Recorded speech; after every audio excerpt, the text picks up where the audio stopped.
Hello, everyone. Welcome to the stream. Welcome to the stream today. Big news today. The Big Brother 27 cast has been released. And with it, I was finally able to announce that I have written a book about Big Brother. I have been keeping this in for so long. It feels super weird to be saying it out loud. I announced it on the cast preview podcast. I'm sure we'll be talking about it plenty over the summer and also here. Here and now. On the stream today, on the docket, I just did the cast preview. I want to continue to give some more thoughts about the cast, Big Brother 27, and also talk about the book and maybe answer questions and all kinds of stuff like that. It is available for pre-order already. I got this a few days ago. The first like physical copies of the book. These are the advanced reader copies. So this is actually not a hardcover, but right now for pre-sale are the hardcover copies. This is literally just sent out for like for me to have some, and for other advanced readers to have some. So I am currently in the process of sending some out to some of the people I talked to for the book, and some other people and stuff. Yeah, it's an actual book. It's wild. So yes, if you would like to get one, I talked about this on the podcast, but basically I reached out to a bookstore here in San Diego called the Catapult Books. And they have partnered with me to they have on their page, you can see this on the link. Actually I should have the link on my Twitch channel and YouTube channel. It should be in the description for YouTube. On Twitch, it should be in the chats right now. I will eventually get a button probably on Twitch. There's been so many things to prep for. It honestly gets so overwhelming, and I really just like wanted the launch to go well. So yes, if you pre-order from the book Catapult, what they will do is on publish day or before the publish, once they get their orders in that they're going to send out, I'm going to go in and sign all of the copies that were pre-ordered from that store because they're local here in San Diego. So you can get a signed copy there. That is theoretically like the best way to buy it. You are not only getting a signed copy, but you're also not, giving more money to like Amazon than you need to. It is available on Amazon. It's available basically anywhere. I think Barnes and Noble right now is having a sale too on pre-orders. So if you're particularly like cost sensitive, that might be the best place to buy right now. But if you would like the signed copy, that book Catapult link is your best bet. I'm very excited to go in and sign the copies eventually. But yeah, lots to talk about and tell about the I can finally talk about it. Will book Catapult ship to Scotland? That's a good question, actually. I didn't even think to ask that. I apologize. Let me just quickly look at their website. Domestic shipping, international shipping. We offer international shipping to the following countries: Canada, United States. I don't know what to tell you guys, but that's not international. It's the same country. So, book Catapult seemingly does not ship to an international countries. Well, when you selected shipping, it says it does. Oh, you're in Canada. Okay. Um, I can. This is not something I thought about, so I apologize. But if you are international, and you would like a signed copy, um, I will try to figure something out for you, whether it's a different store that might ship internationally or some other method. Um, I don't want to leave you hanging here.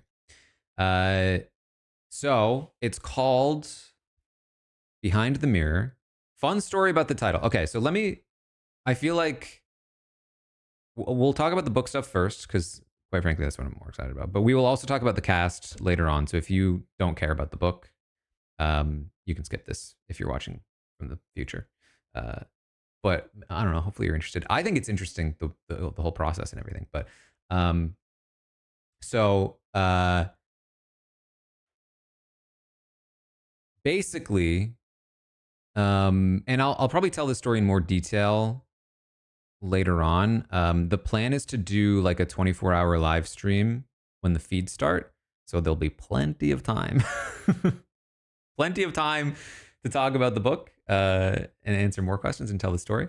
I also like, by the way, I would love to have the book like in my shot, but if it's in the background, it immediately gets blurry unless I make it so that there's like no depth of field.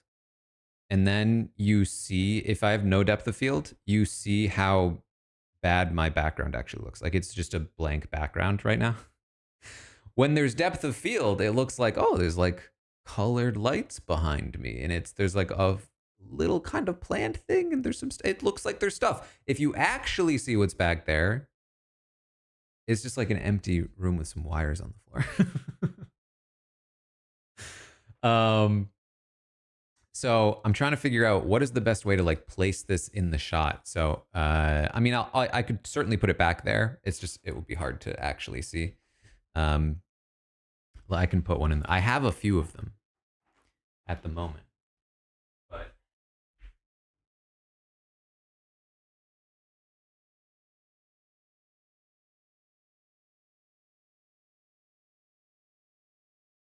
so you can't like super tell what it is. I'm using the Kellis plushie to prop it up, but I have another one here. Um,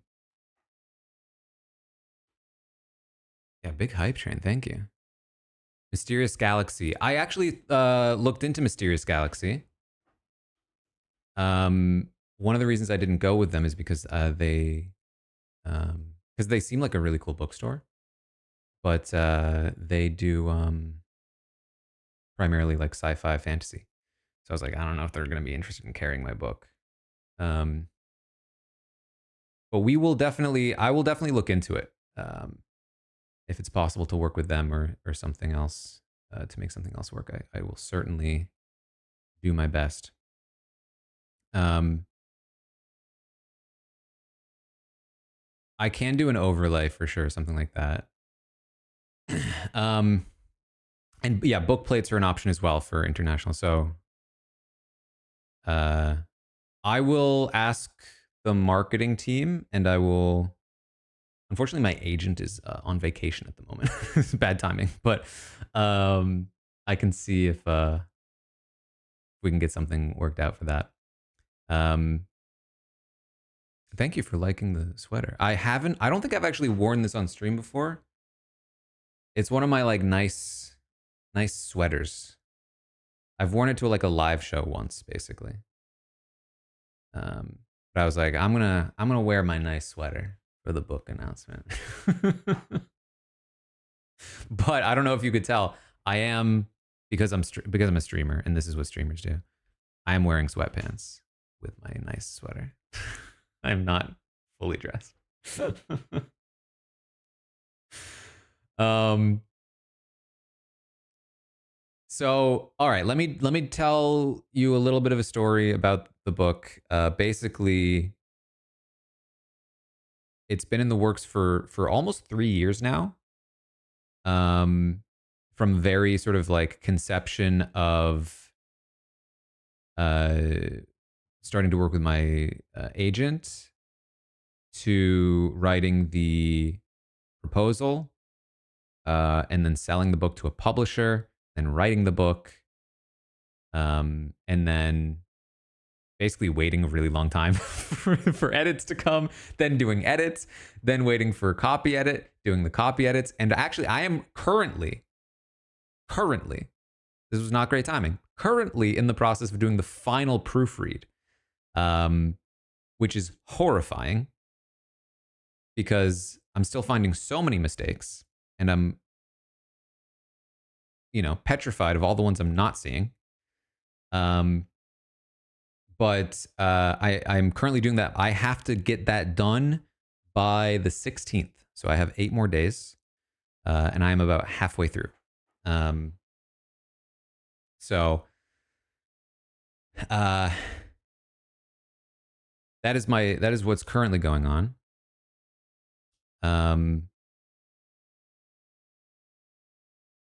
But anyway, start at the beginning. I actually had an agent reach out to me. She asked me if I was interested in writing a book. And I didn't think it was real at first. So I had to look her up and I was like, oh, she's a real person. To which I said, yes. How did you know that this is what I wanted to do since I was a kid?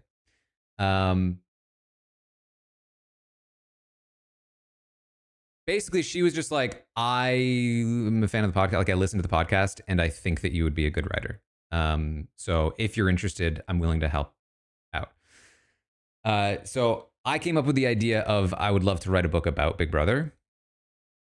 I sent her a little intro to a proposal and she basically was like, this is great.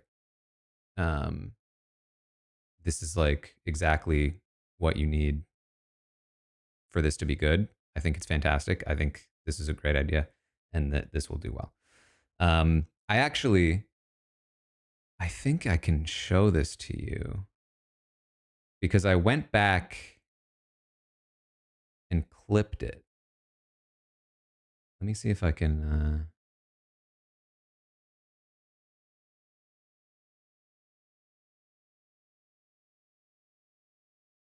So this is from, I think, roughly 2 years ago. Let me see if I can pull this up.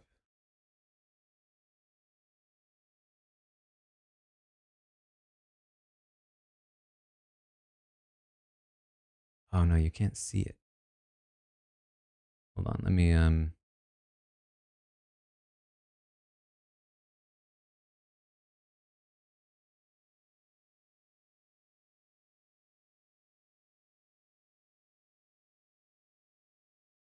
should be able to do this fairly quickly. I apologize.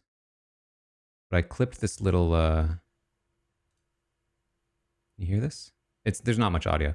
This is so this is actually the moment a couple years ago. I was on stream watching the end of a Survivor episode. When I got the first feedback from my agent about what I'd written. It was just a few pages. But I got the email and I was so nervous. I need to explain this. I was so nervous.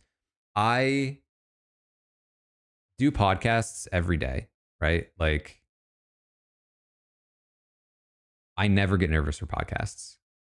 I've never been nervous on stage in front of a crowd.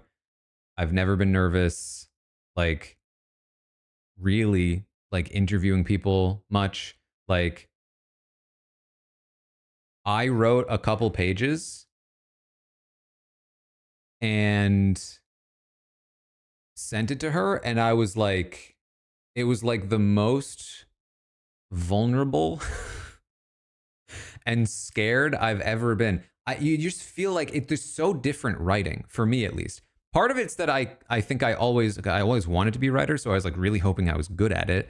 But also like there's just something else that's really vulnerable about writing, for me at least. It just feels so much more personal and right and vulnerable. And so, you know, like you send it to an agent, she sees a bunch of this stuff, and it's like, number one, she could be like, "Ooh, okay, sorry."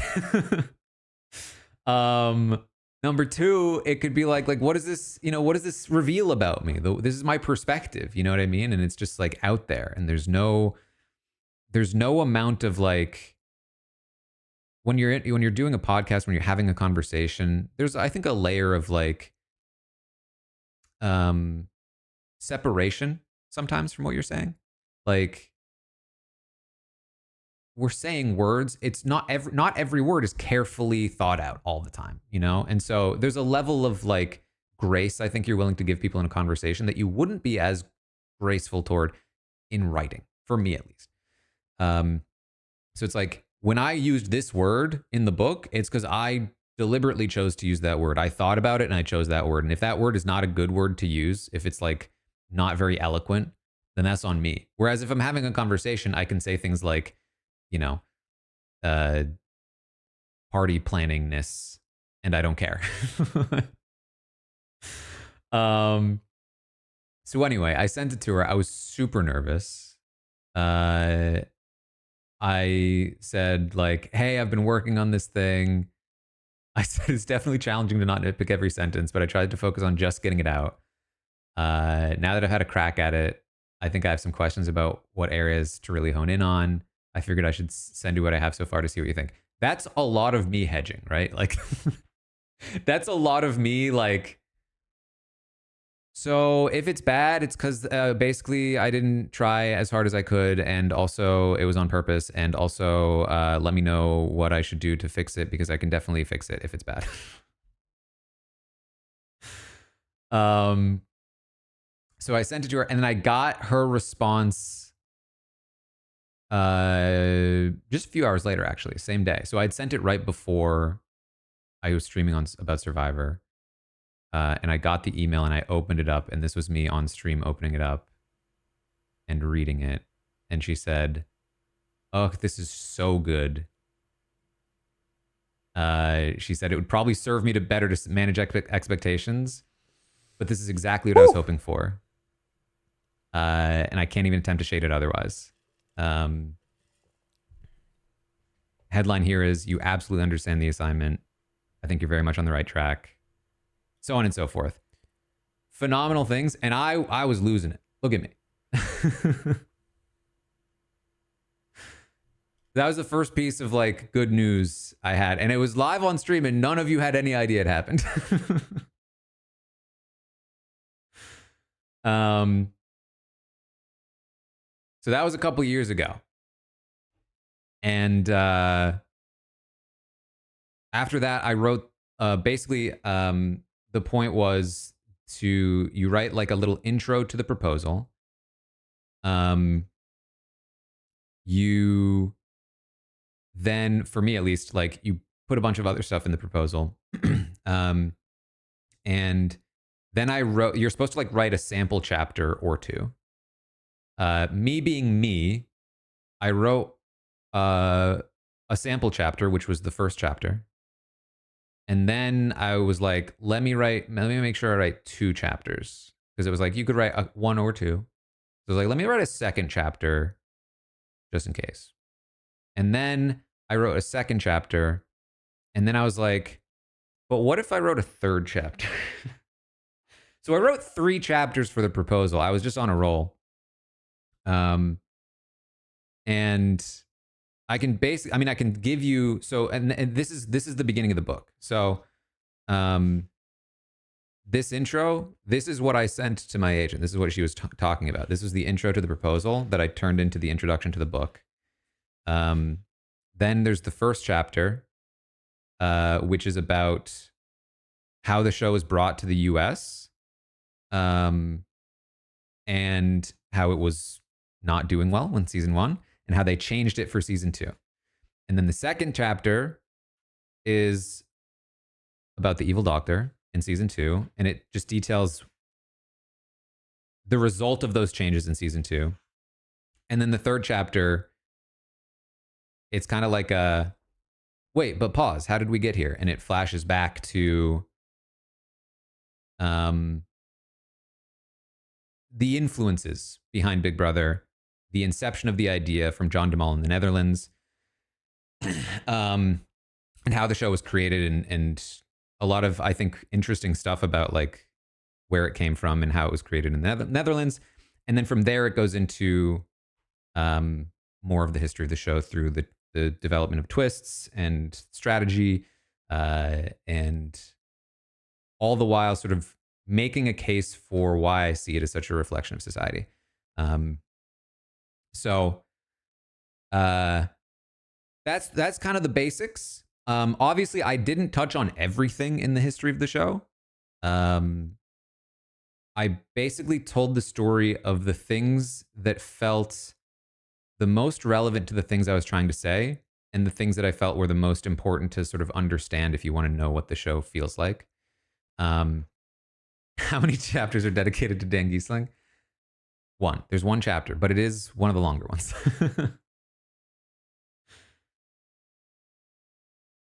In fact, I think it's basically as I was writing it, each chapter was like coming along at a good pace, and then toward the end, they started getting a little longer.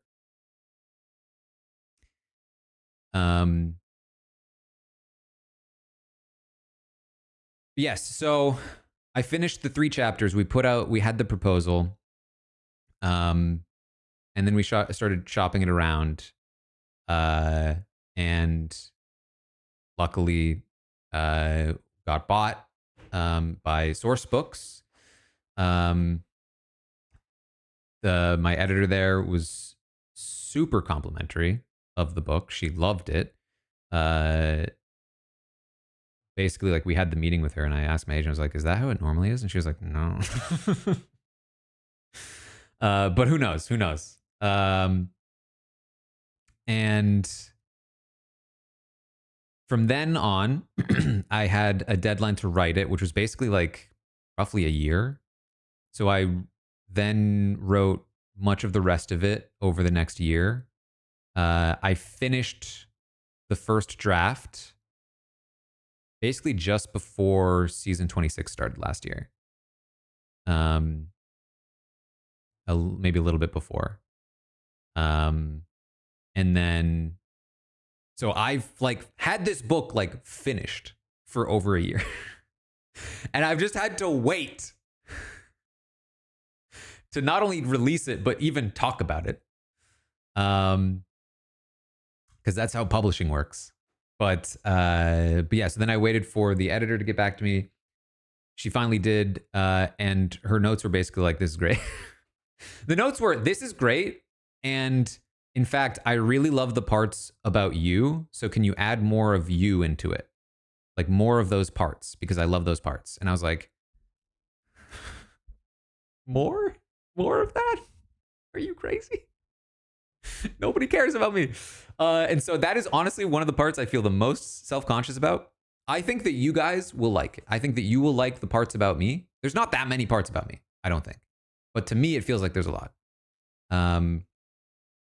And my fear is that like a random person picking this up off the street would be like, what is this guy talking about himself so much? Because that's me, and I don't talk about myself. But I hope I feel like it's relevant. I feel like that's what every time I read it, here's what happens. I finished it over a year ago. Then didn't read it for months. Didn't have it in my head for months. The longer I spend not having read it, I get more self-conscious about it. I'm like, I put too much of me in it. I should have done this. I should have done that. And then I read it for the edits, and I was like, it's pretty good. I like this. Man, how did I think of that? Man, that was a good transition. So every time I read it, I feel better about it.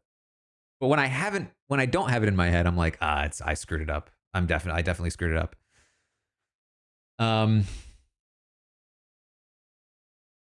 So so I added some more.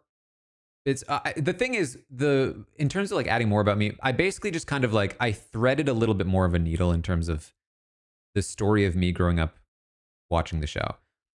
I would say probably like 1 page max every few chapters is about me. Um, and in a way that I really hope and intended to be extremely relevant to the thing I'm talking about at the time. Um, so that's it. So I did that. There wasn't really much else in the way of edits. I'm hesitant to tell you this. You probably will enjoy this. I I think this is like a scary thing to say because this book is a little bit longer than the genre likes. Um, but we're gonna keep this on the down low because you guys won't mind that. But again, like the general audience, they're like, oh, I don't like long books. I don't want to read a long book. I want a short book. It's not that long. It's not a fantasy tome. I did put in the proposal 60 to 70,000 words. I wrote 110. Um, I expected my editor to be like, "This is too many words. We're gonna have to cut some stuff." And I was prepared if I needed. I was like, I don't know what, because I wrote what I thought was necessary, but. And then she read it and she was like, "Fantastic, phenomenal, keep it all." I was like,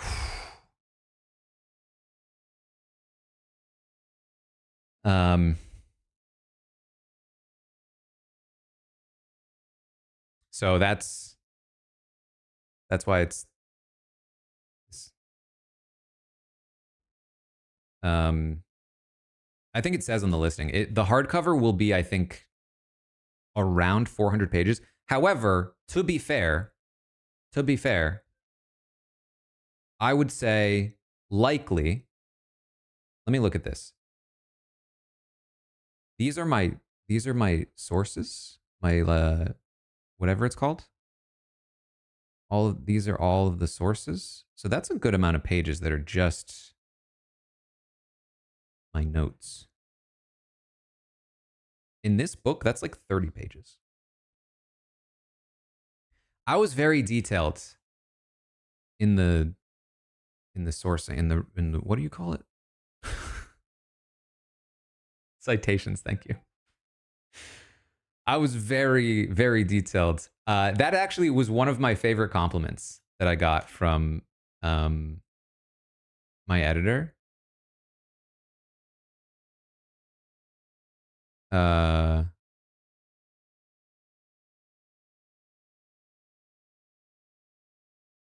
me see if I can find it.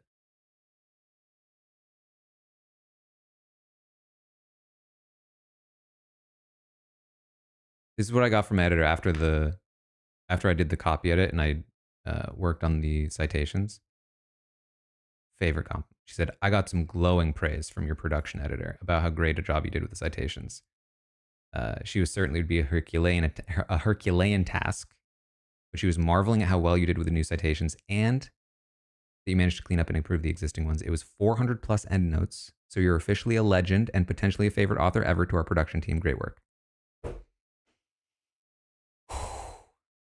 I had no idea how to do them when I started writing this book. And it did take forever, let me tell you. It took forever.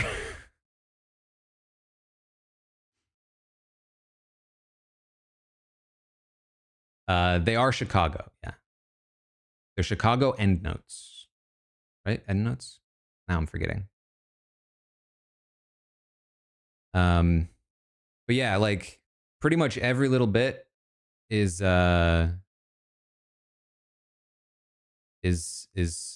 cited. Every little anything that I felt like was a claim at all, I tried to cite as much as possible. I mean, I did it in school, but I could not remember. all the rules. I mean, if you told me to do it right now, I wouldn't. I literally had the Chicago, like, I signed up for their website. I had like the rules sheet with all the different, there was like an FAQ that I used that had some specific, because I had a lot of very specific things. I'm sorry, this is the least interesting part of this whole thing, but like, it was interesting to me. I actually had a lot of fun with it. But um, anyway, there's a good amount of citations in there, so it's not as bad. Um,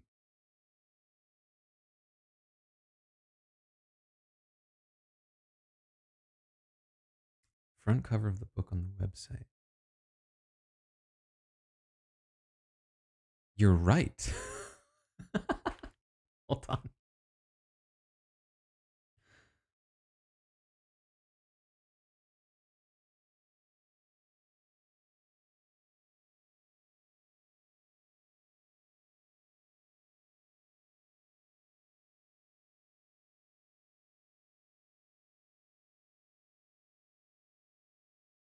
Um, that will hopefully be fixed shortly. So it is correct on his actual cover. That freaked me out. I was like, oh my god, is it? Um.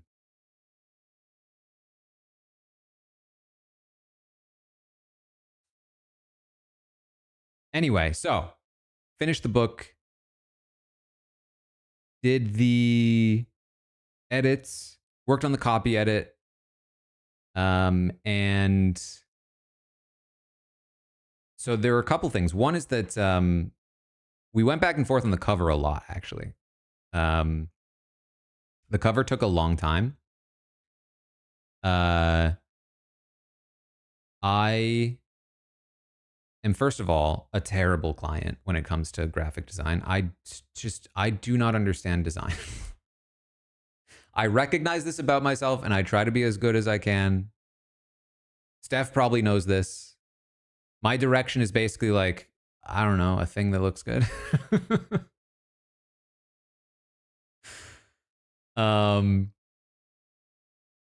My idea for a cover. Oh, I didn't talk to you about the title. Okay. So the title is Behind the Mirror. Sourcebooks loves data. This is what my agent told me about Sourcebooks. They love data. So basically, you get your book published, you're not necessarily in control of things like the cover and the title. You have input. If you really fight hard, you can maybe get what you want, but they're going to have their own ideas. And Sourcebooks really likes data. So basically, it was like, whatever they, think will like test the best, or whatever they think will be like the best, they might make you go with something along those lines. And to be clear, with my experience with my editor has been phenomenal, and she's always told me you have the final call. So that's actually not been super true in my case, but theoretically, they would maybe have a call. And so my idea for the title was Behind the Mirror. I like I like that title a lot from my own perspective, because the book is so much about how the show is a mirror to society. And I know I talk about that a lot on the podcast, but like, this is truly like the deep analysis into why I think that's the case, and the different things that I think the show teaches us. And so on like, in my eyes, I felt like the title worked on a few levels. One is that I see the show as a mirror to society, and so we're going behind that mirror to understand how, like, what makes it tick and what makes it a mirror to society. It also works more literally, because one of the fascinating things about Big Brother is that behind every mirror there is a camera filming you. And then also, like, even just like the word behind hopefully invokes a little bit of like Yeah, like behind the looking glass, like behind the scenes a little bit. And I would not say that this is a super behind the scenes book. Like I'll say that. There is it tells the story of the show, but this is not like a gossip tell all kind of book. You probably have gotten that so far based on the way I've talked about it.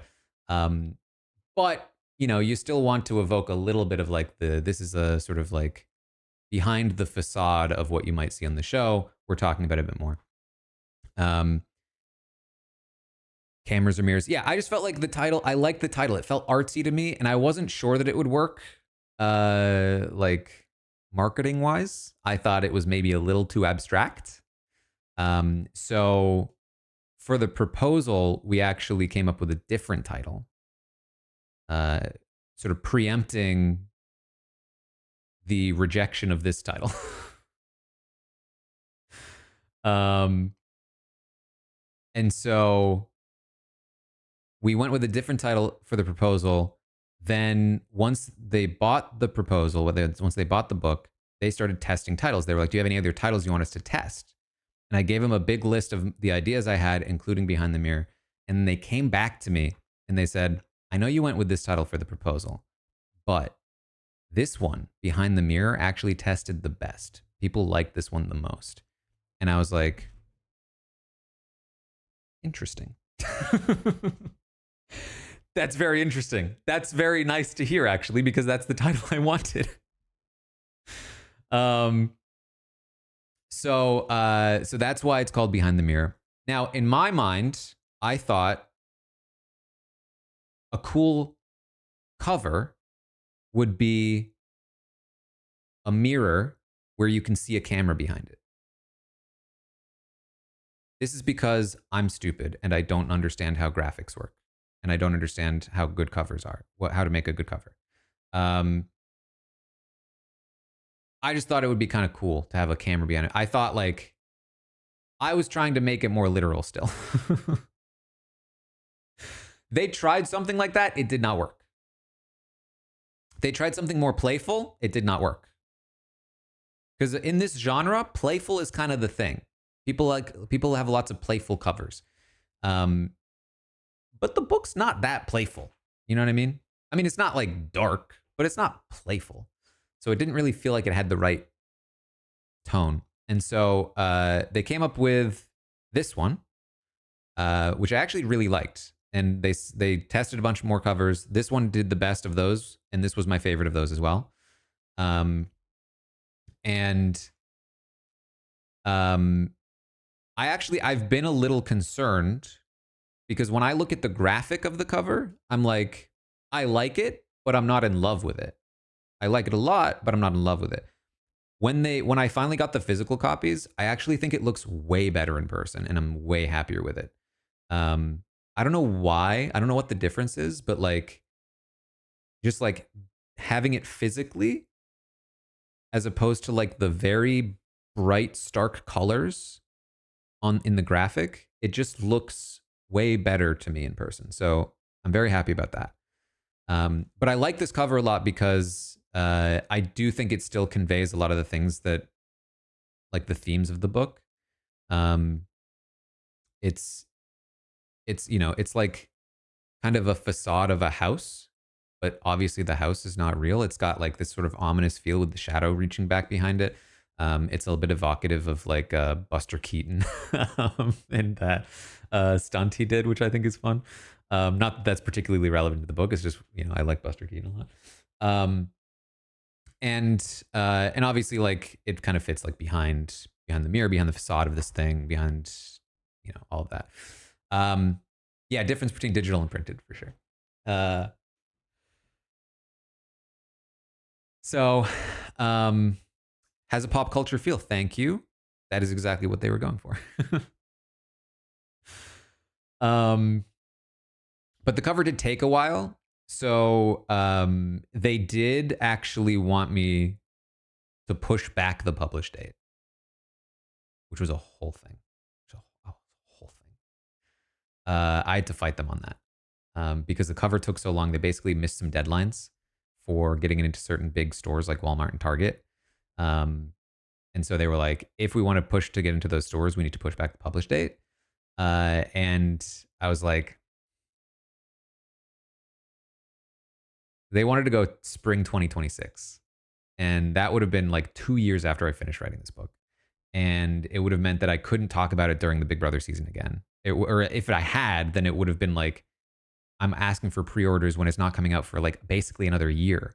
And that just would have felt weird. So I had to fight them on that. And they did cave. And so we got it out. We're getting it out in the fall. But pre-orders are up now. And that is very exciting.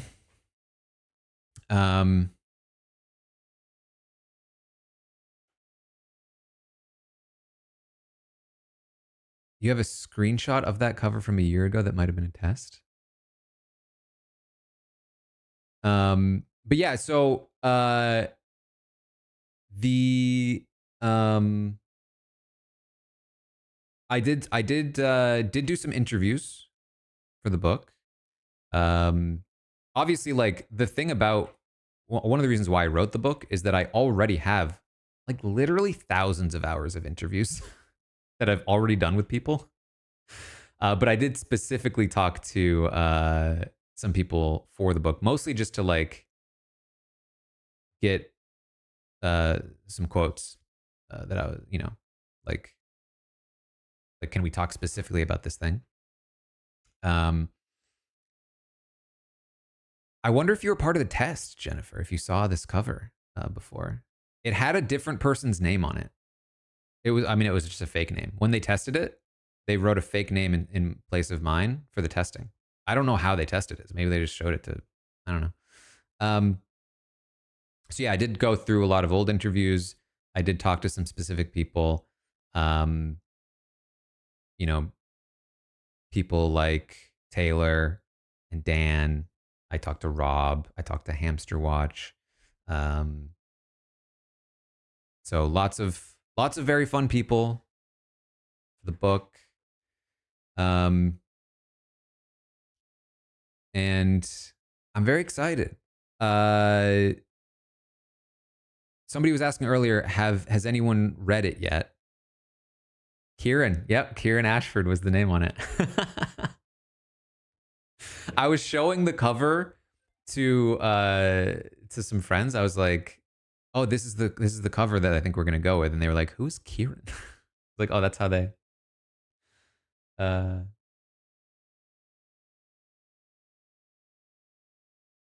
oh, I just got a text from a friend who just said he's pre-ordered the book. What was I saying? Not many people have read it so far. So my agent has read it. My editors have read it. Um, and it is currently being like mailed out to some people. Um, Taylor has one. She has, I think, started to read it and has said incredibly nice things to me about it and has been genuinely like so amazing. I was talking to her like last night about how like I was going to announce it today. I was like, I'm super nervous, and she wrote like the most nice, reassuring things. Um, and I actually sent a digital copy to another friend of mine that does a podcast, and he has been reading it, and he is not a Big Brother fan, and he's been like, "This has been super interesting. I love reading like a chapter every night, and it's been super cool to hear." Like basically, because the my editor too was like not super familiar with the show.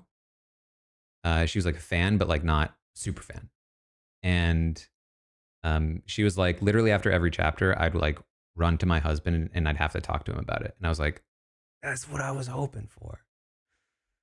Um,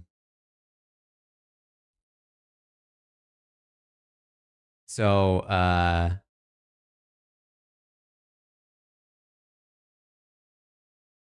Yes, that was wild. So it was wild that I didn't even know Steven was writing a book, but I have talked to Steven. We haven't locked anything in yet, but we would. I think we're both hopefully interested in doing like some co-promotion, like um, work together to sell some books. Um, so that should be fun. Um, so yes, in terms of, I think right now there aren't any like live events planned for it, but there is there are theoretically like RHAP live shows coming up that I would theoretically be attending. That I'm hoping I could get some like I could do some sort of like signing kind of stuff there as well.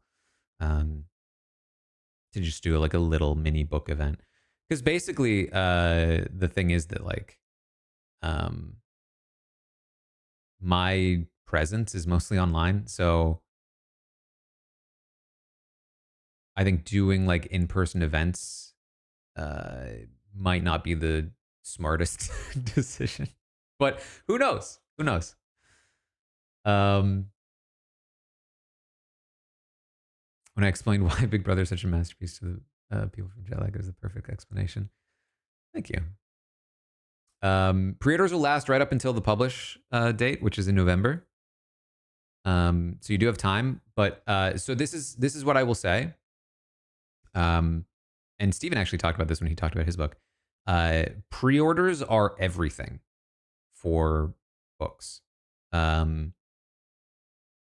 They like a pre-order matters more than a post order. uh, for a few reasons.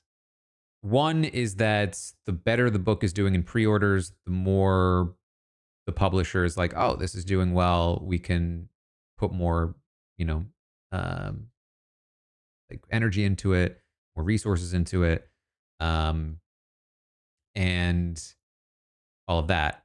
In addition to that, um, the pre-orders all count as like day one sales, essentially.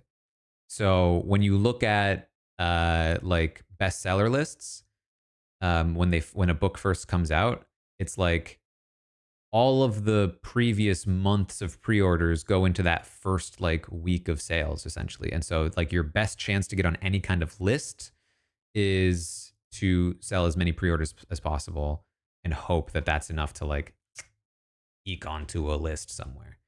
Um so I've learned a lot about New York Times bestseller lists.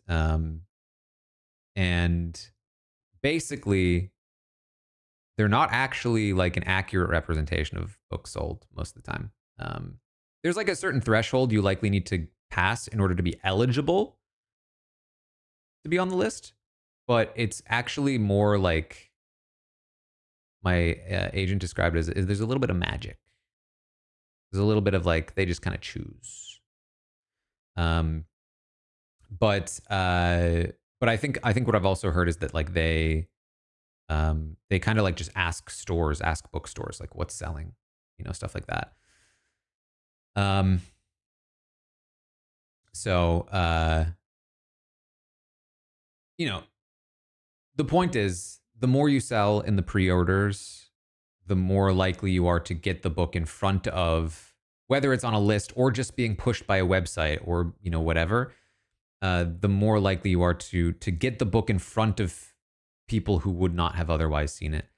Um, I wrote this book for you guys, really, more for myself and for you guys. It would be great if the general audience who didn't know anything about Big Brother or maybe were casual fans of Big Brother picked this up if they saw it because it sold enough. Um, but the thing I care most about is that you guys enjoy it. To be honest. Um. So yes. So if you are going to get it, getting it in the pre-order is for sure the most helpful thing that you can do. Is the book more retrospective or more analytical?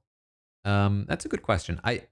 Uh, so we just did the Big Brother retrospective, and what I would say is, I would say that like 95% of the Big Brother retrospective podcast was not stuff in the book. Like all of that, like detailed week to week strategy, like stuff, is not really what I'm getting into in the book. I'm not getting that deep into the weeds most of the time. Um, so I would say it leans a little more heavily analytical with some retrospective elements, in the sense that I think the way that I wrote it was like, in order to properly explain the analysis, you need to have a baseline level of knowledge of what I'm talking about and why. So I explain big events of the show in the history of the show as a vehicle to help further the analysis in many ways. Um, so there's a bit of both, I would say. But the hope is, because both I've had some fans read it, I have some non-fans read it. The hope is that if you are a fan of the show, there are bits of this that you will be reliving in a sort of me telling the story form, which hopefully you like if you like the live feed updates. And that's kind of fun. Like for instance, I tell the story of like Cowboy Nokomis and the twins, and the moment where that's revealed, and I'm like, sort of narrating that, and it's very fun. But also tying that into like, what did that mean for the show to make a twist like that, and stuff like that. I wouldn't say it's super academic. I wouldn't sort of like uh, have such aspirations. I'm not an academic. This is much more pop culture-y, I would say. Um, I try to be analytical. And you guys know me. I mean, it's the live feed updates. Let's be real. It's the live feed updates. Um, you listen to a live feed update. I'm recounting events and giving analysis on it. It's similar to that, but like more thought out and well put together. that's that's a lot of what I'm doing there. Um,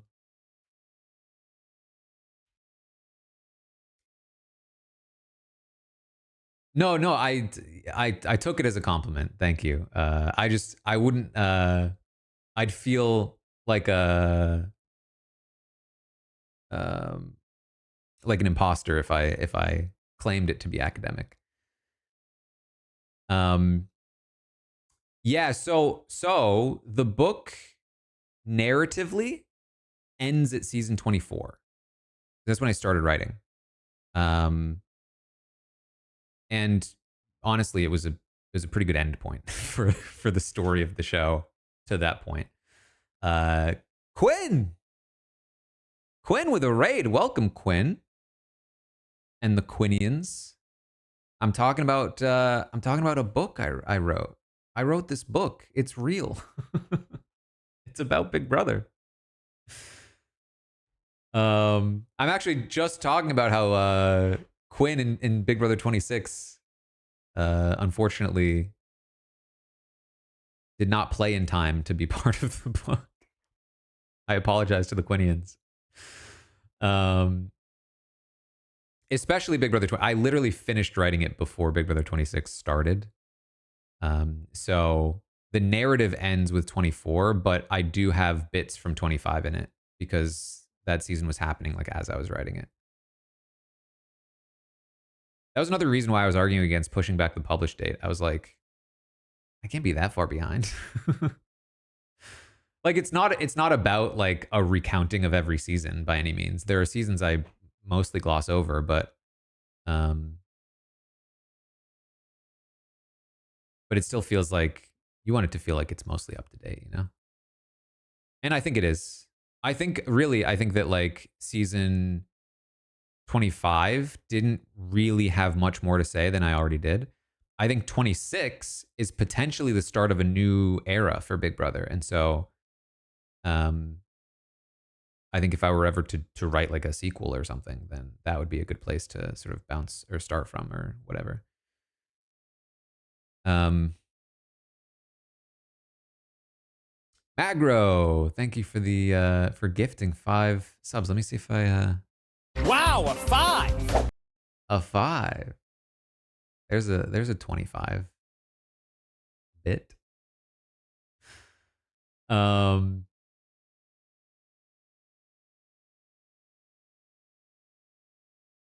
yeah, I mean, quite frankly, I think that 26's story is unfinished at this point. Um like I honestly don't know what I would write about with 26 right now. Like I know what I would write about, but there wouldn't be a conclusion to the story. And I think that what I tried to create a solid conclusion for the book. Um and I think I did a good job. I hope I did a good job. Um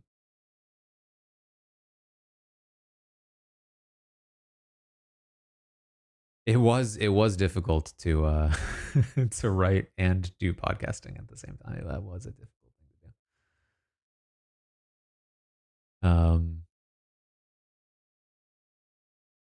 That was the other thing too about the copy edit was like um the because of the publish date stuff, it was like I had a very quick turnaround for the copy edit. So I literally was for a period of like 2 or so weeks waking up, spending literally all day on the copy edit, reading every word, going over everything, fixing every citation, and going to sleep and waking up the next day and doing it again. It was wild. Not really any BB can, no. I do talk about it, but fairly briefly. It's really meant to be the story of Big Brother in the US. I do touch on some international seasons. Obviously, I talk about the Netherlands in the start of the show. I also talk a bit about BBUK, um, where I feel that's particularly relevant to Big Brother US. Um, I guys, I appreciate the questions. I'm having a moment right now of like, it feels so nice that you're so interested in this. And I just had a moment of like, oh, I really just I want you to be able to read it.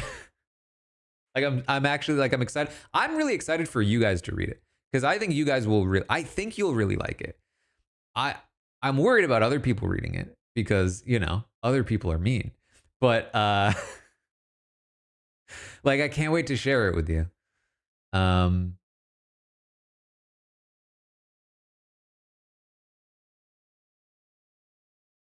it's the published date is in November. So it's still going to be a little while. But I'm very excited.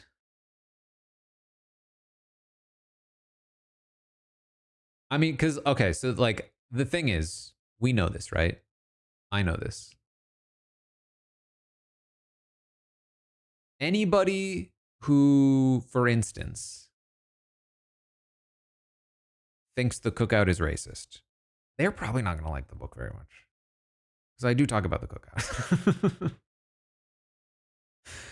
Anybody who thinks that Aaron Grease was wrongfully canceled, they're probably not going to like the book very much. Um, they're probably going to want to review bomb the book.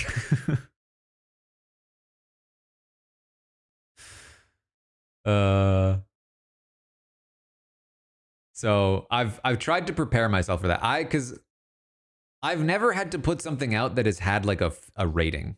You know, I rate things all the time. I'm a ruthless rater. And I now have to be at peace with the fact that this is going to be out on like Goodreads, which only has a 5-star rating system, which I do think is inferior. It's going to be on these places and it's going to have a star rating and it's not going to be as high as I want it to be. I know this. I'm at peace with this.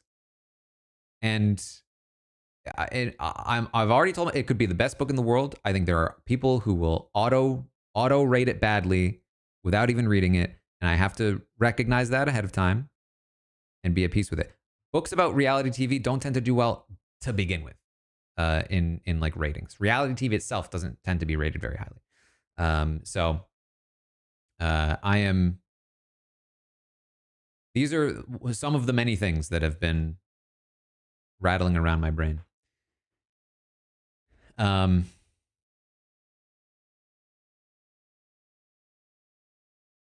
Yeah, I don't want to say too much right now because it's still in the works. But the part of the reason that you send out arcs is for things like blurbs and like early reviews and promotion, stuff like that. So we'll see how that goes. I really do. Rob is going to be one of the last people, not one of the last people, but like, I haven't been able to send Rob would have been one of the first people I sent the book to, but he was obviously gone. So I need to send it to him. The other thing too, though, is that like, and it says this in the arc, in the thing. Typographical and layout errors are not intended to be present in the final book at release. I'm going through the final proof right now and I'm finding so many things and I'm so embarrassed for myself about every person I've sent this to who has to read the mistakes.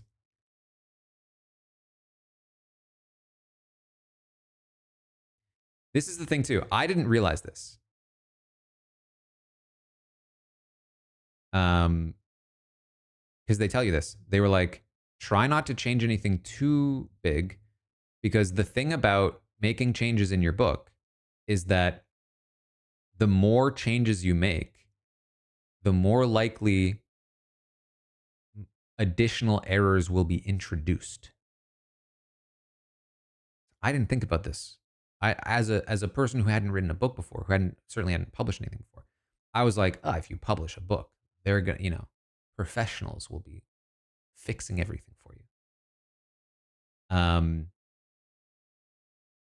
Turns out, every time somebody new handles your book and edits things, they're not robots. They make mistakes.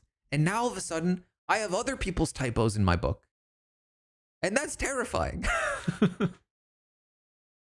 You know what I mean?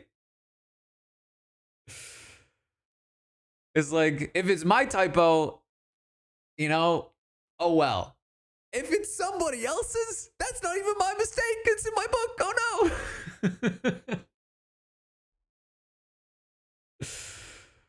no. So hopefully I'll catch as many as possible.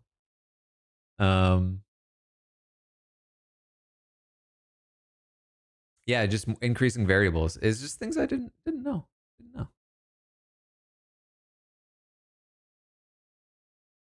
Thank you, Spooky. Somebody asked earlier too, is there like stuff on the back? Yeah. There's a whole thing. I guess I think I could read you the back of it. Some of it's on the website.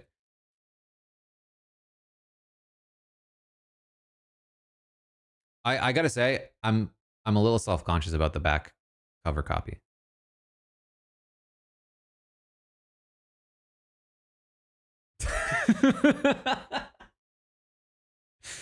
I want to read it before I read it to you. Okay, no, here we go. In a house designed for manipulation, paranoia, and power plays, 16 strangers are cut off from the outside world, watched every second by cameras, judged by millions. Welcome to Big Brother, a show ahead of its time. It was once dismissed as fluff television. Now this voyeuristic reality show has quietly become a cultural juggernaut, capturing the rawest truths of human behavior while building an intense, obsessive fan base along the way. But what are the costs of turning human lives into entertainment? What kind of psychological toll does it take to be put in isolation, under constant surveillance, in a perpetual state of suspicion? And what does it say about us as a society that we love to watch it unfold? In Behind the Mirror, TaranArmstrong, content creator and podcaster on the RHAP network, best known for hosting daily live Big Brother live recaps, peels back the layers of the historic franchise and dives deep into the game that never sleeps. Through years of live footage, online discourse, and controversial castings, this eye-opening book unpacks how Big Brother has shaped and exposed societal dynamics around race, gender, identity, power, and surveillance. It's the story of a show that thrives in chaos and reveals a reflection of us all: ambitious, flawed, strategic, and deeply human. Whether you're a diehard fan or an unimpressed skeptic, Behind the Mirror will challenge what you thought you knew about reality TV. Because if you think Big Brother is just a game, you haven't been paying attention.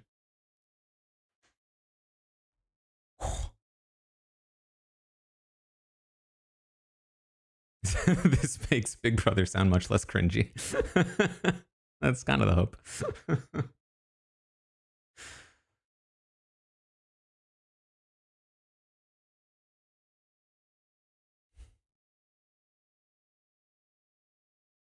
I'm glad you like it. It's really like, I like it. It's not my favorite bit of writing that I've done.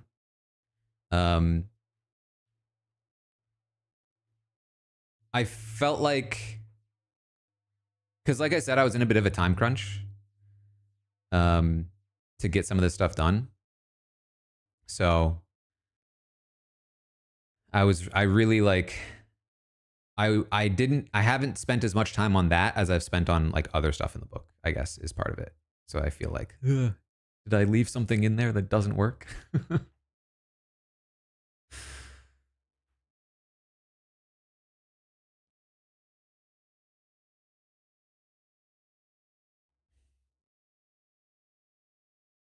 Jamie, thank you for the 4 months in advance. No. Yeah, 3 months in advance. Sorry.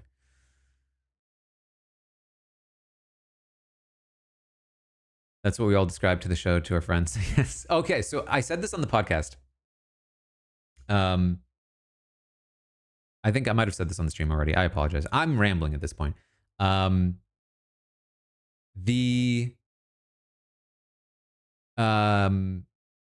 Like I said, the book is, I think, hopefully very fun and entertaining and insightful, hopefully, for people that have watched the show.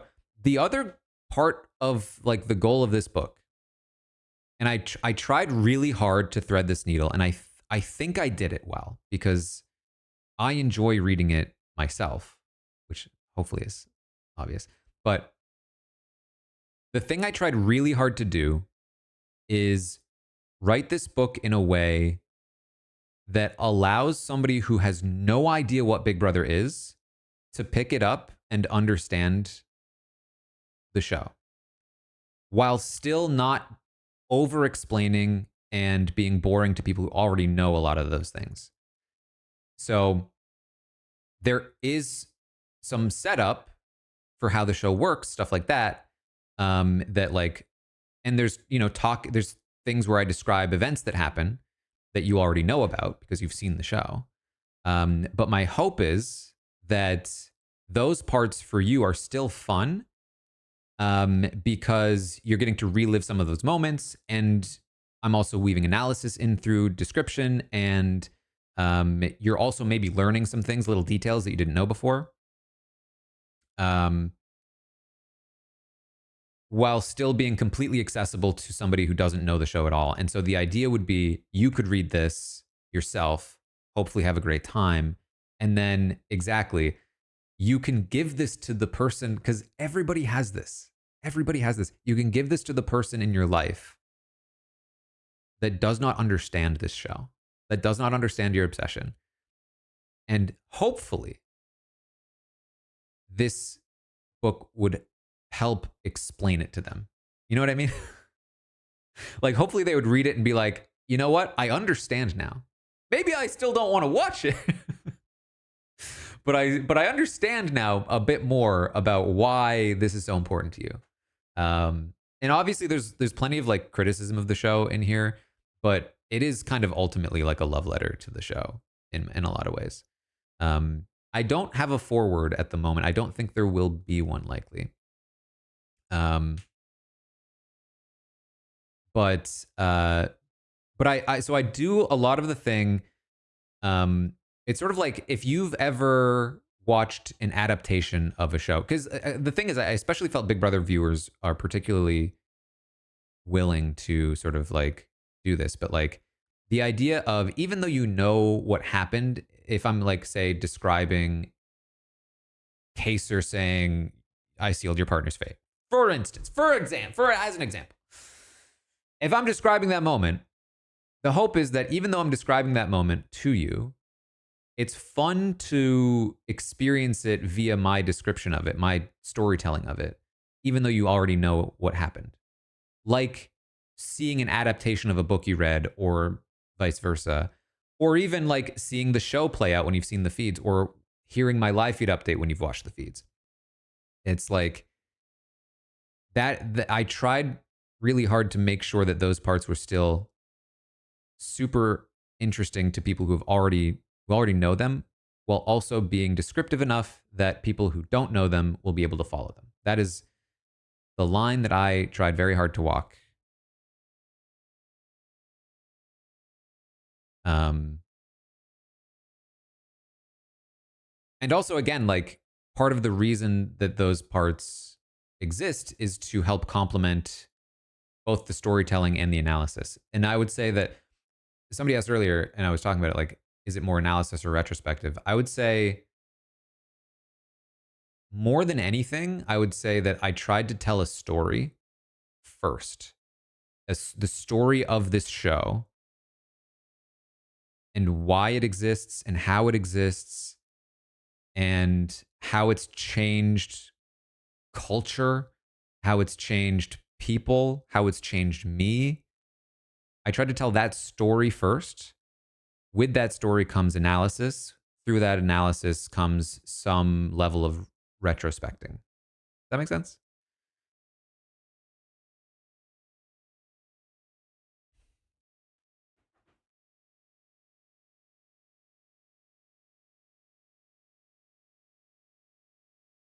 Um, oof. I've been a mess the last like couple of weeks, and especially like the last couple of days, because I knew I wanted to announce it on the in the cast preview, and I didn't know when the cast was being released until like nobody did for sure until pretty recently. So it was like, is it gonna be Monday? Is it gonna be Tuesday? I don't even know.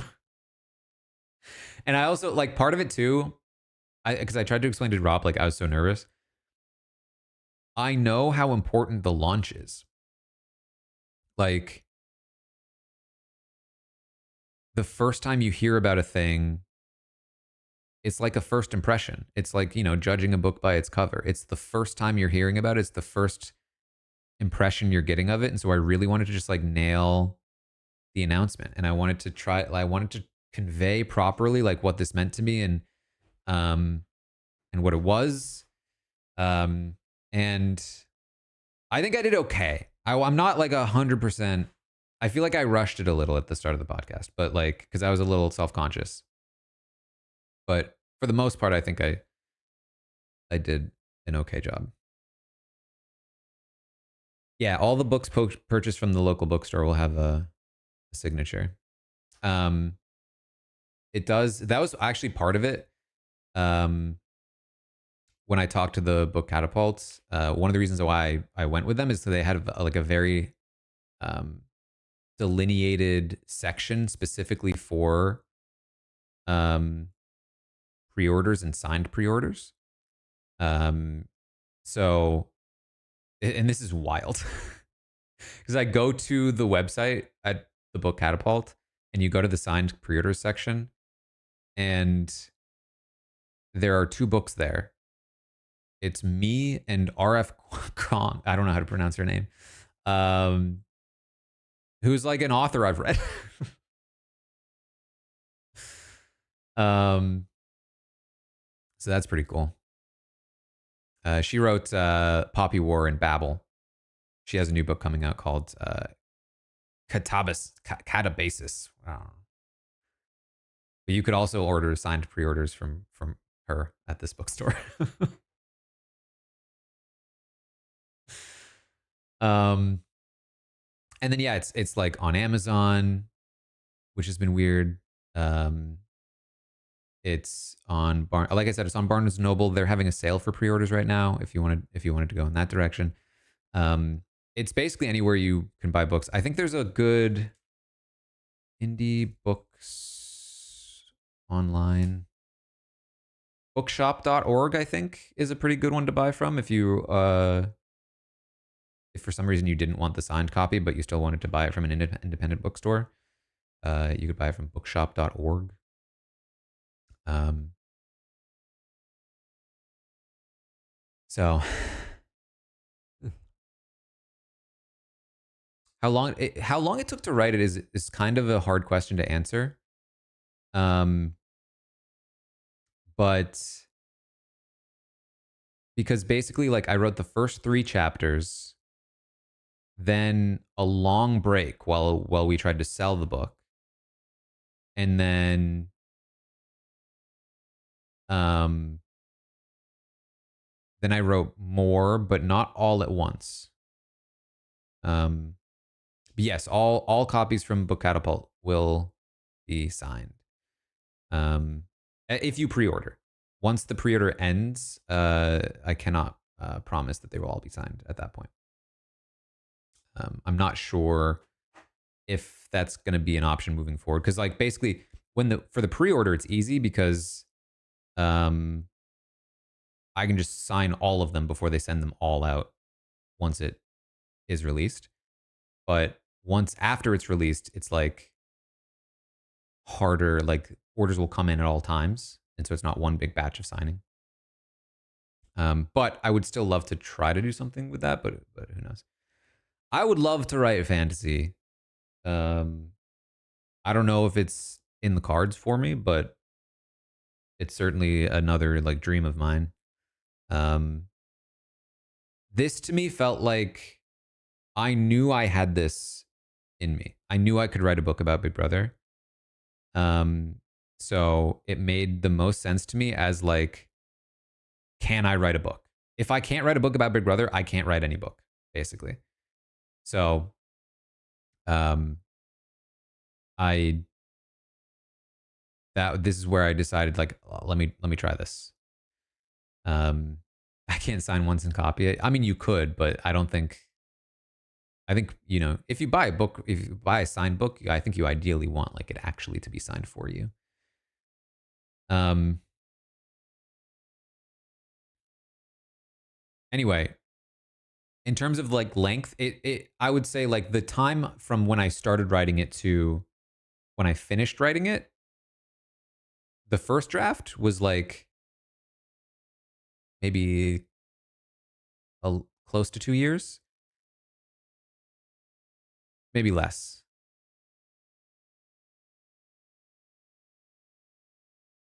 I honestly don't know. Actual time writing is less than that. Um, like actual time writing was not, but then time writing also would include things like the edit and the copy edit and now the proofing and stuff like that. So, um, getting it out of my brain was a pretty quick process for me. I binge wrote this. It just came out of me. Um, I basically for like months at a time, I couldn't hold a conversation with anybody because I was running through the next thing I wanted to write in my head. Like I'd be working out and I couldn't even listen to a podcast or a book because I'd be like, so then I want to say this, and then I'm going to say this, and then it's going to go here. And then I would finish the workout and go upstairs and keep writing. Um, but there was a lot of prep that went into it too. Like there were a lot of interviews I wanted to do and a lot of research as well that I had to do. Um, So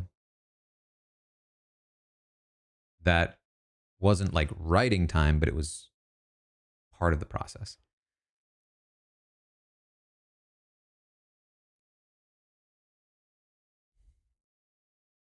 You don't need to feel bad about getting a Kindle copy. Um, the fact that you want to read the book is awesome. um, I mean, obviously, like buying the hardcover, I think is the best way to like support the book. Buying the hardcover, the signed hardcover from the independent bookstore is the best way to support independent bookstores. I think that it like a hard in terms of like so this is by the way, I don't know how much I can say about this exactly, but I learned about this from um this whole process. How you get paid as a writer is kind of interesting, or at least how I'm getting paid as a writer. That basically they pay you in advance for the like essentially the rights to your book. And then you make a certain percentage of every book sale when it comes out, but that percentage goes toward the advance. So basically, it's like it's sort of like a little bit of an insulation. Like you get paid a certain amount regardless of how much the book sells. Like the book could severely underperform and the publisher would kind of lose money.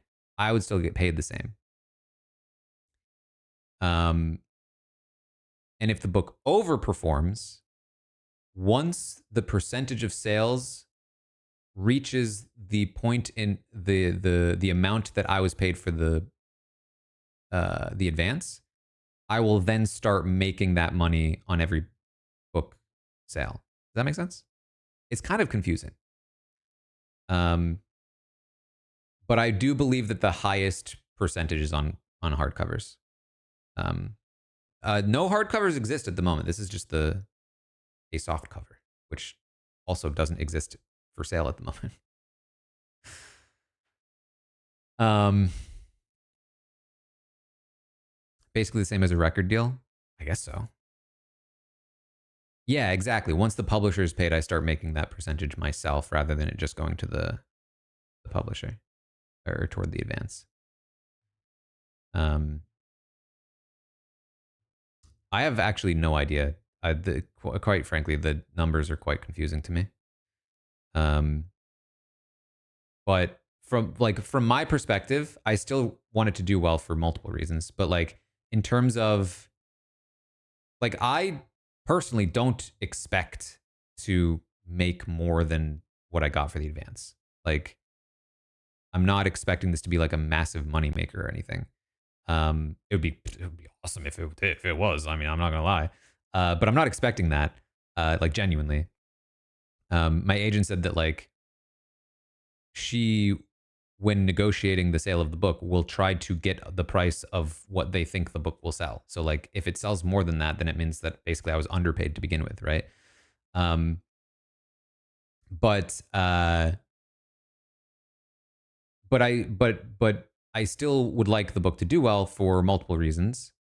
The biggest of which is how well this book does will influence my ability to write books in the future.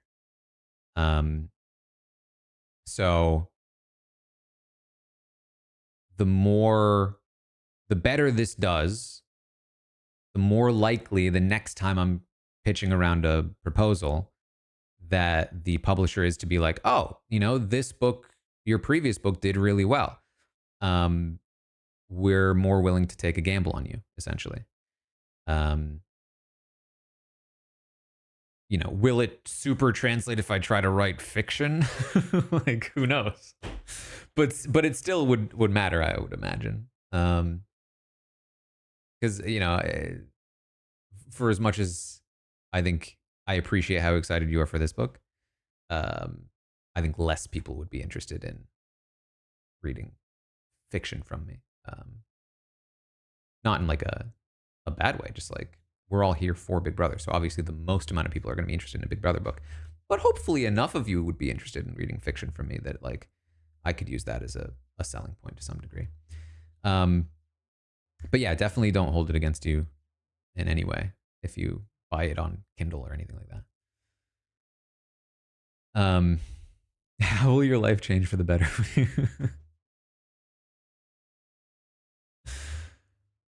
um,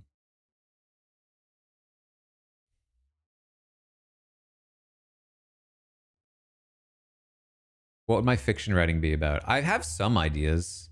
Um, I really actually like so Stephen Fishback's book is essentially like a fictionalized version of a reality show, which I think is very fun. I wouldn't necessarily go down that route, but I do really like the idea. And it's kind of played out by now, so I might not do it. But like, I love the idea of writing my own like death game kind of story, like a Squid Gamey kind of thing. Um, that is primarily focused on like social strategy and like actually intricate strategic maneuvering within like a death gamey kind of format. Like that's what I would love to read a book that is like that, and I don't think it exists. I think most death game stories are a bit loose with um, the mechanics. Uh, so it would be cool to write something like that. Like I said, though, I think that by the time I got around to writing something like that, like I don't know if it would be really in season or anything. It's Squid Game, I think, is probably like really satisfied that market for a while, but that's one of the ideas I've had. I have lots of others, obviously, but um, it's honestly the kind of thing where like even if I never get to write fiction, um, I'd also be happy to write more nonfiction. I really enjoyed writing this. In fact, there's part of me that fears that I might not enjoy writing fiction as much as I enjoyed writing this. Uh, at which point I would be like, oh, maybe I just need to write more nonfiction. Um, oh yeah, Dungeon Crawler Carl. I have read a lot of that. That is pretty death gamey. Um, the Long Walk is coming. I love the Long Walk. I mean, listen, I love these kinds of stories. The Running Man, yeah, that's also coming out. But yeah, I mean, it's it's it's wild. I talked about this a bit at the start of the podcast. Um, but I grew up reading books and stories constantly. Um, I watched a lot of TV, but I also read a ton of books, and I always wanted to be a writer. Um, I always had, and I don't think this is super like unique or anything, but like I just always had stories in my head. Um, I actually mentioned this in the book a little bit, but like part of that is just like me crafting worlds that weren't my own to live in, if that makes sense. And so I just loved storytelling. I loved its ability to take you away from uh, to like real life. Um, and I always thought like, hey, I would love to, I'd love to be able to write. When I was in like middle school, I I actually wrote what was essentially like a little horror novella on the forums of IMDb. I might have told this story before. Um, back in the wee old days of the IMDb forums that they have since erased from the internet, um, there used to be these things that people would play often on the horror forums that they called RPGs. Which, I mean, everyone knows what an RPG is, but like, uh, what they were they were stories written. I was essentially it was essentially Dungeons and Dragons. Actually, now that I'm thinking about it, it was basically like somebody would write a story in the horror forum and write up a list of characters that then people, regulars of the forum, could sign up to play that character in your story. And then you would present them with decisions to make that could lead to either their death or their life in your horror story. And I was never much of a forum person, but these fascinated me because I loved stories. And so I was playing as characters sometimes, making decisions, trying to survive the story. And then eventually I was like, I need to write one. And the way that it worked for me then is the same way this book worked for me now, is that I had a line in my head that was the opening line. And I just went from there and I just wrote. It was over 100 pages of story. Like week by week, I would present different chapters and then offer. The thing about my RPG is that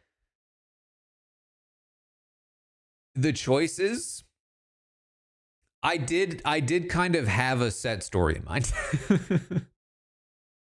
So the choices they did impact things, but sometimes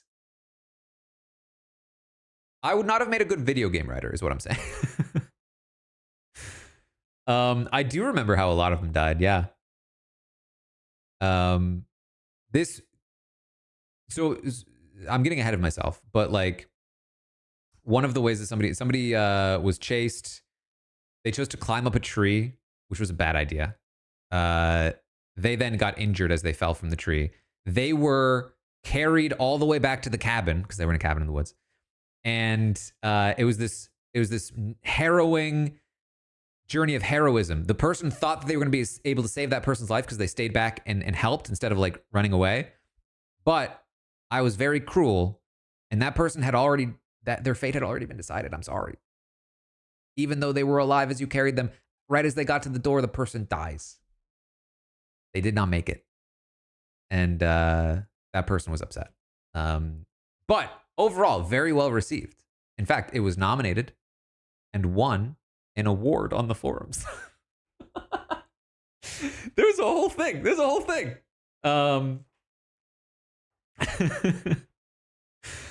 was another one. I was a sick child. I put a couple into a room.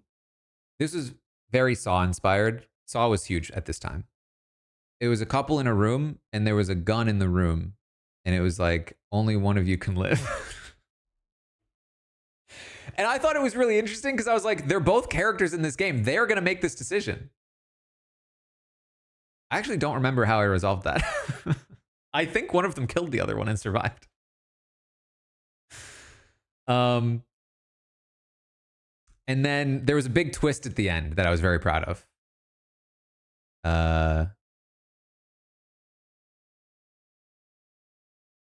The big reveal. But anyway, I loved that process.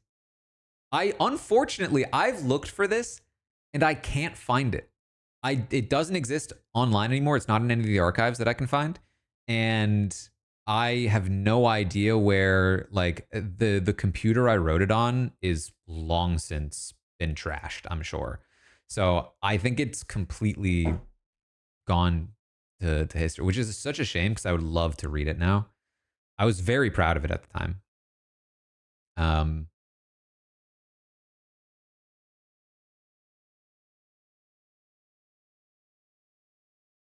Should do it again with patrons. That actually might be fun. That actually might be fun. I think I started in middle school. I think I might have been in middle school. So I was, how old are you in middle school? I don't even remember. I think it was middle. I don't think I was in high school yet. That was the other thing too, is that I was pretending to be older. I think I told people that I was like in college. And oh boy, that was such a bad lie because then I had to keep pretending to be old. People started asking me like, oh, how's your first year of college going? And I was like, 13.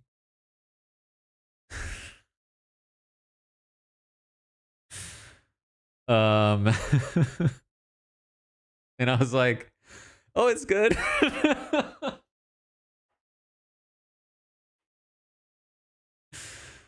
I made some good friends on there.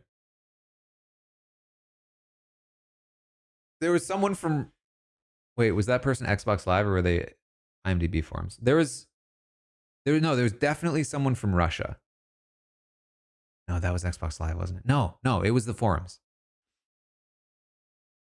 As a child, I befriended people from around the world on IMDb forums and Xbox Live. Um, on the plus side, the fact that they read my story and did not see that I was actually 13. Maybe they were all lying about their age too, though. Who knows? Um, anyway, I loved that process. I loved writing that, and that especially was like, this is why, like that experience made me feel like I will be a writer someday. Um, and yeah, maybe they were lying about being from Russia. That's a good point. That's a good point. They told me all kinds of things about Russia. They might have been lying. They might have been making it up. All those facts about Russia. Talking about it being cold. Talking about their freedoms. They were making it up. I remember befriending someone on Xbox Live who was from California when Arnold Schwarzenegger was became the government, being governor. And thinking that was so foreign. Like, oh, they're from California. They say hella and hecka. That's like Californian slang. And then they were like, I think they moved from out of California because when Arnold became the governor, or was that just LA? Actually, I don't even remember now. Um,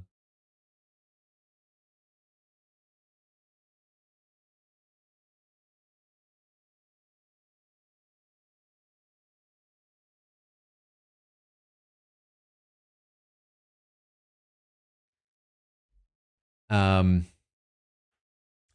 yeah, remember Hella? And they did say Hecka too, because they were this was an actual child that I was friends with. I was also a child at the time. We were both probably 10. Good friend of mine on Xbox Live. Wonder what that guy's up to. Um. Anyway, that experience made me feel it boosted my confidence as a writer because I people loved it. People loved my story. The thing that like the response I got about the story was that it was like a lot more artistic. Um like I think the thing it got nominated for was like best writing. Like it was well written. It had some criticisms about the choices I gave people. But everybody agreed that it was really well written. And that it was a really cool story, even if it wasn't the best RPG. um, and so I was like, I'm good at this. I would really love to do this someday. And I was in middle school at the time. And then I didn't really write anything else. Just like a couple of little stories here and there until I went to college for real. And I went to school for screenwriting. Mostly because like this is really like a story of me thinking that I needed to make practical choices. And my practical choice was trying to be a book author is felt absolutely impossible. But maybe I could be a screenwriter. Maybe I could write movies. That feels more possible to me. I was delusional, by the way. So I went to school for screenwriting. First screenwriting class. The professor says, um, less than 1% of you will make any money doing this. Uh, and I was like, oh, well, maybe this wasn't very practical. And so I went through my screenwriting classes and I did enjoy it, but I did not enjoy screenwriting as much as I do prose writing. Um, and I found that I was good at editing, and I felt like there was a lot of really cool creative storytelling you could do with edits. And so I decided this feels a lot more practical to me. I can be in post production, I can still flex these creative muscles, and you know, I can actually get a job. And I did. I got a job out of college, doing production essentially for like a startup. And I was just like, it's like being a writer is a thing for other people. Um, it's a thing for other people that have the drive and luxury to do it that I don't have. Like the luxury in the sense that like maybe they have enough of a safety net that they can afford to take a gamble and be a writer. The drive of like I didn't have enough of a drive to sacrifice those things and to be insecure. I took the safety of a practical job over the risk of um you know failing as a writer. uh and so I was like, I just don't have it's I'm not cut out for it. That was a big thing. The big thing that people always talked about in college was in order to be a writer, you need it. Because if you don't need it, you shouldn't like you'll never get it because you'll have to sacrifice too much. Um, and that's it scared me off. I was like, I guess I don't need it.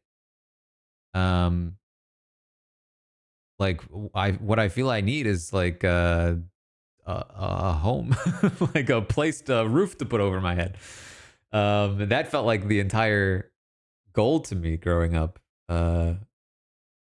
Like you have to, dreams are great, but like money is what matters, and I did not have it growing up. So um, I was like, I have to go, and I think it was the right decision for me at the time. Uh, and it was massive. Like getting a job out of college was huge. Um, and I was and am so lucky that I even had that. Um, but then I started the podcast, and I was like, this is uh, this is where I am now. Like this is my is I'm not a writer. The other thing, by the way, the other uh, thing I wanted to be when I was a kid, writer, psychologist. Psychologist was the other thing.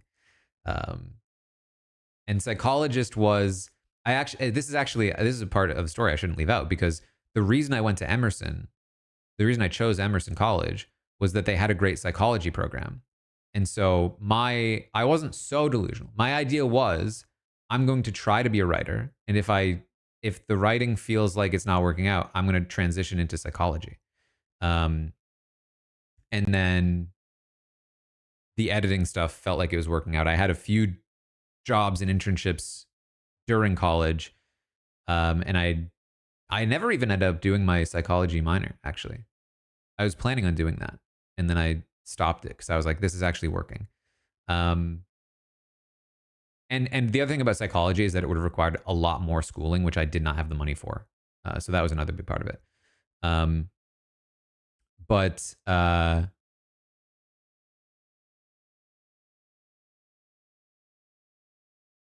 so I went podcasting, and I was like, this is amazing. This is wonderful. I love. It's not something I dreamed of doing, but it is a dream that I live in.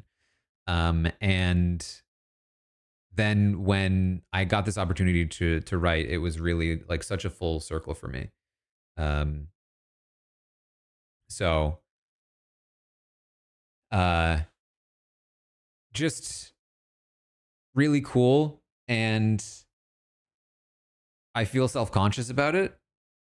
Like I feel like I still haven't earned it, but like I at some point I'm hoping that I feel comfortable enough to call myself an author because I think that's really cool. It feels unearned and pretentious right now, but if someday I can feel comfortable saying that, describing myself that way, it'd be pretty cool. I'm an author. I wrote a book. I'm an author. Isn't that weird? um anyway, that's the book. That's a bit of the story. Um thank you for hearing about it, you know.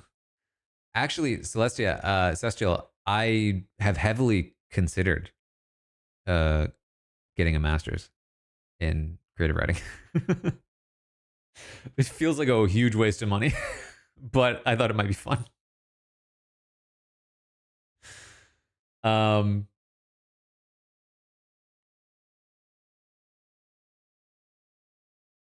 maybe someday.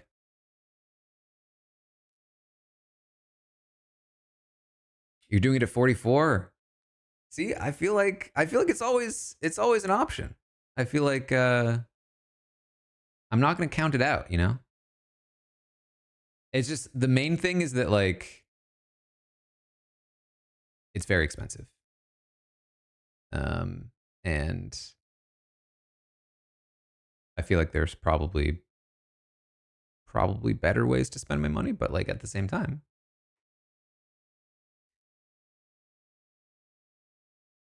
yeah, don't go for psych. Yeah, at this point, psychology I think is past me. Um, and the thing too is that like, whereas I had experience being a writer, where I had experience writing and creating things, I had no real experience of being a psychologist. You know what I mean?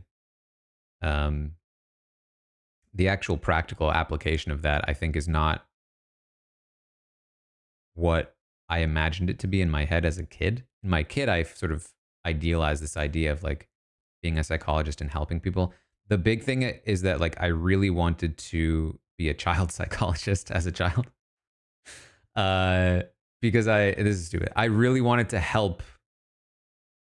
This is not stupid. Um I really wanted to help kids feel better, mostly because I wanted to feel better. And I was like, if I could help other kids not have to feel the way I do, that would be cool. Um, but yeah, the actual process of working in that space, I just don't know if I have the mental fortitude for it. You know.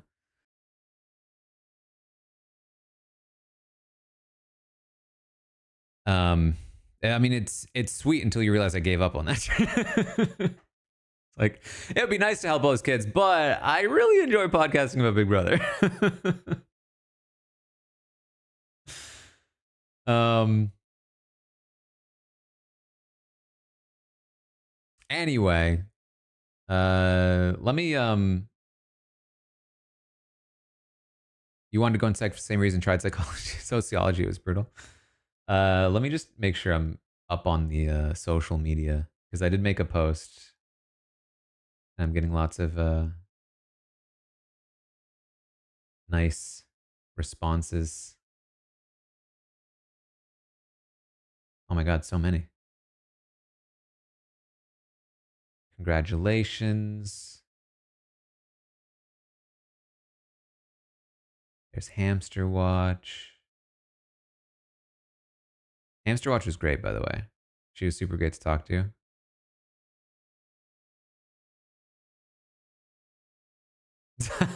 Somebody just sent me a screenshot of a text chain. FYI, I bought you an early birthday present, Taryn's new book. Wanted to give you a heads up so you don't buy one for yourself. And then they said, "Oh, I already bought it." Oh, that's great. Um,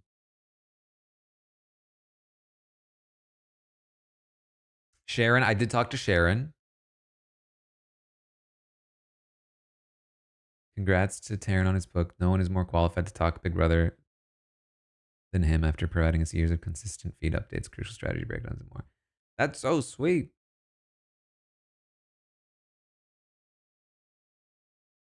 Mike Bloom. Oh my God, this is too much. I can't read this on stream. I just have to make sure there's nothing I need to respond to.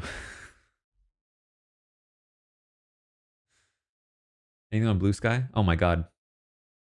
Tons.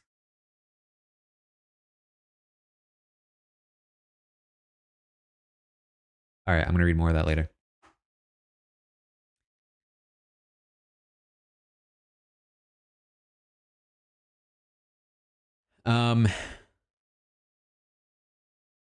Did I talk to Grodner? No, I did not. It's not really meant to be like I said, it's not really like meant to be a from the perspective of production kind of thing. It's much more so from the perspective of, it's not really from any one perspective necessarily. It's certainly from my perspective.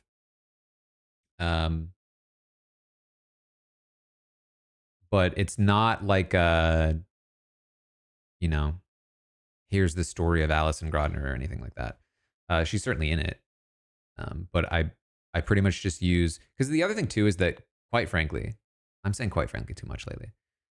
I felt as though there wasn't much that I could get from production that didn't already exist. Like, what would they be willing to tell me about that wasn't already publicly available, if that makes sense? And how likely was it for it to be relevant to the story I'm telling? And I felt like the odds that it was basically 0%. Like, it's just like, because again, like it's not a story about them. It's not a story about, it's a story about what they have helped create. Um, but uh, but they've already given a lot of information about,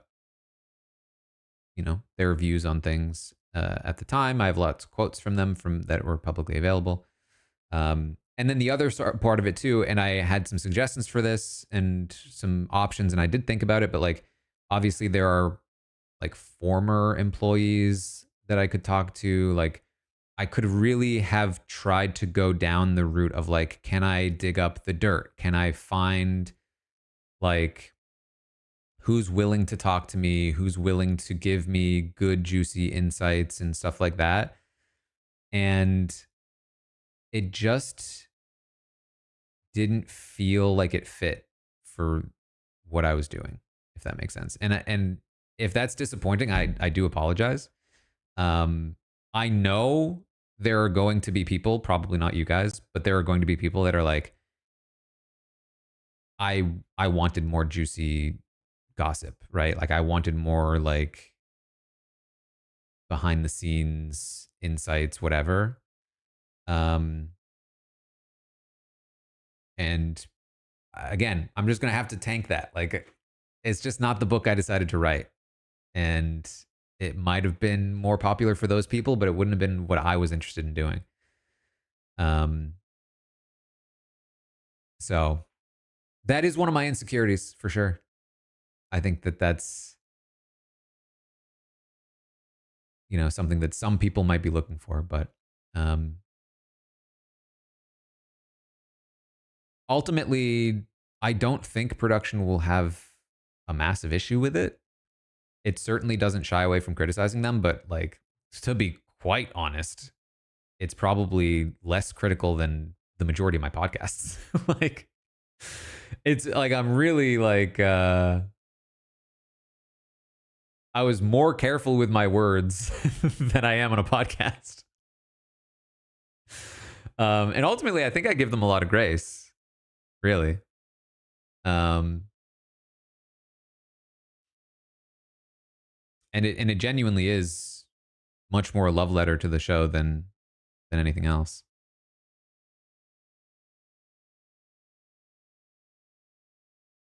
Do I have a favorite quote from the book? I have a few that I really like, a few lines I really like, but I could not possibly tell them to you because I would spoil them.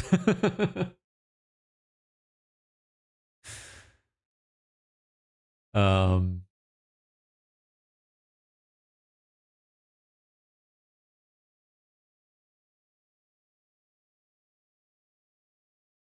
are you sure you can't? I listen, Matt, if you want. There is like one of the things that the marketing team talked about was they were like, you can like, would you be interested in potentially like releasing a certain like excerpt from your book or um, something like that? Like, and I was like, I mean, I have favorite parts of the book, but I feel like if I release them without context, I feel like it all flows into itself. You know what I mean? I like I'm very proud of the structure. I wouldn't want them to read it out of context. Um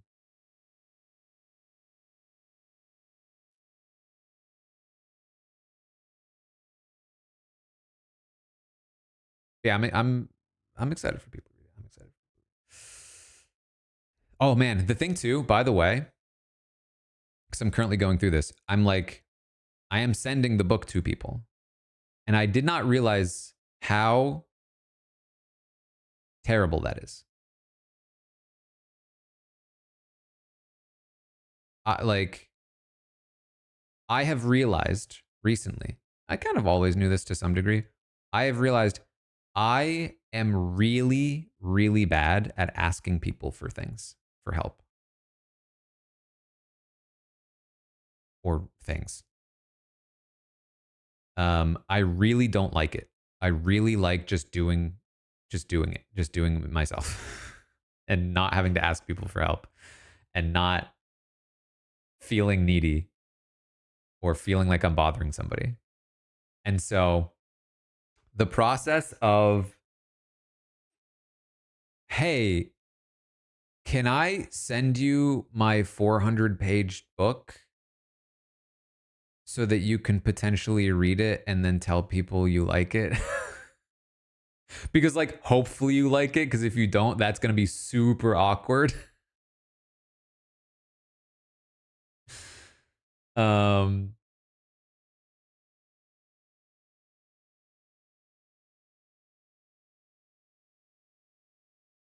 so it's like it's been bad. I know Matt offered and I still was like, nah, I wouldn't want to impose.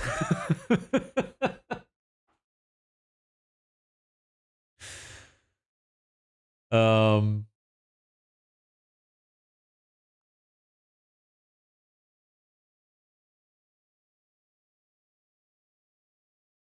but yeah, so that's been tough.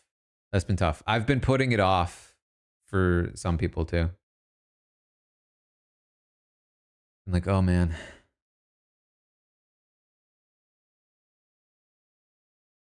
Um,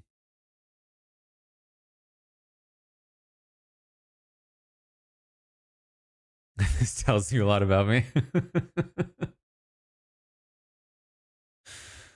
I'm working on it. I'm working on it. I literally, I don't want to. I don't like talking about like personal conversations without like full consent, but I don't think Taylor would mind. I literally said to Taylor, I was like, sorry to be a bother, but I need this from you. And she was like, Taran, don't you dare. Stop it. You're not a bother. It's like, okay, good to know.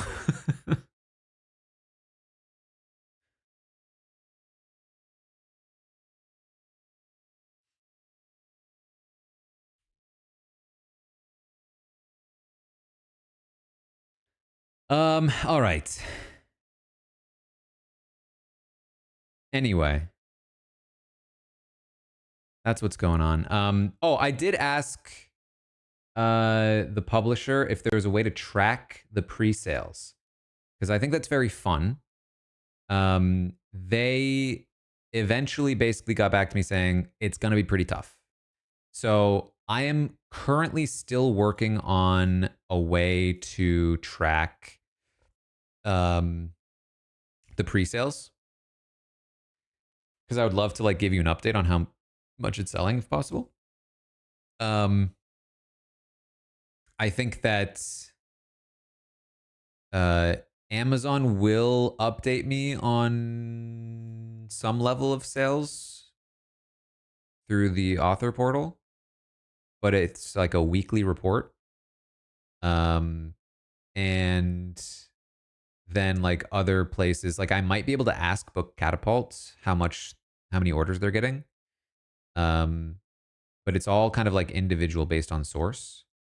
So I will try to keep a count going. I would love to like update you guys on that if I can. What I do have is let me see if I can find this again.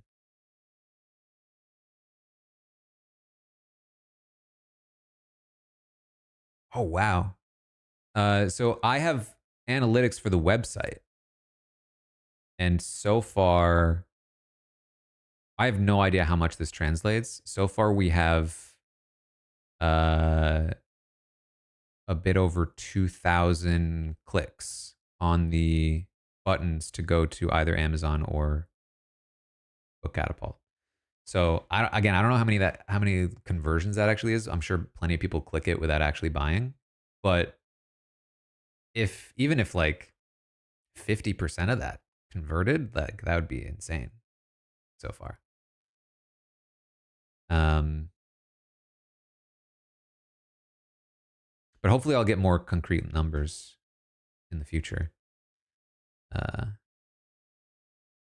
I don't have any like specific goals, but I think that like there are certain numbers that if I hit would be like pretty cool. I can also ask the publisher like what are some goals I should try to hit. Um, some click once and buy one. That, I mean that'd be great. You're in pre-order limbo creating a user with password. I always create a user account when I buy things because I feel like I get burned when I want to check the order status and it's like, but I don't have an account. Oh crap. I also, by the way, I have gotten into a bit of a uh, habit. I have a little bit of a vice that I've realized I have recently, which is that you can actually already see. So see in the little bookshelf, tiny one I have right now.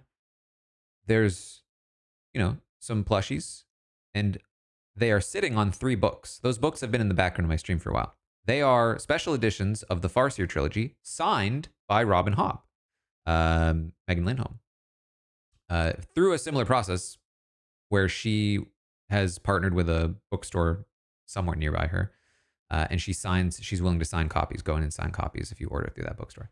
Um, that's how I got those books. And I've realized recently because she was tweeting recently about a different special edition of that trilogy, and I was like, oh, that one's pretty cool, and I bought it. And then recently she was tweeting about another different special edition of those books, and there were 2 different kinds of special editions in those ones, and I was like, I kind of want both of those. And I haven't bought it yet, but like, I feel like I'm close. You know what I mean? I feel like she keeps releasing cool editions of these books, like special leather bound, all kinds of fun stuff. And I'm like, I want those. I want those books. But yeah, they're really expensive. I'm like, ugh. And it's the same trilogy. I can't keep buying the same trilogy. Robin Hobb, release a different trilogy. Please.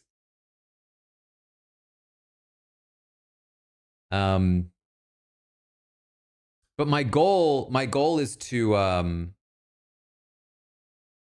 build a bookshelf, like an actual bookshelf behind me. I've talked about this before.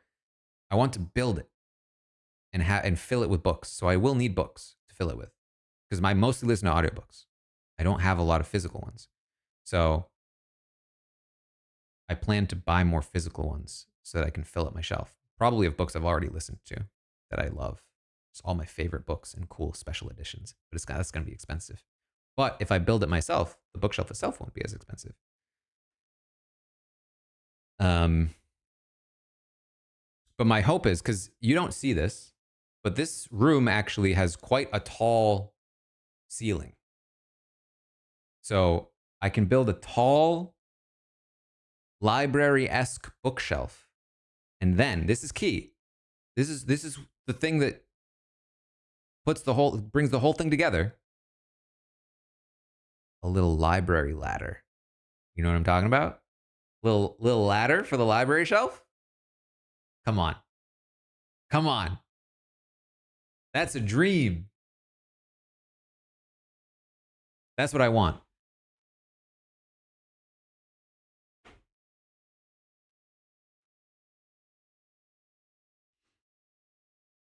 Right? And now, even cooler, one of the books on that shelf can be mine. Isn't that weird?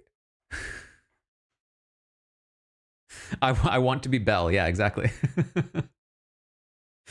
It's a very small room, I will say. You can see both ends of the wall in this shot. Calling it a room is a little bit of an overstatement. You could call this a large closet, and you would not be completely inaccurate, although it does have the high ceilings, so that helps. But there should be just enough space for this wall to contain a bookshelf with a ladder. And, you know, the ladder will probably be sticking out about halfway into the room, but what are you going to do?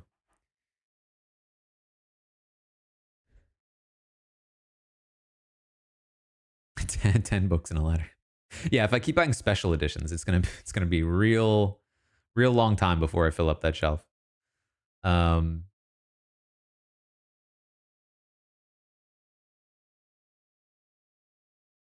Anyway, oh, by the way, I also like I don't know if you can tell. I feel like my audio is not great in here because there's still way too much echoiness. I need to fix that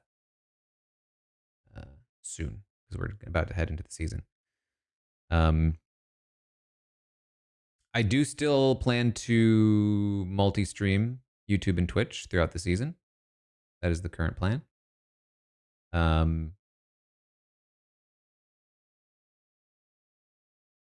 And I am also, by the way, I did start a Patreon specifically for right now, some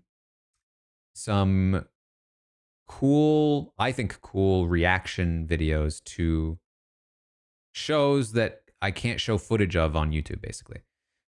So for instance, I did the entire season of Devil's Plan Season 2, and I just started the original Genius game in Korea.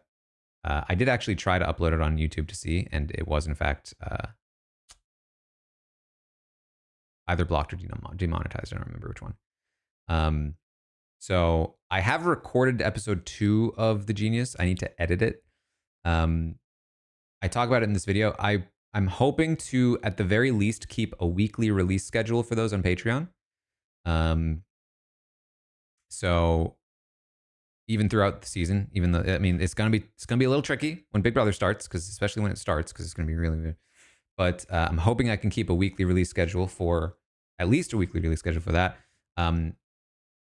I would also love to do some other stuff in there, whether it's book/author related, or if it's Big Brother related or anything else.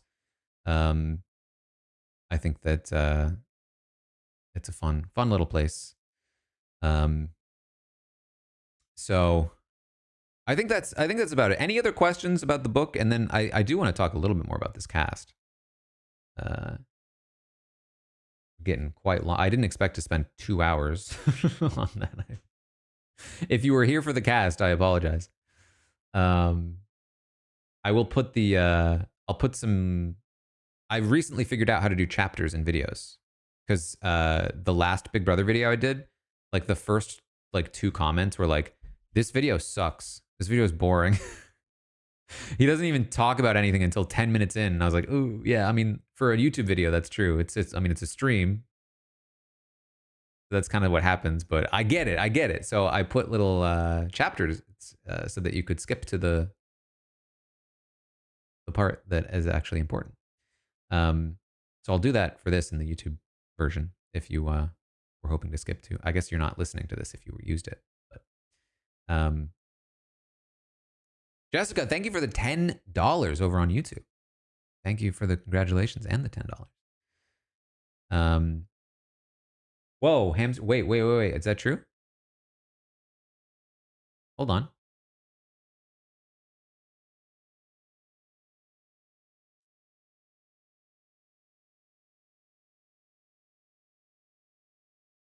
Am I being lied to? I think I'm being lied to.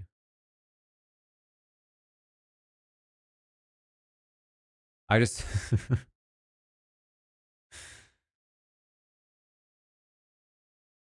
so sorry. Somebody in the chat said that Hamster Watch said that Rachel was on Twitter. I looked on Blue Sky. I thought Hamster Watch was all a Blue Sky person now.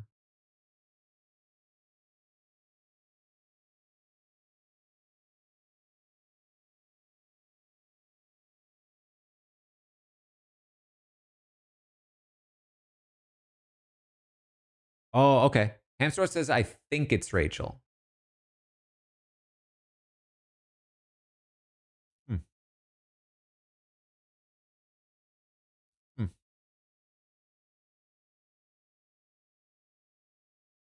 I will say there's a difference between Hamster Watch saying it is Rachel, my sources say so, and saying I think it's Rachel. Because I think it's Rachel, I think to me implies. Now, Hamster Watch is probably more likely to be correct about a guess than somebody like me or you, because Hamster Watch just got those sources. And so, you know, indications from sources might be indicating in certain indicative directions. However, it's still theoretically just a guess from what it sounds like. So I will not take this as confirmation, but honestly, in terms of like potential options, I think Rachel is one of the better ones, in my opinion.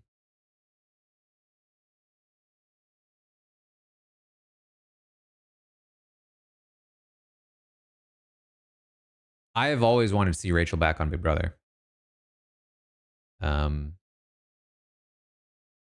Rachel, Vanessa is another popular pick for theories.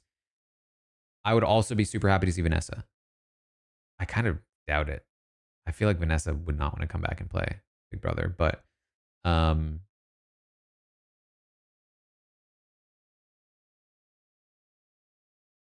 would be pretty happy to see both of them back, to be honest.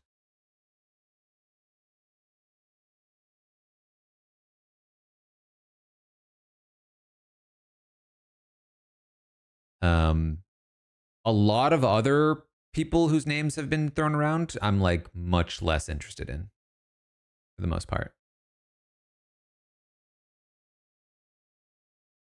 Like I talked with Rob about it. I really doubt it's Boston Rob. I'd be okay with Boston Rob, but I doubt it's Boston Rob. You know, plenty of Survivor players I'd be down for, but like I just don't think so. So then it's like, is it some kind of celebrity? Is it some kind of like, you know, other show? Like if it's not Survivor Big Brother, I'm not really interested. I'm not that excited about it. In fact, I might be against it outright, depending on who it is, especially if it's a polarizing person. Like that worries me. In the world of Michael Rappaport's On the Traitors, it worries me when we're hearing about a polarizing person. So like, I just feel like the floor is pretty low.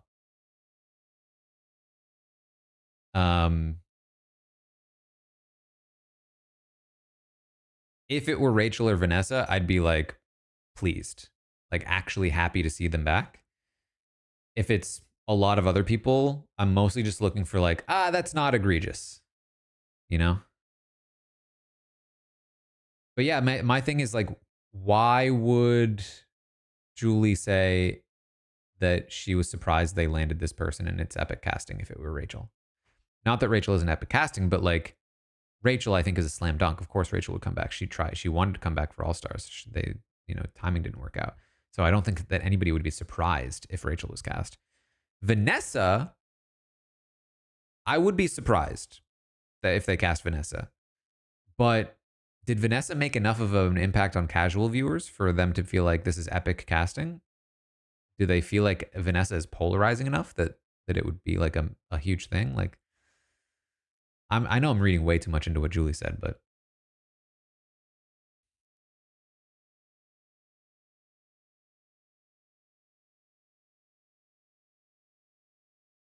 um,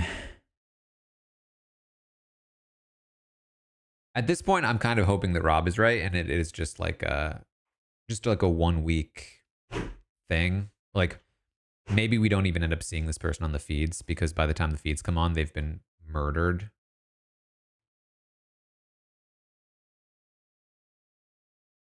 You know, Cody from PB19. Yeah, that would that would be polarizing. It fits that one.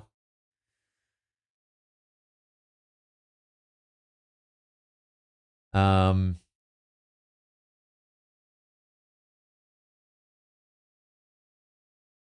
Dr. Will. I mean, let's be real. Dr. Will's never actually playing Big Brother again. We know why.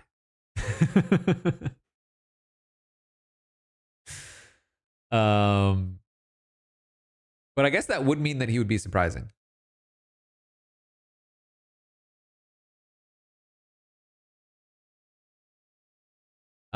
So okay.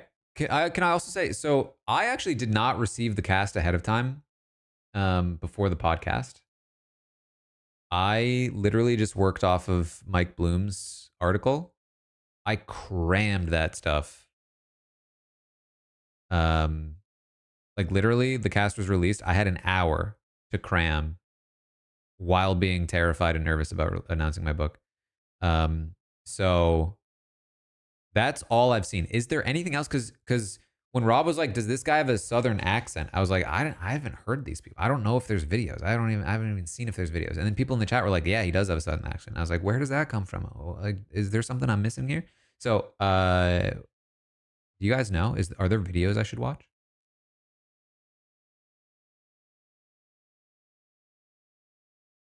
Mike has now posted videos. Oh, they were added later. That makes sense.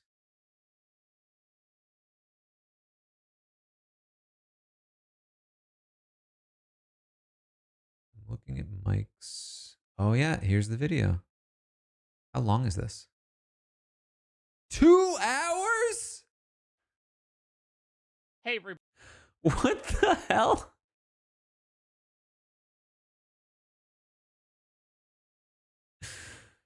Oh boy, if I had known we had 2 hours of watching these, I wouldn't have spent 2 hours talking about the book.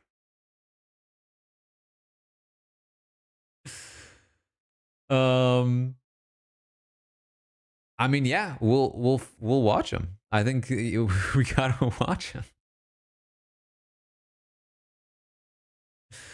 Wait, Sharon has a separate video? That's not true.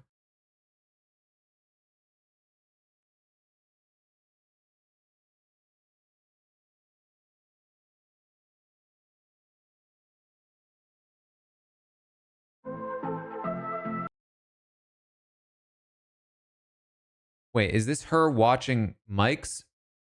No, sorry. Are they the same? Are they the same interviews? And this is Sharon reacting to those interviews? Same answers. Okay. Okay. So it's not okay, that's good to know. Because if it were two different 2 hour videos, that would be a bit too much. So Mike's is just the interviews. Sharon's is the interviews with her reacting to them. I'm seeing Mike a little bit in the transitions as well, but um,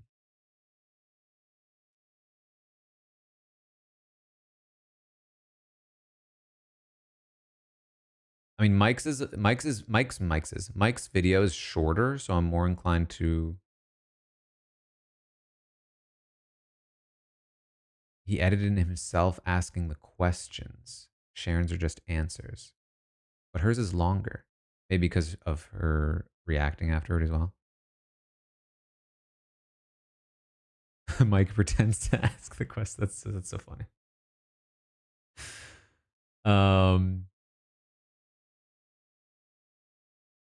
I think watching Mike's makes the most sense here for me.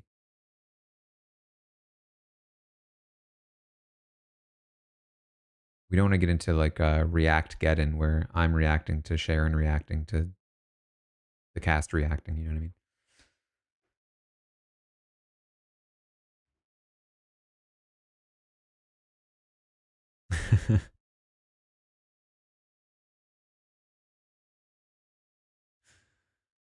um,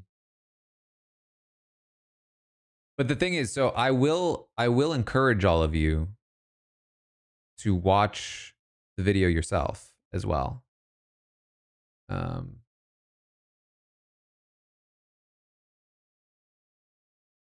especially like if you want to watch Sharon's reactions and stuff like that. I'm gonna be talking over this stuff. You're gonna want to watch it clean. You know what I mean? And I don't want to steal views from my friends.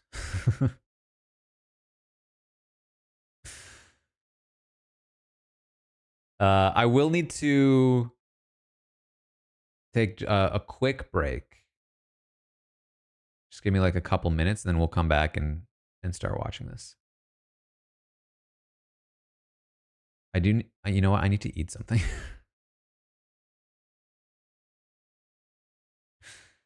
um.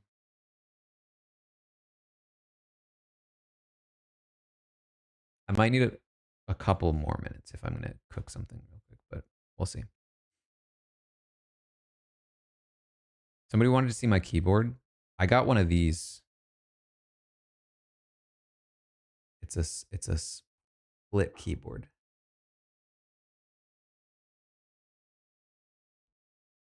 I like it. It helps me keep my shoulders from feeling like this, like versus.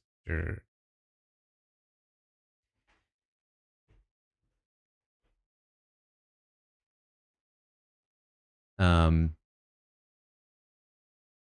All right. Give me a few minutes. I'll be back, and we will watch these videos.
All right. I'm back. I apologize. I made some mac and cheese.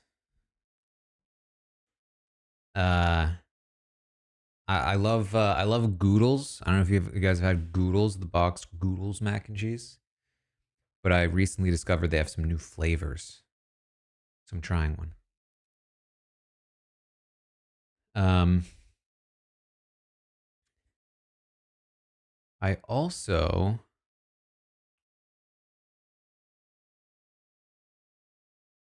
I did get an email from the book Catapult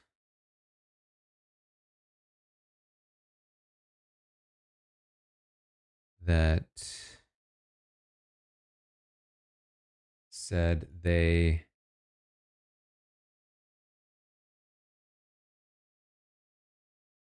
she said this was 2 hours ago, over 2 hours ago. She said, we already have over 100 pre-orders for your book. Amazing. She said, I wanted to check in to make sure you're okay with signing that many copies. It's like, yep, gotta do what we gotta do. But that's very cool. So that was at 12:30.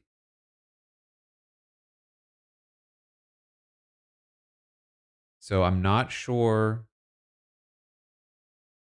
how many more theoretically might have been sold. I think at that point, no, I can't look at when. It seems like the conversion rate of clicks to orders is probably like fairly low then, I would say. I think at that point there were like 600 clicks on that link. So 600 clicks, 100 sold.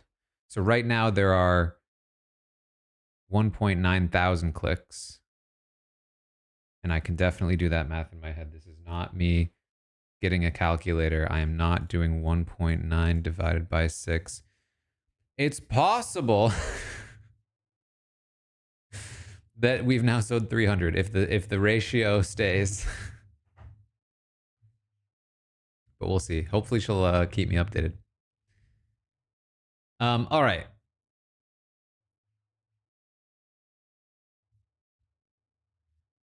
Let me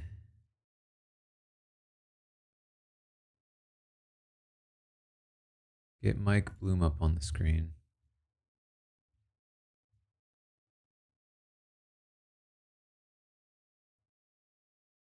this right? Yep. Oh, wait, hold on. I should use this one. Perfect. Close to perfect. Hold on. Let me see if I can resize this a little.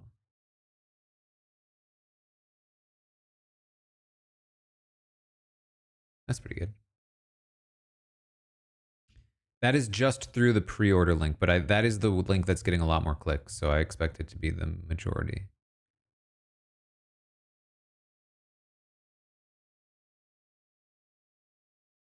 I did not set a limit for how many. I will sign as many as are ordered, whatever that ends up being. It's a good problem to have if it's too many to sign without injuring my wrist. You know what I mean?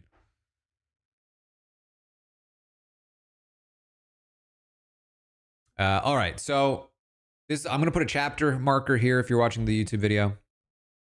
We are about to watch the cast interviews. I have not seen these yet, and I'm also going to be eating a little bit, so I apologize if that disturbs you.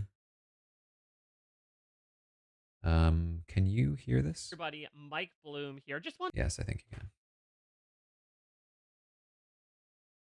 to give a quick disclaimer before we get into the interviews. This season, Sorry, I'm going to skip your disclaimer. Then what make questions specific for the your name, from, and what you do. Hi, my name is Adrian. I'm 23. I'm from San Antonio, Texas, and I'm a carpenter. What's your reaction to getting to play Big Brother? I don't think words can describe how excited I am to be here in the Big Brother This is house. good. Honestly, because It's in my head, I am the greatest Big Brother player this world has yet to see. I'm ready to prove it, okay? I freaking slept on the floor. I did every single possible. I've trained for comps. I slept on the floor. I made my own slop. I've been training. Okay. I've been reading. Quick question. Did I already read the transcriptions of this? Because I feel like I've heard this exact thing. Is this just the video version of what I've already read? Okay. So we're just kind of trying to get a vibe, because I have read all of these interviews then, for the most part. So we're mostly just getting a vibe here. So many psychology How's books. the volume I trained to beat this game in all three aspects: the social, the strategic, and the physical. I'm here to play the game and win Big Brother. I'm here to win the money for my family, but also to become the greatest of all time. Like that's my personal thing. Can I just say, this is Adrian, I think his name is. This is exactly what I thought he was like. It's not even a little bit different. Like, I don't think I've ever seen anyone analyze the game like I have, and I'm just excited to see myself after I win play Big Brother, because I think that's the best part for me. I get to watch back and see greatness, you know? Why will you win Big Brother? I'm going to win Big Brother because there's no one better than me. Socially, strategically, and physically, there's no one that can outbeat the king. Dude, why wouldn't I be the one to win Big Brother? There's not, like I said, there's not a single Outbeat the aspect king. that I haven't trained for. This game is made up of three things: the social, the social, the strategical, and the physical. When it comes to the physical, I train to win any single comp that has been seen and unseen. Right? I built my own wall comp. I've I did watched balance this guy games. in my I brain studied reading the his giant interview. dice game. I studied the stacking game. I studied every single possible Big Brother competition there is to know, and I train for anything else. I train my balance. I train for endurance, right? And when it comes to social, like I said, I've studied almost every social psychology book you could think of. I know what it takes to get someone to like you. It's not about how much you have. Has he studied Behind the Mirror inside the world of Big Brother? Because I don't know. I feel like that might be helpful. In common with someone, it's how much you can make them think you have in common with them, right? So and then the strategic, because the way I like to define strategic, right? The social is who you have influence over, right? And strategic is how you use that influence, right? So the first stage, the early game, because the game is made up of three segments, right? The early, the mid, and the end game. The early game, the early game, the social game is the most important part. You have to build up these relationships because you can't be strategical in the first session, right? Because you can't use that influence if you haven't built that influence, right? Do you plan on keeping any secrets about yourself from the other house guests? I live and breathe Big Brother. I won't tell them I make my own slop. I won't tell them I slept on the floor to train for the have not room. I won't tell them I built my own balance beam comps, my own wall comp, like the most iconic. I know I'm pausing a lot. Um, I read this interview and I was like, this guy has repeated himself at least 5 times, like largely, like large swaths of repeated talking points. And my thought was, these are probably, and I think they were, these are all like separate questions. So I'm not going to judge because he's probably just answering separate individual questions from different outlets. And it's not like he's talking to the same person. It's not like he is talking to Mike Bloom, right? So I feel like I give him some grace on that. Like, it's okay to answer the same questions if you're talking to different people. I will say, though, in future subsequent interviews that I read, many of them did speak as though they were talking to one person.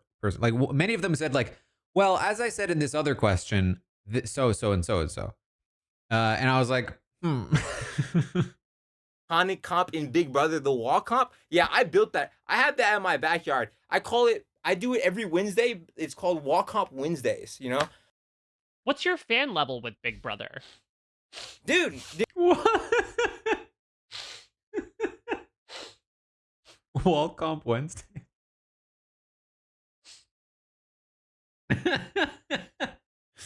I'm sorry. He has to be playing. He has to be doing a bit. He has to be doing a bit. There's no way. There's no way he goes, I built a wall in my backyard and I do it every we call it Wall Comp Wednesdays. Come on.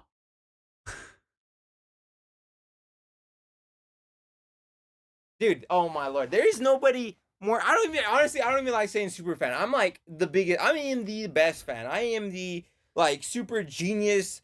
I don't even know what I freaking said. Like, I'm like a social assassin, a freaking like strategic mastermind here. Yes, I'm a super fan of Big Brother. There is no one more qualified to play this game than me, bro. I studied the physical, I studied the social, I studied the freaking strategical. Man, there is no one that could there's no one that could beat me in comps. There's no one that can out socialize me, and there's no one that can out strategize me. And if you don't believe it, just watch. You'll see it in time. No, How he's will doing a you bit. He's doing a crush bit. your enemies? I'm sorry. He is 100% doing a bit. Do you see this guy? Watch. You'll see it in time. That's a bit. He's playing a character. How will you crush your enemies? How would I crush my enemies? It depends because, like I said, like the way I break it down is in 3 stages: early, mid, and end. And in the early stages, you want to get rid of people. The earliest from the first 16 to the final 11 or 6 or final 11 or final 11 or 9. Okay. He might not be doing a bit. He's definitely doing a bit. But this is also at least 80% him. And you want to get those people that like you can't find similarities with, you don't have a bond with, right? People that you just can't see working long term or like you can't use, right? Mid game, you want to take out the comp beast. You want to take them out because this is serious. He's being serious now. Jury, but right before final 6, because final 6 every person could play the veto, right? So you could guarantee your safety all the way to the end if you could get out all the comp beat, all the people you can't beat before final 6, and plus in the mid game, if you get the comp beast out in jury, this is so underestimated. Comp beasts tend to favor a good game, right? So when you have the jury full of comp beasts that you taken out yourself and you strategically, he thinks he's spitting right now. Like he's being serious. Explain to them how you strategically kick them out of the house. I mean, they're gonna respect your game more than someone that may be bitter or not. I mean, it just depends who you are, but I mean, most likely I'll do it with a smile so that you love me at the end, you know? What makes Big The bit at the end is the bit. He's playing up some cockiness, but he definitely is like that frantic energy. I think is true to him. Brother such a successful show after 25 years? Honestly, the reason why I love Big Brother and I think why the fans love coming in is because the drama, the strategic play. Yeah, honestly, we sometimes in Big Brother we have pretty faces, but to be fair, you could get that anywhere. This is not The Bachelor. This isn't Love Island. This is I remember reading that line. I wasn't entirely sure that you meant it in the way that I read it, but it sounds like you did. You know, we have pretty faces here on Big Brother. Could you imagine on the podcast? Like, listen. I know us at RHAP, we've got some pretty faces, but we're not just pretty faces here at RHAP. No, sorry. That's not the same. That would be like if we had a guest on and it was their first time on the podcast. And their first time on the podcast. No, sorry. It's not even the podcast officially yet. It's we are interviewing somebody on the podcast. And then in the interview, they have a segment of an interview on the podcast. And they go, you know, us here at RHAP, we've got some pretty faces. other TV shows, okay? This is Big Brother. This is backstabbing. This is lying. This is strategic manipulation. This is social influencing. You gotta not only have to figure your way out through this social landscape, but you have to also survive for your survival. You have to vote other people out. You have to sometimes betray your own friend, maybe you're even your own alliance to get to the end. You know? So I think what makes Big Brother is the social dynamic. Like I said, finding your way through the social landscape, competing to the physical comps, being strategic with who you get rid of, who you keep by your side, knowing that they could be a wolf in sheep's clothing. I think that alone separates Big Brother from any other show is that it combines the physical, the strategical, and the social. Like, what other game's gonna have that? What's your strategy going into the game? My strategy coming to the BB house is first we got to focus on the early game. The early game is all about social, building those connections, being social with everybody. Because the second. Listen, guys, let me explain this to you. Big Brother, in the first part, you got to focus on the early game. You know what I mean? You got to focus on the early game. Then, you get into the mid part of the game.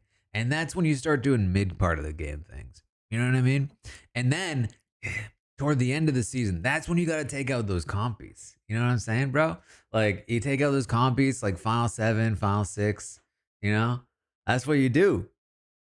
Second stage is strategic. At the end is physical. I mean, I want to win the first HOH to start establishing alliances, to make alliances, create alliances, final choose from a position of power. But it depends because if I could get away with it, I would strategically throw the first HOH if I feel safe with the final two people standing there, because if I'm willing to be the third person out, as long as I trust the final two that are still hanging on or still competing for the HOH. But if not, if it's somebody that I don't think I could get along with, I'm gonna have to gun for the HOH. What are your big Okay. This might be a hot take.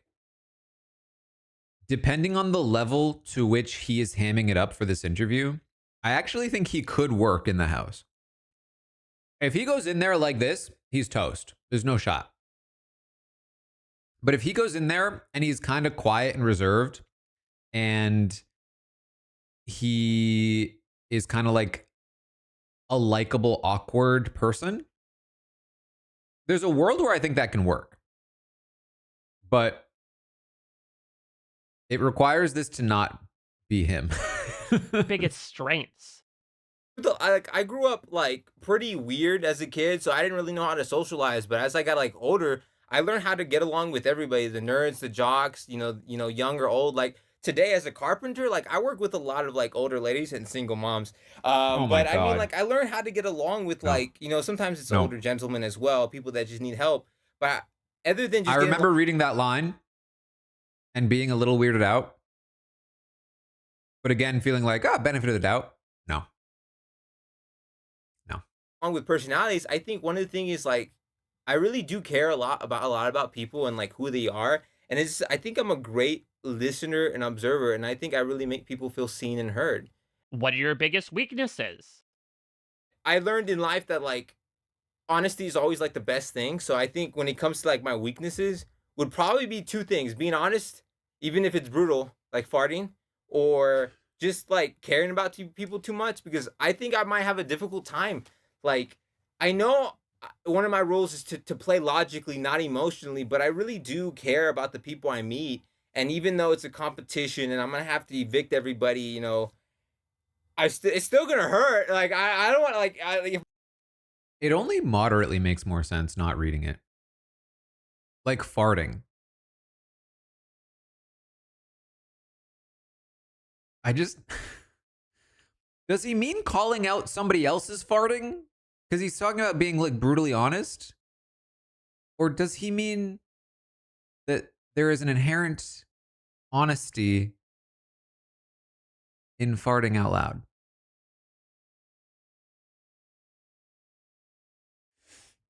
Deep questions we're pondering via Adrian.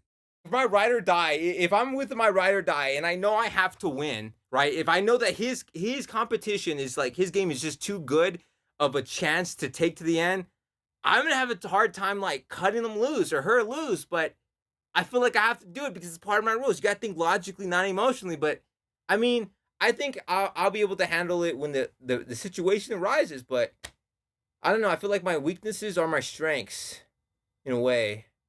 Because honesty, you know, you can't go wrong That's with a bit. honesty, right? I mean, That's I a know bit. I'm in the Big Brother house, but I mean, if there's one person to win, it's the greatest player of all time, you know? What are you bringing to the show that nobody has seen before? I want to say, honestly, I'm a bit weird. There's a lot of things you don't know about me. Like, I like picking up things with my feet. I love playing with toys. I mean, people don't play with toys enough. I And forgot about this. I can't believe I forgot to mention this on the podcast. Oh my god. It was too much at this point. I could only write down so much. And I don't know, there's a lot of things that you're just gonna have to find out as the show goes on. But I think the thing I really I want to bring the most is a strategic game. I've never, like I said, I've never seen anyone analyze, break down the game like I have. And as the game goes on, once I meet these people, I could better strategize, get a feel for who they are, and you can see me how I manipulate, influence all these people to get them like me to do my bidding. And I've really excited to see like myself really kill this game better than anyone has before, better than Dan Giesling, better than Derek from season 16, better than Dr. Will, better than any of the greats you could think of. I believe that I could outbeat them in any day. Outbeat them. To start, tell us a little bit about yourself. Give us your name, where you're from, and what you do. A quick question. Does Mike Bloom reuse all of the questions for each person? Like him recording, like, is it the same recording of a question for each person? Because I think that would be hilarious. I got a call from Sharon on that analysis line. Hold on, I want to watch that. Her video. Okay, Ashley is Like I said, I've never seen anyone analyze, break down the game like I have. And as the game goes on, once I meet these people, I could better strategize, get a feel for who they are, and you can see me how I manipulate, influence all these people to get them like me to do my bidding. And I've really excited to see like myself really kill this game better than anyone has before, better than Dan Gee. I believe that uh, I'll beat them in any day. uh, wow, okay. That was Adrian. Um, high energy, you know, he's 23. He's excited to be on the show. She's being so nice. Excuse me. I'm still waking up. Yeah, I did the training for the comps might be listen, I love preparation and I'm happy he's going in there prepared. I worry he's a little overconfident, and I think it's fair to say that because he called himself a strategic mastermind many times. Uh, to say that no one's broken down the game like he has, you know, I'm interested to see. I think people like Taran might disagree with that. Actually, Taran's too humble to say that, but yeah, you know, he's just young. He's energetic. He definitely his mind moves faster than Listen, his. I think we can all agree, having watched that interview, that he is actually telling the truth. Nobody has broken down the game like Adrian. That is, he has some unique perspective, I think. I think he's making an accurate statement. All right. Let's move on. I'm gonna speed this up a little bit. Let's at least go like 125. I'm Amy Bingham. I'm an insurance agent from Stockton, California. Why did you want to compete on Big Brother? I want to compete on Big Brother because I feel I can win. I know I can win. I feel like it's a game of strategy and connections, and I'm good at building connections with people. What's your strategy going into the game? I'm hoping to play the game and by having women's backs. Like I really, really, really, I want us women to stick together and really get those boys out. I really do. I think that would be it hasn't ever been done successfully. And I feel like it needs to be done. 27 seasons. Let's go. Come on, girls. Let's get it together and play together. We are so powerful together. Let's do this and get the boys out. The What makes bleep. Big Brother such a That was so successful show loud. after 25 years? Big Brother has been such a success because people like to watch what people do. Are they going to backstab their best friend? What are they going to do to get I like this question in theory. But I feel like I didn't get many good answers out of it. Because the problem is that most of them aren't like actual fans of the show. So I feel like a lot of them just vamped. A lot of them were just like, oh, what makes it successful? I don't know. I just started watching last year. that money? Who are they going to have to lie to get someone out? I am ready to play. I'm so excited. Whoever I need to blindside, I'm ready to do it. Why will you win Big Brother?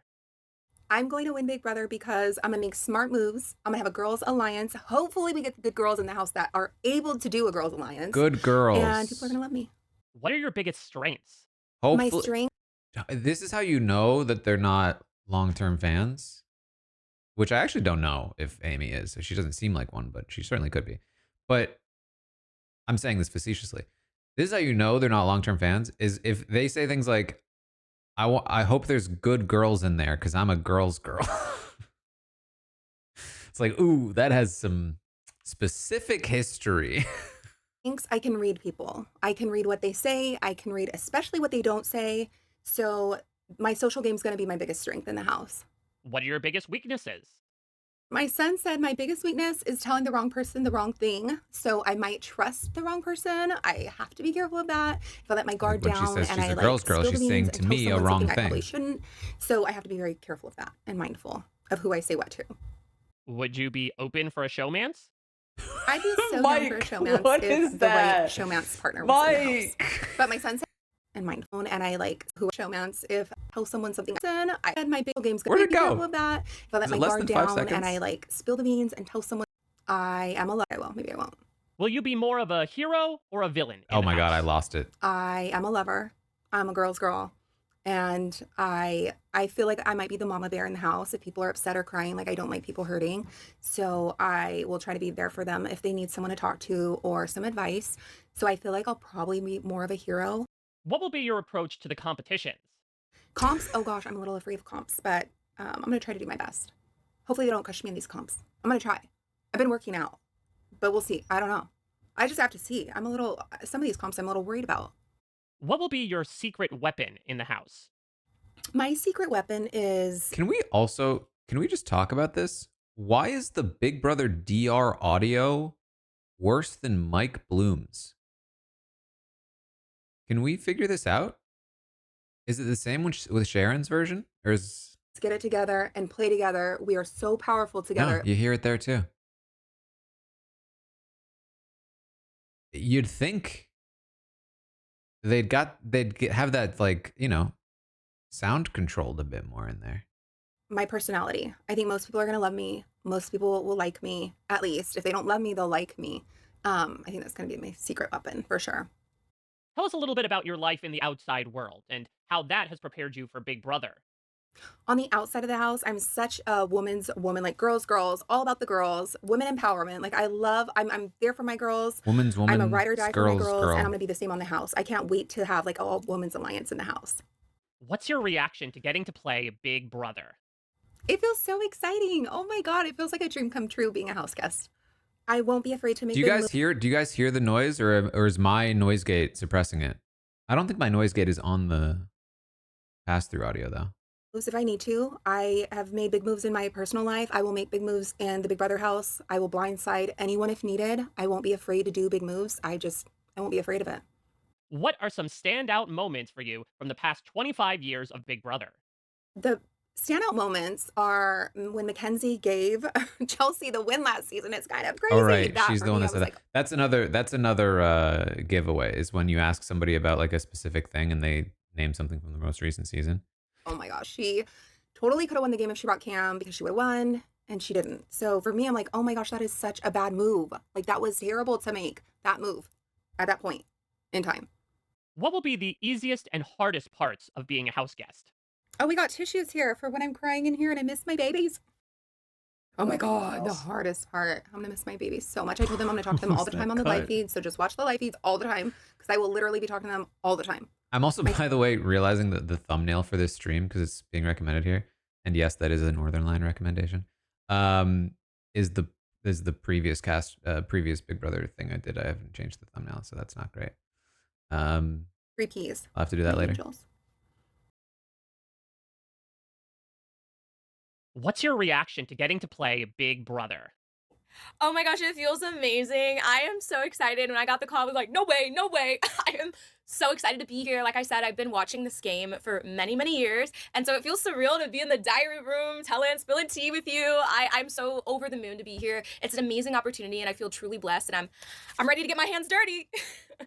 Why did you want to compete on Big Brother?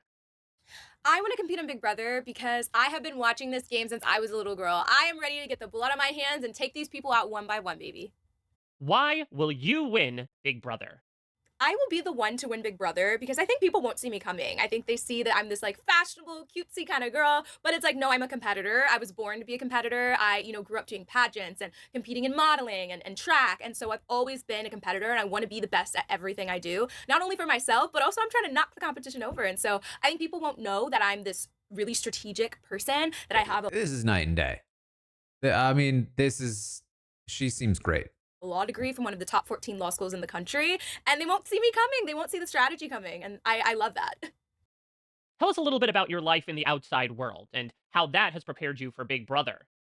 So a little bit about myself. I have a background in pageantry and modeling and performing. I grew up in the arts, but I'm also a competitor in the sense of athleticism. I, was on the competitive dance team. I ran Tell me if this is track. too much for you. I'm an active Pilates member. So I think I definitely have that side of me, and I definitely grew up trying to be the best at everything. I mean, my parents always prioritized education just because of their background. I grew up from a 2-parent household where they didn't really grow up with a lot of money, and education was really that pillar for them to get success and to see success. And they're first generation college students, and so I think I've always carried this weight to like be the best at everything I do and excel in everything I do.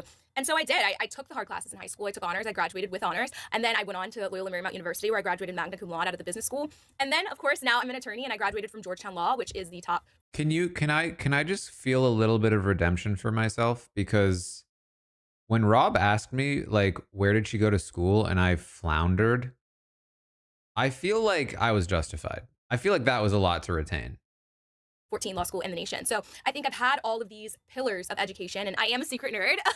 And I think that's really led me to where I am. I'm very meticulous about the things that I do. And I think that is really going to be something beneficial in the game because I am someone who, is always trying to pursue to not only be my best, but beat out the competition. What are your biggest strengths?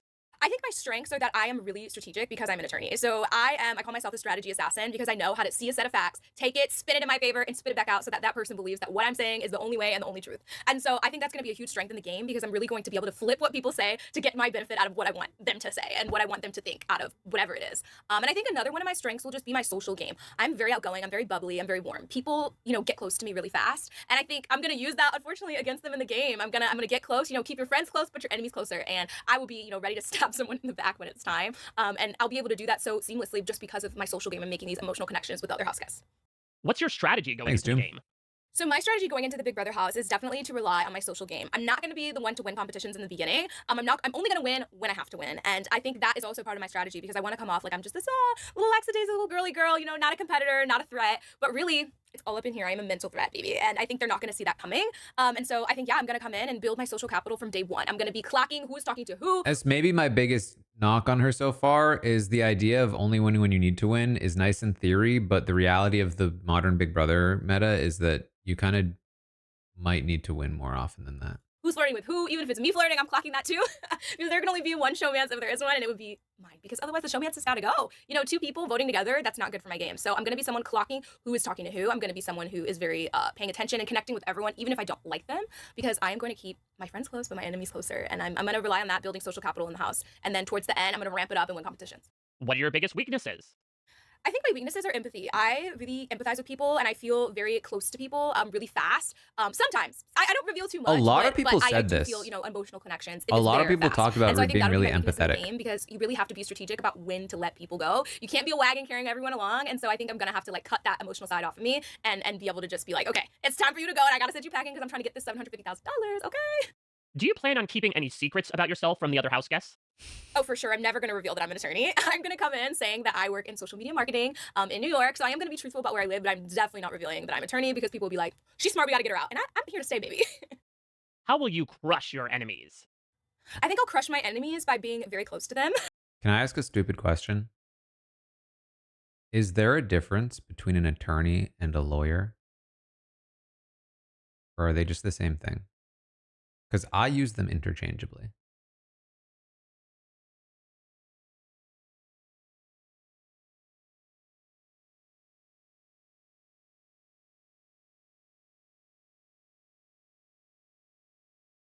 Okay. I'm getting different answers. Okay. An attorney has passed the bar. A lawyer only went to law school. So you can be a lawyer without passing the bar, but you cannot be an attorney without passing the bar. So attorney is like you're actually practicing as a lawyer, whereas a lawyer can't actually practice. That just sounds to me like we use lawyer wrong, that we should be saying attorney. Every attorney is a lawyer, but not every lawyer is an attorney.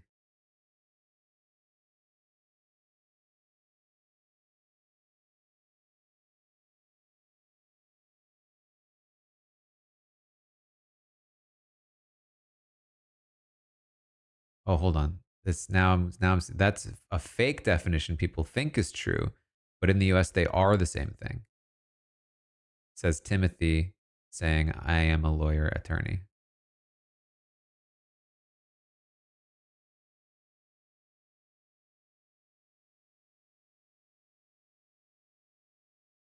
Wow, who knew this was such a complicated question?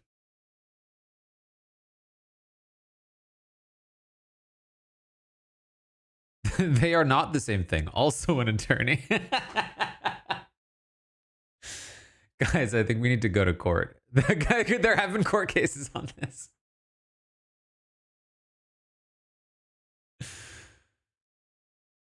I mean, bottom line, at this point, I feel confident in saying, bottom line, nobody's going to get mad at me for saying lawyer, right? Like, everyone's going to be like, I get it. It's not like an obvious, clear mistake. If I'm like, oh, she's a lawyer, people aren't going to be like, wow, what an idiot. He thinks she's a lawyer. She's an attorney.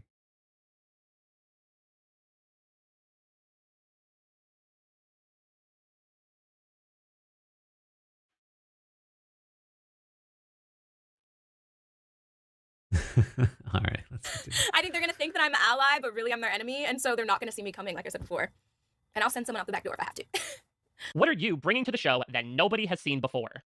I think what I'll bring to the show that you've never seen before is someone who's super in touch with their emotions. I'm someone that's not going to react immediately. I'm going to really hold my cards close to my chest. And I feel like a lot of the other house guests in the past, they're like a damn leaky Chipotle burrito, okay? They are leaking information left and right. And I'm going to be the type to keep information in until it reaches my benefit to share it or spread it. What makes Big Brother such a successful show after 25 years? I think Big Brother is such a success because it brings together a group of authentic people. I think every season, that's something that we can say, whether you love them or you hate them, is that it seems like everyone's really their authentic selves. And I think they pick people that are their authentic selves. And This answer did confuse me. As a fan, I feel like that's not a super common opinion to hold. that you would specifically, like, the one thing you'd pinpoint is like everyone on Big Brother is super authentic. I feel like most fans would tell you that's not really true nowadays. But People love to connect to people that relate to them, whether it's the underdog, whether it's the pageant girl, the athlete, you know, the mathlete, the gleeks. I think there's someone for everyone to root for. And I think people in America love to see that representation. Also, the diversity, I think that is amazing and is something I that think Big this Brother and tracks. CBS do so well so that, again, people can see a representation of themselves. And also, Big Brother's just fun and exciting. The gameplay, the competitions, all of it. I think everything together just has this perfect blend of entertainment. Why will you be the player to watch this season? I think I'll be the one to watch this summer because I'm really goofy and funny. I definitely have my funny, sassy side. Okay, I am gonna bring that side of me. But I think also just I think I'm gonna be a really strategic player, like I said before. So I think people will love to see the strategy behind my thought process and the behind the scenes because that my other house guests won't see to how I build my social capital in the game. Would you be open for a showmance? It just depends. What do the Big Brother gods say capital in the game?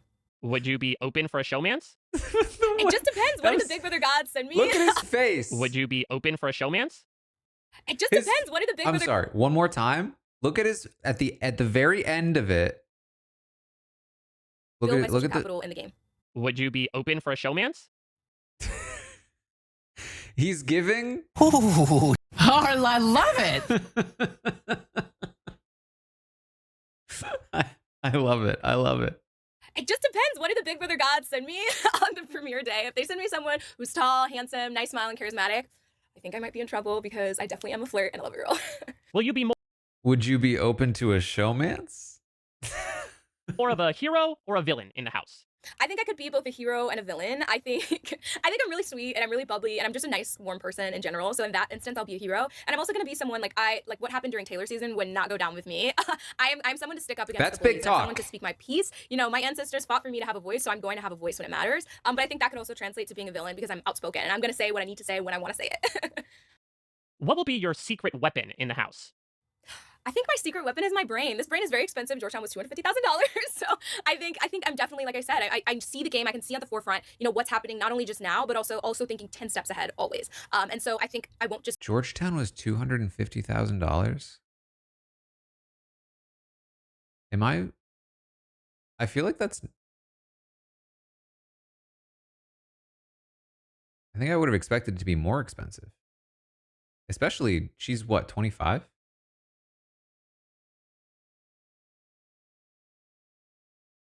I feel like I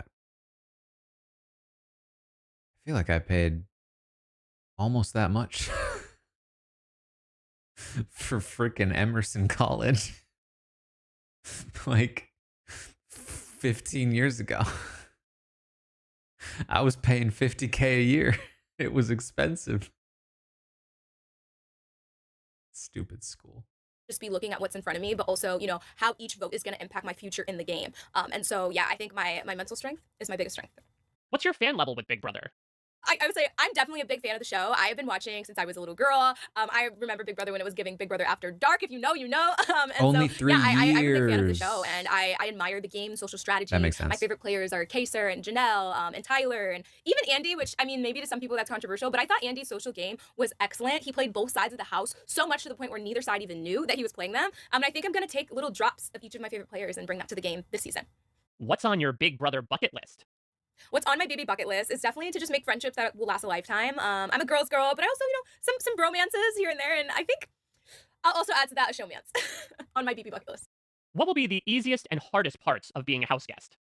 I think the easiest part of being a house guest will definitely be like friendships. I love making new friends. I'm a friendly girl. I'd like to think that of myself. And I think the hardest thing will definitely be watching your best friends go home. I think you're living with these people every day. They become your family. And of course, it's going to be sad for people to leave, but also get out because I'm trying to win this $150,000. But it will be sad.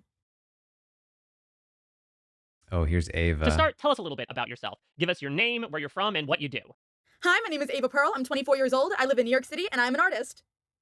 I'm an art instructor for teenagers and kids in an after-school program, and I also paint aura portraits for people in various New York City. What was that?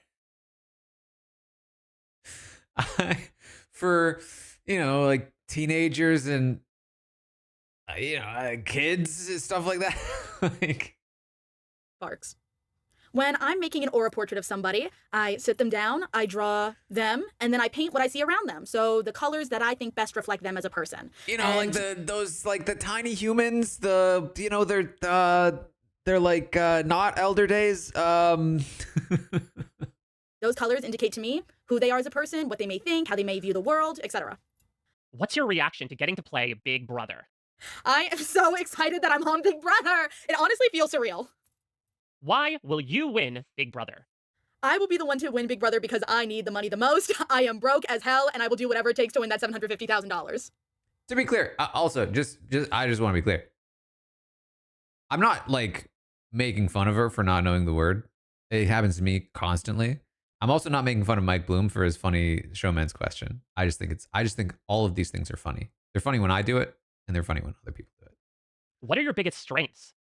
My strengths going into the game is the fact that I read people's auras for a living, so I literally read people as my job, and I'm ready to take that skill into the Big Brother house and read all these house guests down. What are your biggest weaknesses? My weakness is going You can tell she's very much doing, I mean, not doing a bit per se, but she's very much like playing a character right now. to the game is the fact that I am an emotional artist. I was also raised by strong Long Island Italians, so my emotions may at times get the better of This is her being more genuine. me, and I am known for not taking crap. I've lived in New York a long time now. I was raised by extremely strong women that tell it like it is, and I'm not afraid to do the same. Do you plan on keeping any secrets about yourself from the other house guests? I would like to hide the fact that I know how to read people's auras in the house, mainly just because, number one, I don't need them getting freaked out thinking I'm a witch, and number two, I don't need them knowing my secret weapon. That's her playing a character. What will be your secret weapon in the house?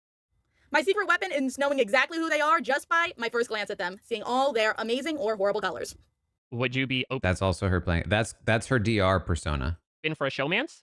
Hell no, no, absolutely not. There is no showmance in the cards. Number one, I have a boyfriend. Number two, all the guys I like could not pass the background check to get in here. Will you be more of a hero or a villain in the house?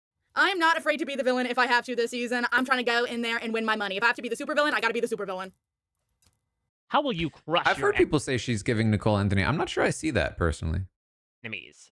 I will crush my enemies in this house by using these go-go boots to walk all over them, okay? I am not afraid to... These boots were made for walking, and that's what they're gonna do, right to my $750,000, okay? What are you bringing to the show that nobody has seen before? Big Brother has never seen anybody like me. I'm a strong, Italian, proud woman from New York City who also loves to make her auras, loves to align her chakras, loves to get everything all together in a nice, cute 1960s package, okay? Y'all have never seen this before. What's your fan level with Big Brother? I think she does have more energy than no pun intended, than I felt in the bio, in the interview, in the written interview. But it does still feel to me like the DR persona more so than like how she'll act in the house. So I'm still trying to figure out how she'll be like kind of I am normal. a huge fan of Big Brother. However, I would say the super fan of Big Brother would be my little brother, Nolan, who convinced me to even apply for all this. He has, oh my gosh, he makes like, oh God, what are they called? Like fantasy leagues for all the seasons and all the different players. And he convinced me to do this. And Big Brother was one of the ways I could really connect with my little brother. Tell us a little bit about your life in the outside world and how that has prepared you for Big Brother. So I'm an artist living in New York City, which means competitiveness is built into my system. To get any job in New York City, to get any artistic opportunity, to hustle in the parks, you have to have the mentality to be able to keep going. And I'm ready to bring that into the Big Brother house. Why did you want to compete on Big Brother? I want to compete on Big Brother for the money. Yeah, I need that money. I live in New York. It ain't cheap there. What's your strategy going into the game? My strategy going into the house is to use what the universe has given me, my ability to see auras, my ability to listen to my gut, and my ability to backstab any of the people I need to get that $750,000. What will be the easiest and hardest parts of being a house guest? I would say the easiest thing about being in the Big Brother house is probably going to be the fact that I'll be chilling, relaxing by the pool rather than hustling in the streets of New York City. In here, I know everybody's trying to backstab me. Out there, they're trying to backstab me too, but they'll do it for free. I would imagine, honestly, the hardest thing for me is not seeing my family, not being able to make my aura portraits, not having, a pencil and a paper that I usually have. I'm an artist. That's how I express my feelings. What makes Big Brother such a successful show after 25 years? Big Brother is such a success, at least for me, I know in my life, because it's legendary. It gaps generations. It brings me, my aunt who loves Big Brother that's been watching it since the first season, my little brother who just turned 18, and me, 24 years old. We all sit together and we watch Big Brother, and we love every single minute of it. It is generational, it is iconic, and it is legendary. Why will you be the player to watch this season? I will be the player to watch this summer because I am the iconic player that's going to do whatever it takes to win that money. What are some standout moments for you from the past 25 years of Big Brother? I would say my favorite moment, just because I experienced it, watching it on TV, is probably when Taylor won. Taylor Hale won. That was at least my favorite moment ever on Big Brother. I think she is one of the best players of all time, if not the strongest player. To start, tell us a little bit about yourself. It's interesting. I feel like I got a better impression of her, like a more positive impression of her based on the interview than I did the written. I'm not entirely sure because I think the most of that interview was like DR persona Ava more so than because like you occasionally got glimpses of her like being a little more serious and sort of like mellow, which felt to me like how she'd probably be in like a normal conversation rather than like an interview in a diary room setting. So I think there's promise there, but it's hard to fully see it because I think it'll be we won't really see it until we see her in the house. Give us your name, where you're from, and what you do. My name is Clifton Williams. I am currently a podcast host talking women's college basketball. I'm originally from Charlotte. He's a podcaster. It might be difficult to see through the podcasting. North Carolina. Sort of. What's your reaction to getting to play Big Brother? I am so excited to be on Big Brother because this has been this is all sort of one of those cherry things that are on top of the cake for so long, and I've been able to accomplish this, and just being in the house is amazing. What are you bringing to the show that nobody has seen before?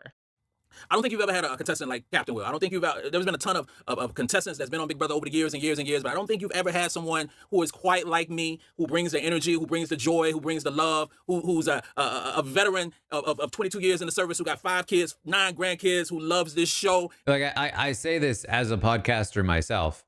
The way that I'm talking to you right now is not necessarily the way that I'd be talking to you if we were having a conversation. You know what I mean? Like, I'm projecting a little more than I would. I'm honestly injecting a bit more energy than I might have in like a sit down conversation. So like, how would I interact with other people in the Big Brother house? You wouldn't really. I mean, you might be able to tell if you've watched enough of me, but like me just sitting here talking into a camera is not necessarily going to give you a good indication, especially because I'm really practiced at this. And if he's practiced at it too, then, I mean, maybe this is just how he is in person, but like, there tend to be sort of different layers of sort of interaction, I think. And it's going to bring something way different than has ever happened before.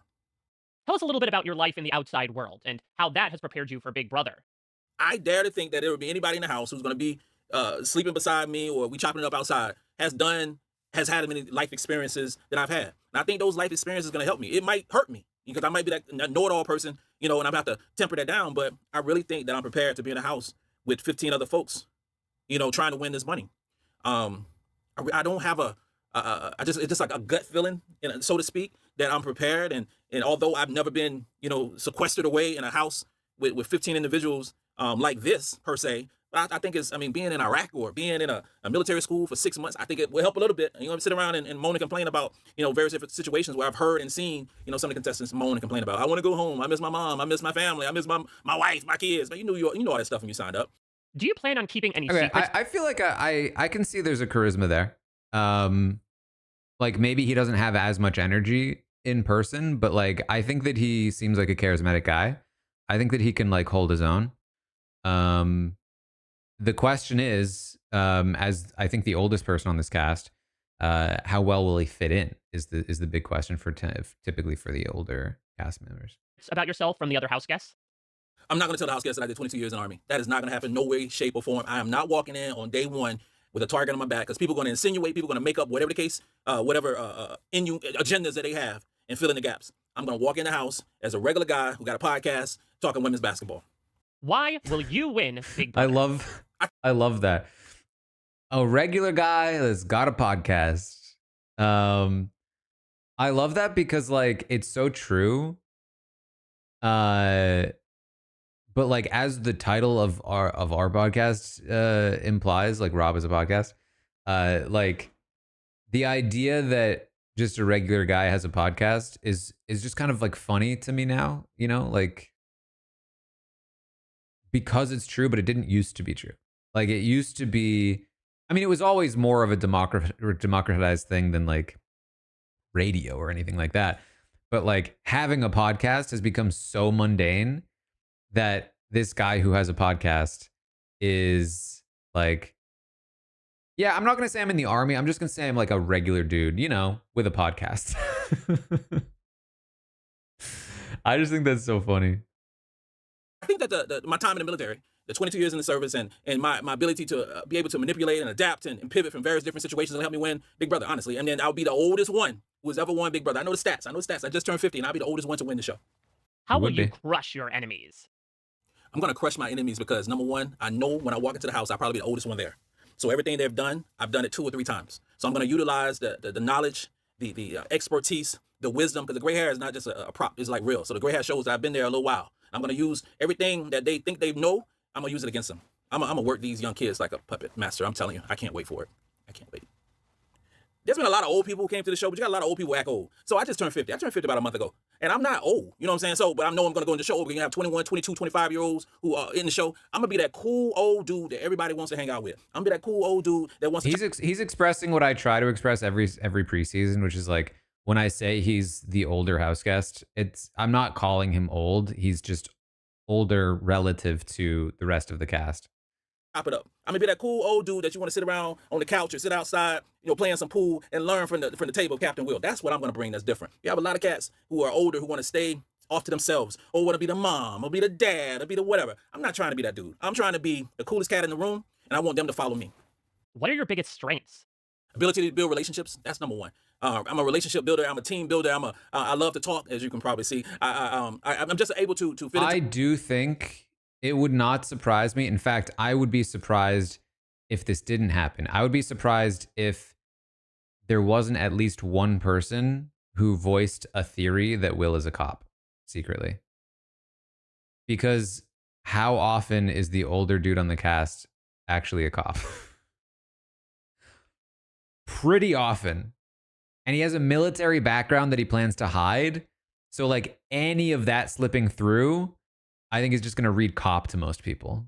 To whatever situation that would benefit me the most in this game. I understand it's a game. This is a game. I'm not taking anything personal. The object of the game is to win the 750. Which really might mean that he would be better off just saying he was in the military rather than people potentially thinking he might be a cop, because I think people from the military you'd be better received as somebody who's openly openly was in the army versus somebody who's lying about being a cop. $1,000. I'm gonna do whatever it takes to win that money and be holding that check at the end, and for Julie to be calling my name.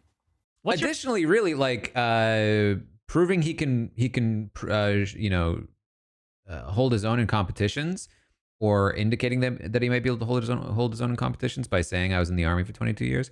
I think only benefits you in the early game. Like, hey, I'm valuable. Bring me in. I can win comps for you. It might hurt him later, though, depending on how many connections he's able to make. What's your strategy going into the game? My strengths going into the game is my ability to pivot, to my ability to react to whatever happens. I know this is expecting unexpected, but bring it. I'm down for the unexpected, because I can change, I can morph, I can do whatever it takes for me to win that money. What are your biggest weaknesses? I don't have any weaknesses. Is that being blunt? I don't think I have any weaknesses, which might be a weakness. That's probably a weakness of mine. I don't think I have any weaknesses. So you can use the age thing, but I don't give a damn about age. That doesn't mean anything to me, you know. What makes Big Brother such a successful show after 25 years? I think the social experience of putting, 16 different personalities into a room, into a house, and just watching it marinate and bake is so cool. I think it's much different than some of these other reality TV shows because it's 24/7 and you got so many different microphones and so many different angles. So it's not like, okay, cut and then move on like that. I think you're seeing it as it happened. You're seeing it as a sausage being made, I think it's real cool. And then the variety of the cast and that's one of the best answers. That's one of the best answers to this question. And the issues that develop once you're in a house in an incubator for so long, happens, and we just watch it and we laugh. What will be your approach to the competitions? I want to win. I'm a winner, so I want to win. I want to get off the couch and do what I've been talking about for a long time. You know, in regards to the competitions, in regards to the relationships, we can always be that armchair quarterback and say what I can do, what I won't do. I won this immunity, or I won this advantage, and I'm not going to tell nobody. And the first thing you do, you tell somebody. I want to utilize all the stuff that I've been saying for years and years and years in live and in color for everybody to judge and see. And I think I'm gonna do well with that. What's your strategy going into the game? My strategy is to get 4 other people on my side. I'm walking into the house targeting 4 folks. I forgot he was the guy that wanted to make the alliance of 5. 2 females, 2 males on my team. Captain Will's team. I talk about basketball, so I guess I'm building my own basketball team when I get into the Big Brother house. I love analytics. I love facts and figures. I love numbers. So my starting lineup, my basketball team of males and females, and when I'm building this team, I'm looking at a person who has a perception of they can win a competition.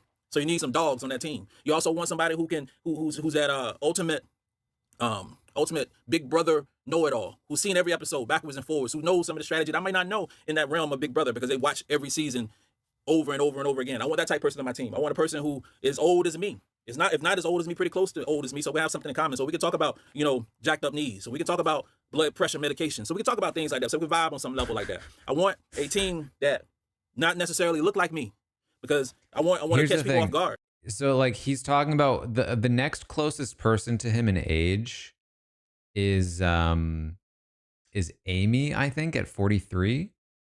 And then, man, everyone else is like 35 max. Like Mickey's 35. Yeah. Like 35, a bunch of 33-year-olds, a couple late 20s, a few mid and early 20s. So there's really nobody even close other than Amy.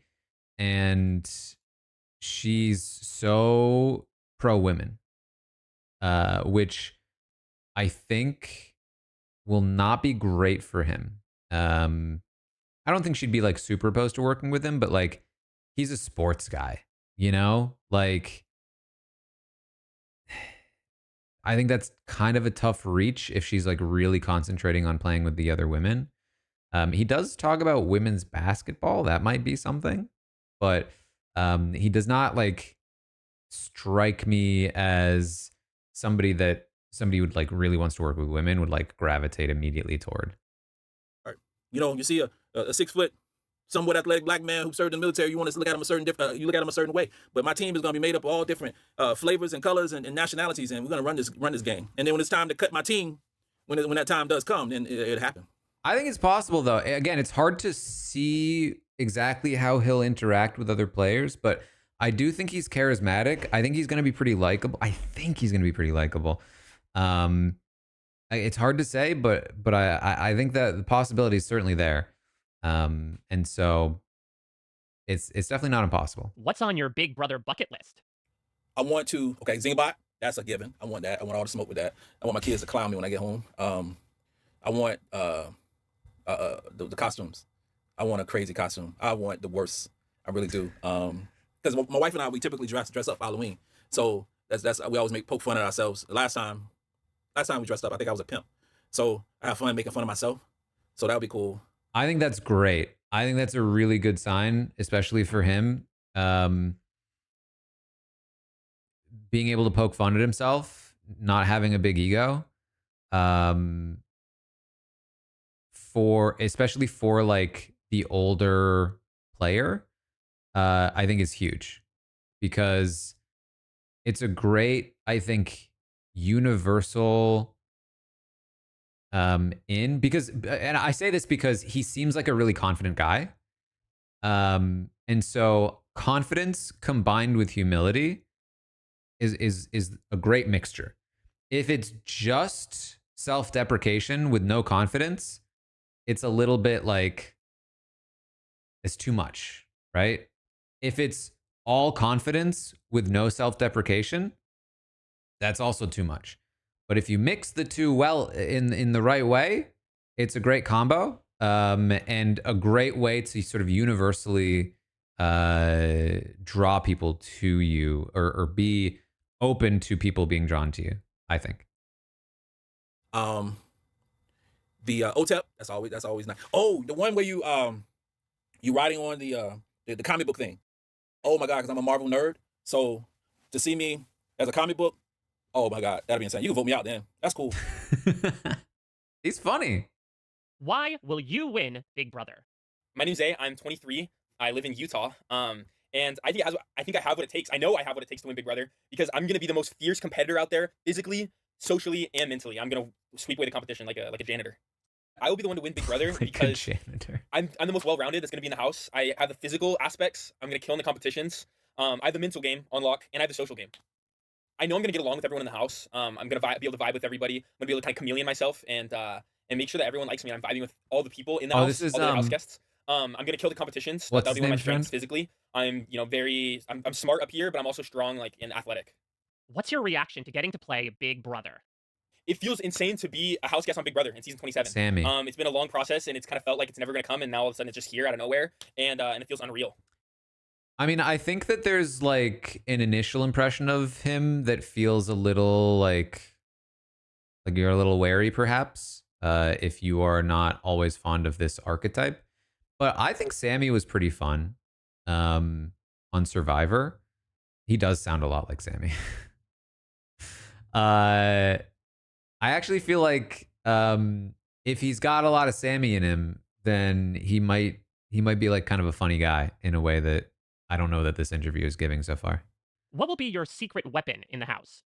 I would say my adaptability is my secret weapon. That I can fit in any situation. I can adapt, and it doesn't bother me. I'm so go with the flow that like you can throw me in any situation. I can mix and mingle over here with these people. It won't bother me. I can turn up on these ones, make friends with these ones, and I'm gonna be chilling. What's your strategy going into the game? Honestly, I have zero strategy right now going to the Big Brother house, but I feel like I'm very adaptable and I'm good at going with the flow and adapting my game set to the game. I feel like every season is so different that if somebody prepares a rigid strategy, they're only doing themselves a disservice. So I'm Have I going to seen go the in there with an open Instagram mind post? of No, my I strategy. I'm haven't. gonna have plenty of time to think about strategy What's while I'm on in the his game. So I'm Instagram? going to try not to think about it too much right now.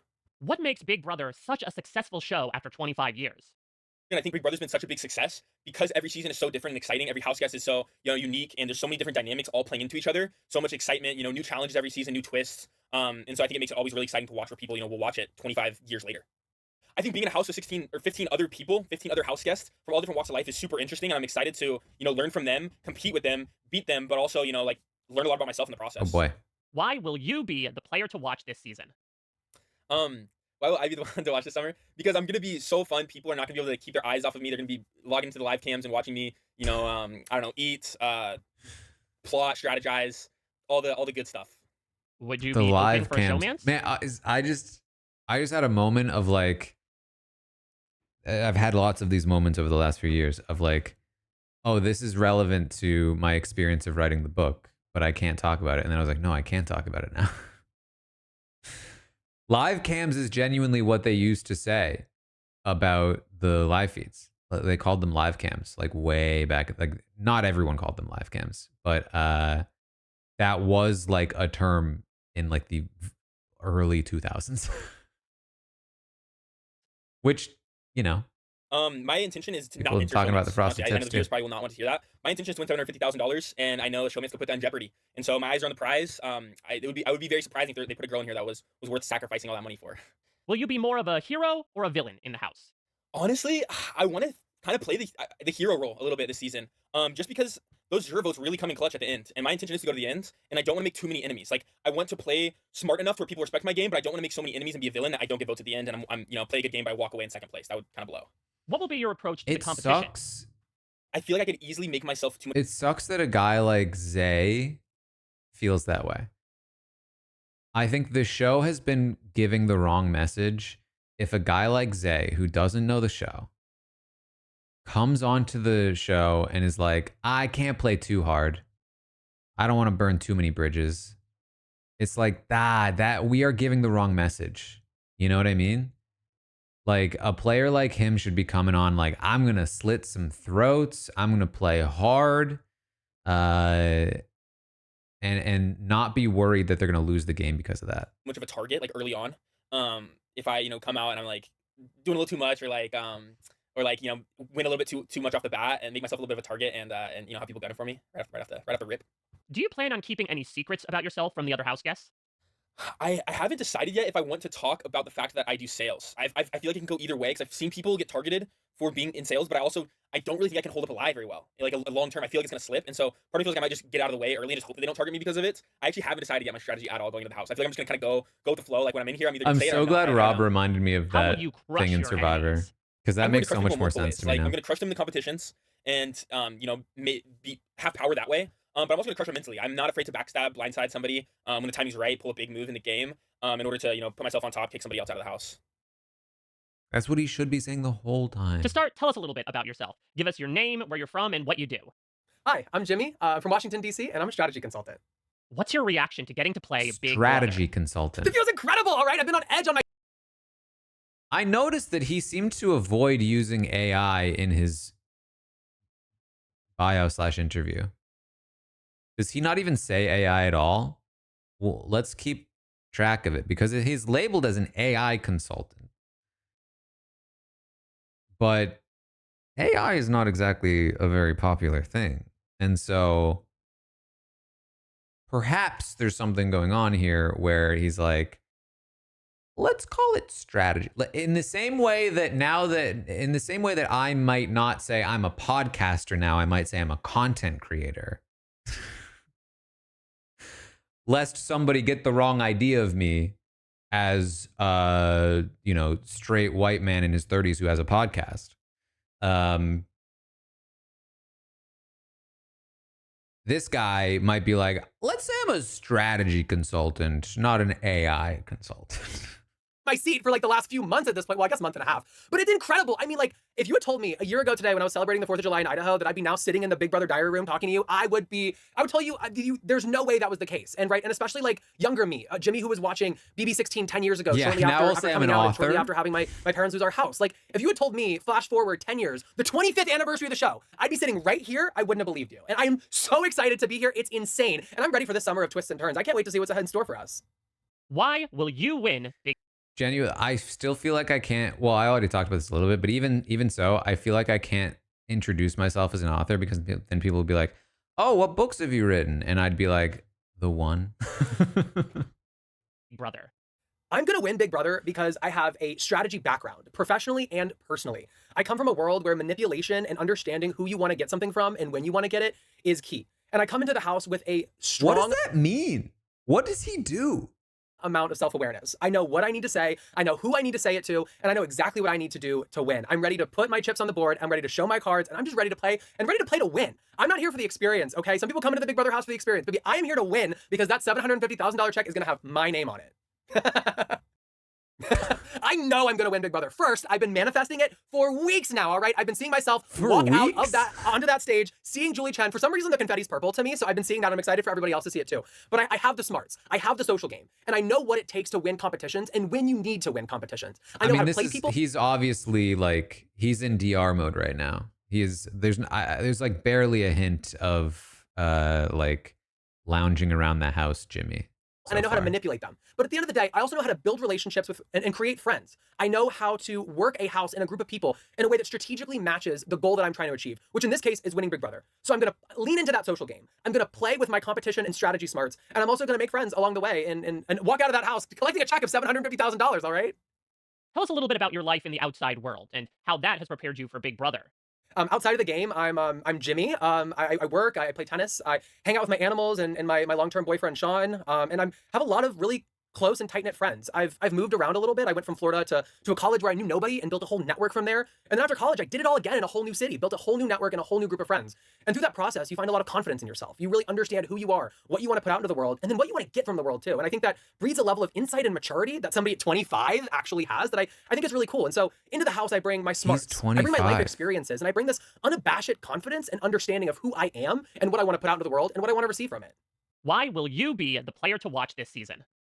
Listen, I'm going to be the one to watch this summer because I'm going to give y'all strategy. I'm going to give y'all... He fully avoided... I mean, he sounds like he works in DC because he's really good at avoiding answering a question. Gameplay. I'm going to give y'all personality if you couldn't tell. I'm going to give y'all interesting television, all right? Because that's what we're here for. We're here to play a game, we're here to make friends, and we're here to make good TV. What are your biggest strengths? Yeah, I mean, going into the game, I have a strong strategic background, again, both personally and professionally, and I'm really ready to see that exercised in the house and in the game. I'm also really resilient. I think that's really important in the game as well, whether it's a competition where you're behind and have to catch up a little bit, or It's maybe you're annoying because he plans to hide it in the game, in the house, so I won't even find out on the feeds because he's theoretically not going to talk about it. up on the block in back in a blind side, and you really have to lean in and use last minute time to talk people into letting you stay or getting them to vote maybe a way that they didn't expect to. And I think not giving up, fighting for every point, something that I'm really used to doing, is going to serve me really well in the Big Brother house. And I'm also a triplet, so I know how to stick out amongst a crowd, and I know how to play that to my advantage. Know when I have to lean in and know when I have to lean out in the key moments, and I really think that's going to work to my advantage in the house. What are your biggest weaknesses? Can I also say, again, I'm pausing quite a lot here, but this is taking quite a while. He says, I'm a triplet. I'm just getting used to that as a phrase. Because I'm very used to, I'm a twin, right? I'm a triplet. It feels like triplet should be like a plural word, but it's not. It's a singular. I'm a triplet. I'm just trying to get used to it. Gosh, I think I'm really trusting. I think that's going to be a weakness of mine. Once I really latch onto people and feel like I have a good connection, I feel like I'd be vulnerable to a blind side. So I definitely think that's a weakness I'm looking forward to, or maybe not so much. And I also think a weakness I have is maybe I won't think I need to win a competition because I don't want to show how strong or how smart I am. But maybe it was the right time to win that competition. So those are the two things I'm kind of weary about, is that I'm over trusting, and maybe in a way that leads to me not winning a competition that I might need to win. He's a weary guy. That's pretty common on Big Brother. Because I don't feel like I have to win it at the time. Do you plan on keeping any secrets about yourself from the other house guests? Absolutely. You think I'm going to walk in this house and tell everybody I have a professional strategy background? Or that I'm from Washington, D.C., especially right now? No, I am a tennis coach and I'm from Bradenton, Florida. All right. I don't need people worrying about my professional background. I don't need people worrying about where I'm from. I want them to focus. I'm worried about your professional background. On this personality. Tell I want them me. to focus on how fun I am. I want them to focus on the fact that I'm a triplet, but I 100% will not be telling anybody what I do for work or where I work. Will you be more of a hero or a villain in the house? I'm definitely more of a villain, but see, when I say that, most people actually tell me I'm more of a hero, so I think it could go either way. In my mind, I'm more of a villain. When it comes to Snap 2, I really do, and I also think I tell it how it is, and I'm kind of a I don't know if I can say but I kind of am, so I also read it down very consistently, so I think I'll definitely lean more towards the villain. I don't know if I can. I'm more of a villain. When it comes to Snap 2, I really do, and I also think I tell it how it is, and I'm kind of a I don't know if I can say but I kind of am, so I also read it down very consistently, so I think I'll definitely lean more towards the villain side. But again, a lot of people tell me I'm good-natured and a lot nicer than I think I am, so who knows? Maybe I could be a hero. Maybe a villain who's a hero. Does that work? Maybe it's just on too high of speed. What is he saying? Okay. How will you crush your enemies? I'm going to crush my enemies by being their friend. I think there's something so interesting about being a frenemy with somebody and then turning around and putting them on the block. You know what I mean? And then sitting there in front of the entire house, telling them exactly what I think of them. So I think that is a really good way to shut somebody up. Also, like a few reads here and there definitely help, but I'm always ready to put somebody in their place. I'm the youngest of 3 and I've always had to fight for my own, and I'm ready to do that in the Big Brother house. What are you bringing to the show? He's the youngest of 3 triplets? Is that a thing? I mean, I knew twins in school, and one of them was older, and they did talk about that. But like, I feel like the younger one wouldn't have said, "I'm the youngest of 2." You know what I mean? I don't know, just the way. I think I'm just not used to verbiage when it comes to triplets. That nobody has seen before. Well, you guys have never had a triplet on, so that's new. I also think I'm going to bring like a unique and interesting energy. I don't really give a shit what people think about me, and I think that's going to bode well for me in the house and with America. I'm also not afraid to run right up to an edge and just jump right off and see where it goes. And I think that's a unique twist that, especially maybe the more modern seasons, some people have been afraid of. But again, I bring a level of strategic knowledge, ingenuity, and also a level of happiness and energy, kind of all wrapped up into a cute little gift basket, if I do say so myself. What's your fan level with Big Brother?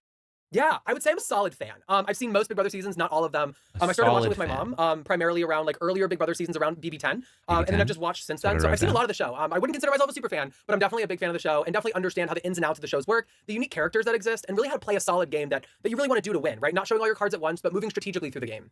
What's your strategy going into the game? Yeah, so going into the house, I want to be a part of the bigger alliance right away, right? I don't want to form the alliance. I want to be in situations where the alliance comes to me. Okay. I'm starting to get a vibe. Let me see if I can I'm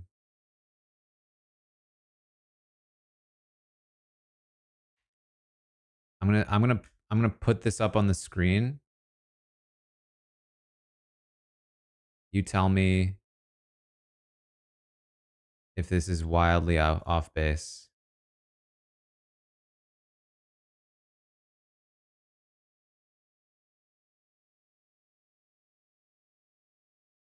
This is my vibe. Nick Uhas. I'm getting a little Nick Uhas from him. It's not just that they look similar. It's the way that they talk about the game in the preseason. It's a little bit like very strategic in a like friendly, energetic package. Because the last thing you want to do is everybody finds out you're trying to form some bigger alliance, right? Then within that bigger alliance, that's usually around 6 to 8 people. I want to form a couple different threesomes. I want to find 1, 2, maybe even 3 different groups of 3. I said group of 8, maybe group of 9. All right. So I want to find those threesomes within the larger group. And within that, I want to find a ride or die and what I call a good div. Div is too long, div is just right. And through that, I want to make a few final 2s and a few final 3s. That way you have an alliance within an alliance. The bigger alliances, they always break up. They always implode a few weeks into the competition. So you need to have those smaller alliances together so that when the bigger alliance breaks up, you have something to latch onto. Then from there, you figure out who your competition is. You figure out who's running the other side of the house, who the masterminds are, and you eliminate them. You get them out right away. You don't want to be like Cody and BB16 when he had the opportunity to send Derek home and didn't, all right? I'm going to be the one who's going to send my competition home when given the opportunity and when I have all the power, all right? So my strategy going in is to build that bigger alliance, build smaller alliances within that alliance, and have a few final 3s and final 2s that I can really lean into when the time is right. And at the end, you want to take somebody to final 2 that you know you can beat. You don't want to pull a Chelsea and Mackenzie all over again. When Mackenzie should have taken Cam with her, come on, she would have beaten him, all right? I'm not taking a Chelsea with me to the final. I'm taking somebody I can beat, and that's how I'm going to win. You can tell he's watched since BB10 because he uses Cody as the first example. More recent fans either wouldn't use Cody as an example at all, or wouldn't use him as an example, wouldn't use him because they haven't seen him, or wouldn't use him as an example because they only know him from All Stars or they first know him from All Stars. BB27. Whereas this guy has lived with Cody's decision for like 6 years before Cody sort of changed his story. What makes Big Brother such a successful show after 25 years? Big Brother has been such a success because every season, there's something a little different. There's a new twist, there's a new turn, and the house guests always have a willingness to adapt to what's coming. And the house guests are always different every season. There's always a different crop of people with interesting personalities. And I think that brings America coming back to see what's in store, right? But there is a framework, right? It's literally like a box of chocolates. You open the box and you know there's chocolate in it, but you don't know if there's a macadamia nut inside. You don't know if there's peanut butter inside, right? And it's always a welcome surprise. So I think Big Brother's been successful for so long because there's a... Is he explaining the box of chocolates metaphor?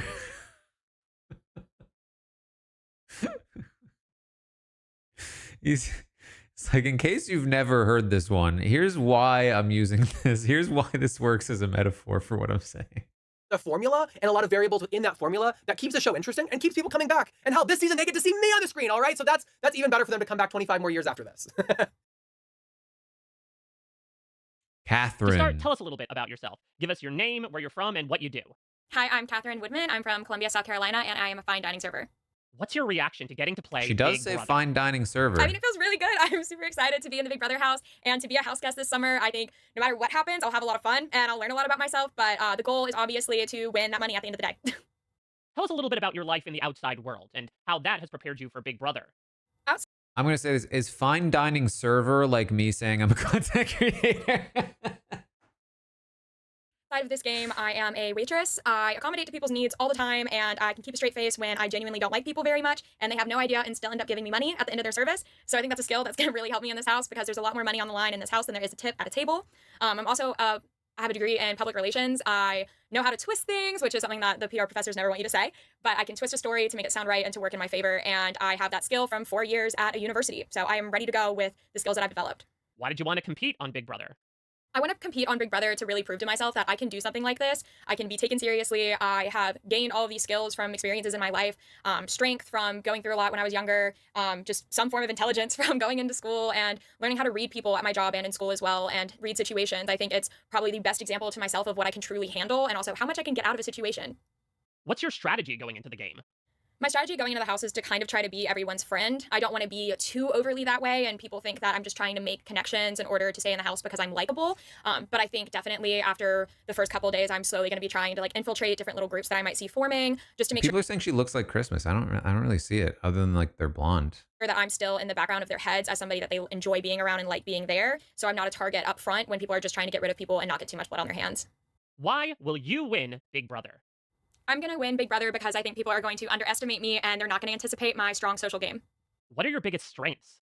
Some of my strengths going into this game are probably going to be the fact that people aren't going to look at me as somebody major to take out immediately, even though I'm going to attempt to do things kind of behind the scenes. I also think that one of my strengths is going to be the fact that people just end up trusting me all the time. I am kind of like the secret vault that people always tell things to in my personal life, and I think that's going to be applicable to the house. What are your biggest weaknesses? I think one of my weaknesses in the Big Brother house could potentially be me being a little too trusting. I'd like to think that I'm going to have my guard up, but I don't want to be one of those people that ends up blindsided for trusting the wrong people. Do you plan on keeping any secrets about yourself from the other house guests? I think when I get into the house, I'm going to be pretty honest about who I am. I think the way that I present myself might be a little falsified. I'm not going to intentionally try to get anybody to think that I'm smart or I'm thinking too much about this game. I'm totally fine with being viewed as kind of the ditzy person running around the house that brings a little bit of sunshine in, more so than somebody that's taken very seriously, which So like, just to further elaborate on what I'm talking about when it comes to like DR persona versus maybe like how somebody is in the house, like I feel like you're getting a good sense of who she is and how she will interact with people. She comes as very natural in this interaction. And I apologize for the freeze frame here. I think would be a bit. Let me do her a favor. It happens to all of us. I get a decent sense from. I feel like she's gonna be likable. The question is, at 23, I'm not hearing a history of athleticism. Where is she going to find her like power? You know what I mean? Does she get to? Is she able to win competitions? Is she going to be able to like, a 23-year-old is gonna have a hard time leading an alliance. So, what kind of game is she gonna play, and how much influence is she gonna be able to get? Bit of a misinterpretation of me. Would you be open for a showmance? I think a showmance this summer is something that I could be open to. It's not something that I'm actively going to be looking for, but I think if I can find a way to have a little bit of extra fun for maybe a week or two, I'll do that. But I don't really see it being something that continues on. I could see her sticking around for a while though, and if she has that competitive edge to her, she could be a late game threat. My entire gameplay in the house, like some people do. Will you be more of a hero or a villain in the house? I think whether or not I'm a hero or a villain in the Big Brother house is more so going to depend on the people I'm surrounded with. I think if the majority of everyone there is getting on my nerves, then I will more than likely end up being a bit of a villain. I don't think I can hold back my personality quite that much that I wouldn't get annoyed with them. But under normal circumstances, probably a little bit more so hero way. We just have to see who's there. How will you crush your...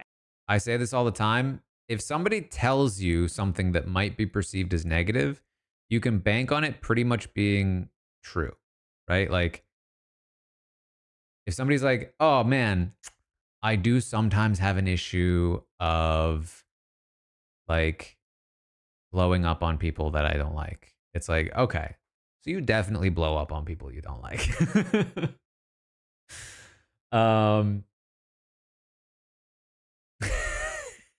This is a showman's. This is, are you open to a showman's face?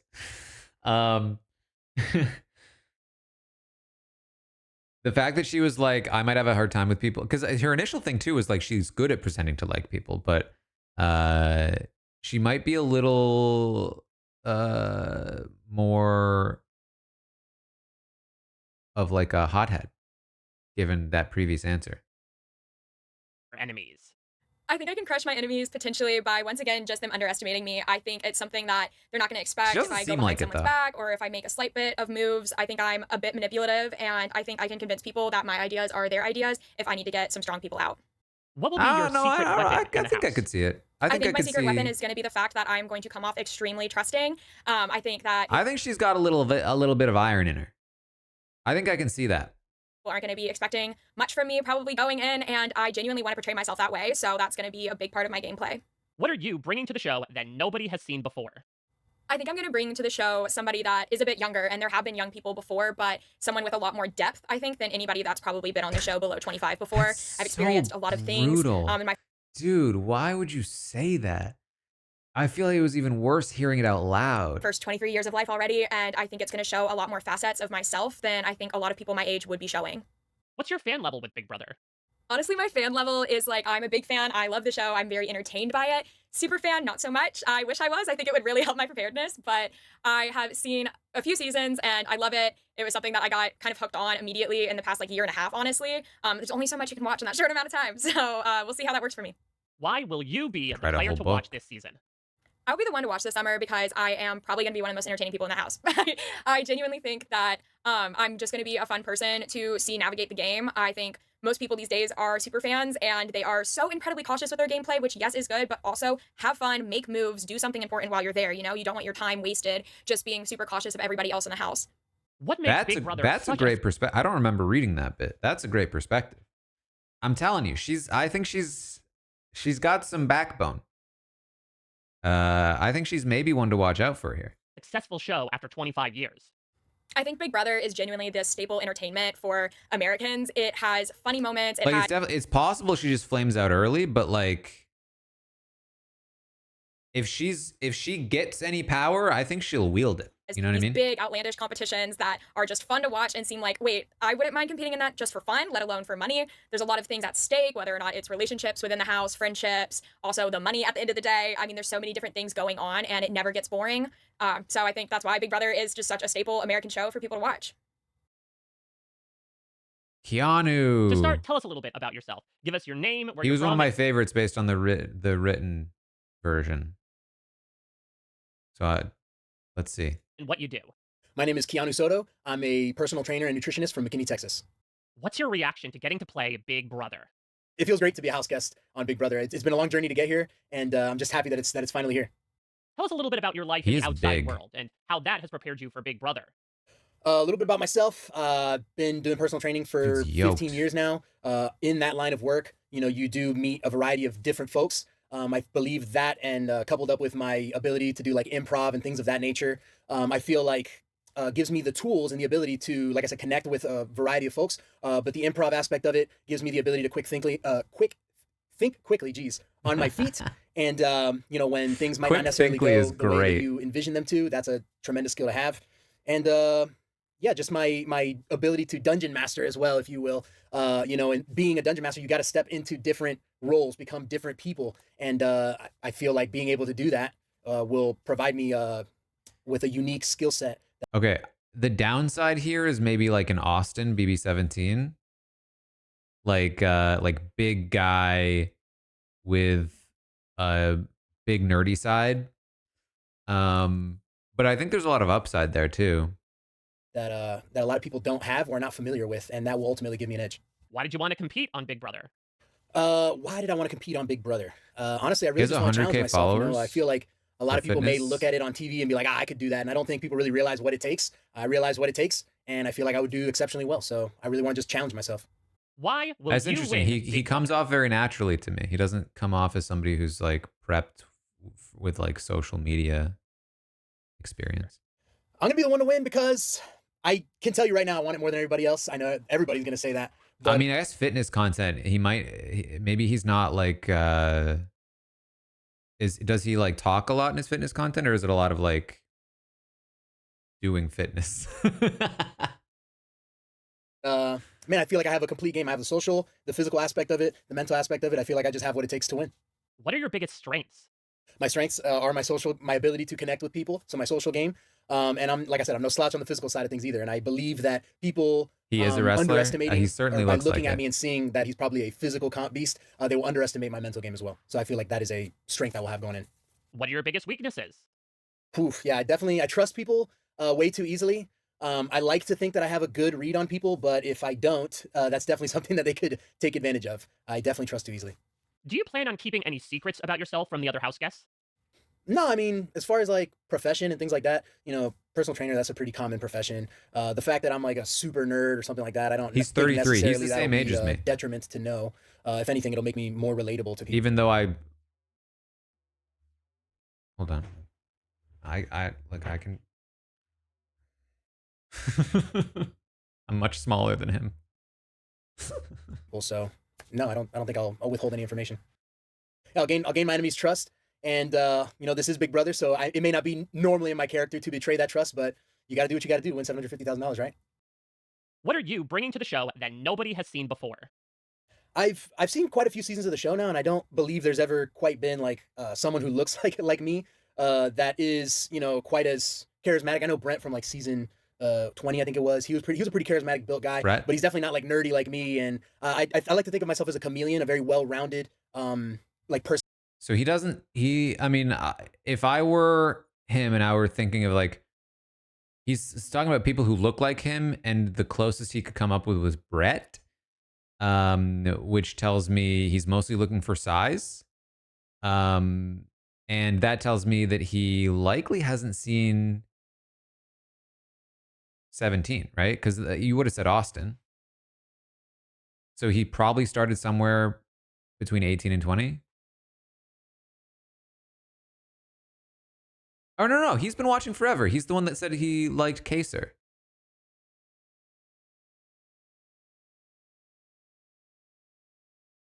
Huh. Personality. So I feel like I have the ability to get along with a vast array of people in spite of what I look like. What's your strategy going into the game?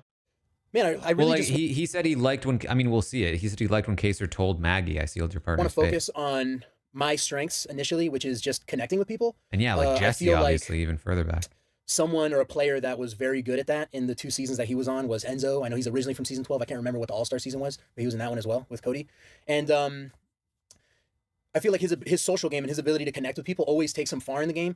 I feel like he just never quite built on the like capital, I guess, that he was building, and quite was able to utilize that to his advantage. I feel like his strength was just his social game, whereas I feel like I bring a little bit more of a complete package as terms of like physicality and things like that.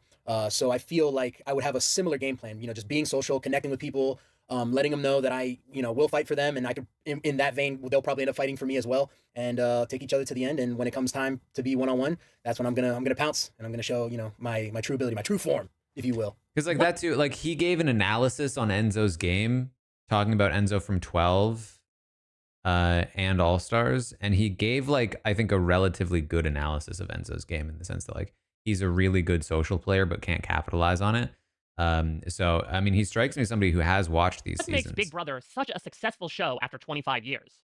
From my personal experience, I love the strategy aspect of it. I feel like the nature of the game of building connections and sometimes having to flip on those connections and kind of really never knowing what's going to happen. As they say, expect the unexpected. When you don't know what to expect, it keeps you coming in for more, right? So I feel like Big Brother definitely has a good grasp on that, and that's why it's had such a long tenure. Yeah.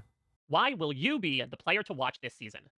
I'll be the one to watch this summer because, like I said, I have the capability physically to win comps. I know that's always like a fan favorite from what I understand.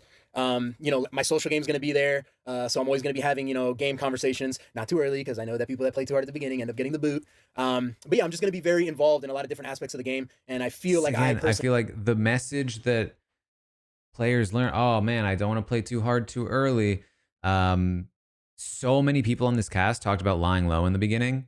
And it's just like, why is that the message? Why is that the message people are taking from this show? That should not be the message. That should not be what we're trying to prioritize or develop or designing the game for. It's like we want people to be playing hard. I have the capability to be very low key and slick about it without making it seem like I'm trying too hard, to put a target on my back. Would you be open for a showmance? I'm Team Nomance. I want to win $750,000. I don't need an Achilles heel. What will be? See that too? Like, plenty of people in showmances have won the game. It's weird that everyone acts like it's this big anchor on your game. It's actually usually a bit of a boon. Like it usually I think helps more than hurts. Be your secret weapon in the house. My secret weapon, I believe, is my charisma. Like I said earlier, I feel like I have the ability to connect with people. So. It's a pretty it's an unsuspecting thing coming from someone who looks like me. So, yeah. What's on your Big Brother bucket? To be honest, he kind of looks like a charismatic guy to me. He's got a friendly, charismatic face. Hit list. Well, number 1, win $750,000. Number 2, I like that game where you like throw the ball over the little hill 250 times. I feel like people look at that on the show and they're just like, I could do that. And I don't think they realize how much that makes your legs burn doing like a shuttle run 250 times. But I feel like that's a competition that I've always wanted to try and win. I think really, yeah, just honestly, I'm really looking forward to the comps. They just all seem like super fun. And Yeah. So I'd say those are my big two. 750K. He's interesting because he, I think, would naturally fit in with like the bros, but his personality, like just physically, but his personality seems a bit more chill than that. So I'm trying to like figure out like who does he click with the most? I saw a tweet from Hamster Watch. Just got word that 17 of them have moved in and they're off. I still don't know if number 17 is a full player though. Interesting though that seemingly 17 people have officially moved in today, meaning that the 17th person is not a delayed entry. Seems to at least significantly delayed.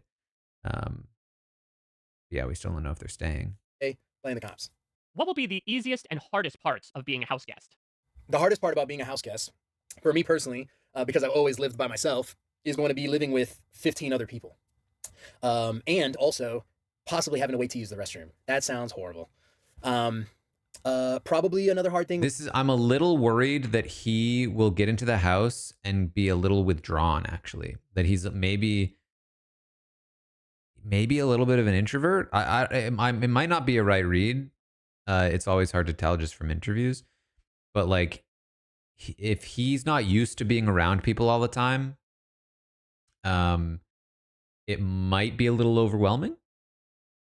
But I will say, generally, I think because he's such a big physical guy, I think that could be offset. Like, he can maybe afford to be a little more reserved in the early game because people are a little more likely to be approaching him to join things because they want his physicality. But it's not a guarantee. Would probably be like being a have-not. I feel like that would probably be pretty difficult. The easiest part about being a house guest. I don't want to say it's going to be easy. I feel like I personally will handle it easier than most. Just being disconnected from the outside world. That actually sounds like a vacation to me. So, what are some standout moments for you from the past 25 years of Big Brother? Favorite standout moments. Ooh, classic. I want to say it's season 6 with Maggie and Kaser when he goes up and she's like, "Oh, you just sealed my fate in this game." He's like, "No, I just sealed your partner's fate." Badass line. That's a badass line. Let's see. Another one. Season 12, Rachel, floaters grab your life vest. That's classic. The Beast Mode Cowboy Caleb. Yeah, when Derek is talking to Beast Mode Cowboy Caleb, and he boosts his ego up and he's like, in the diary room, he's like, "And that, ladies and gentlemen, is how you win $750,000. I'm telling you, if I'm coming in here to win. Kelly. To start, tell us a little bit about yourself. Give us your name, where you're from, and what you do. I'm Kelly. I'm from South Dakota, and I'm a web designer. What's your reaction to getting she to looks play like Big Brother? Being a house guest on Big Brother feels great. I'm so excited to make all these people my friends. She looks like that actor. Do you know who I'm talking about?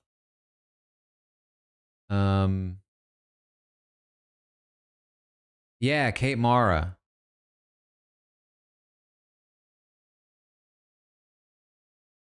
Let me see if I can get a...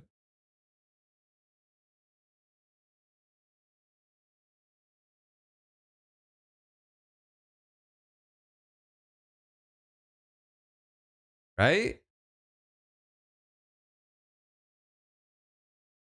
Right? Can kind of see it. Why will you win Big Brother?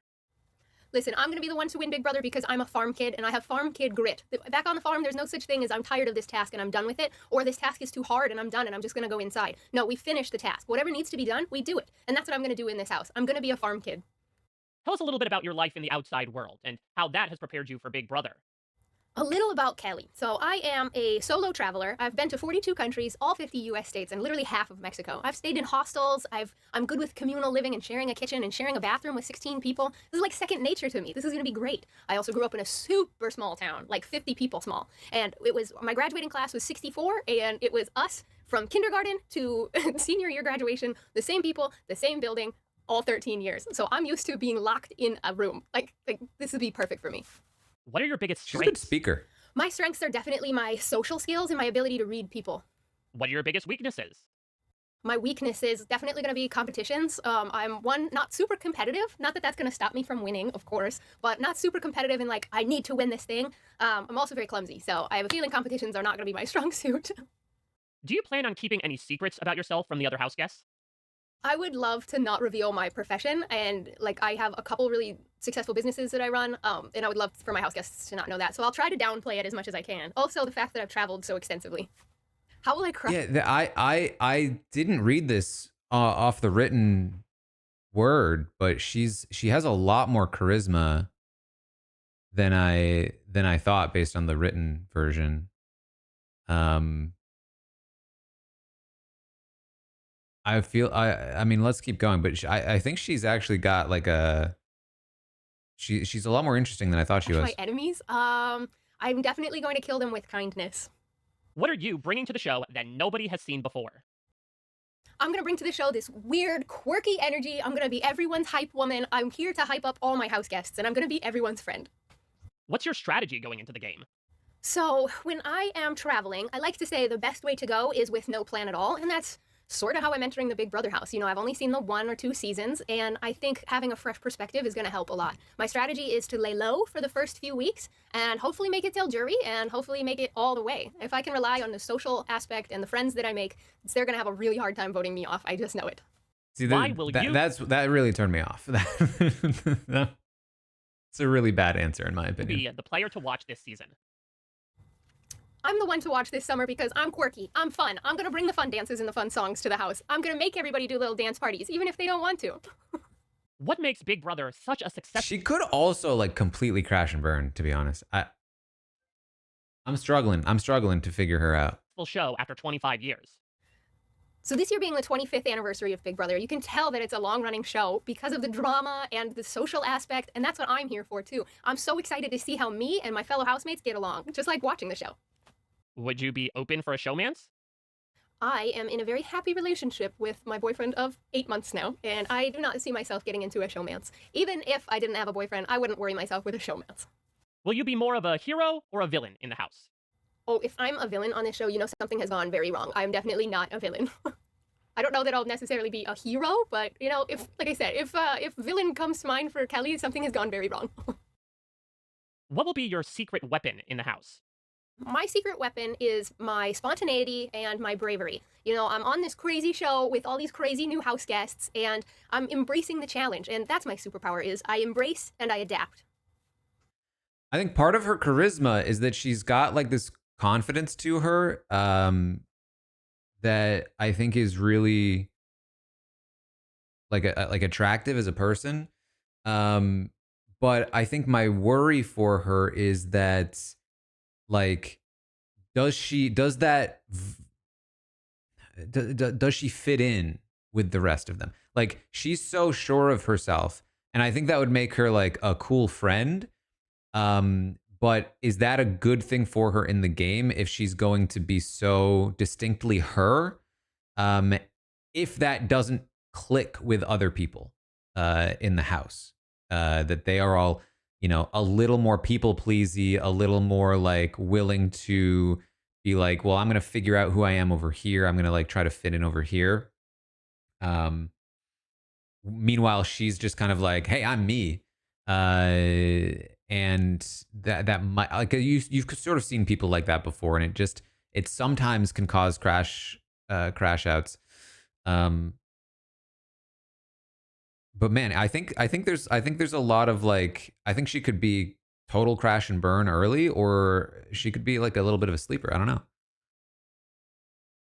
To start, tell us a little bit about yourself. Give us your name, where you're from, Bronte, and what you do. not a bad Lauren. comparison. I'm from Lafayette, Louisiana, and I'm a bridal consultant. Why did you want to compete on Bridal Big Brother? consultant. So I'm a super competitive person, and I've been loving Big Brother for as long. I don't really know what that is. In my mind, a bridal consultant, unlike an AI consultant, is somebody that helps brides spend money on their wedding. To be like, hey, you should buy this. Just dresses? I figured it would like be the whole thing.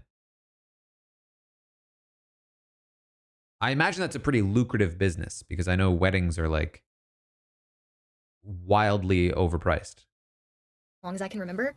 So competing in this competition means a lot to me. What are you bringing to the show that nobody has seen before?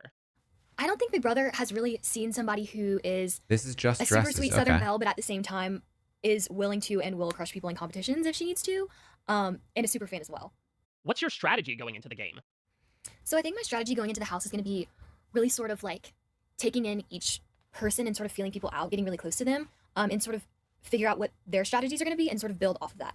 I think going in with a set strategy and trying to play too hard too fast always gets people in the beginning. So I think I will sort of lay low starting off and then really start to More play laying low in a the little bit later on. beginning. What's your fan level with Big Brother? This is the thing, right? This is why we see this every time. Yes, there is lately, there have been like there's been like one person, like a Frenchie, who's playing too hard in the first week and he overplays himself out of the game. Sure, yeah, that happens. But for every Frenchie, there is a Chelsea, Tiffany, you know, like I mean, season 24 played out a little differently, but like you do get that one player often that will like flame out, yes.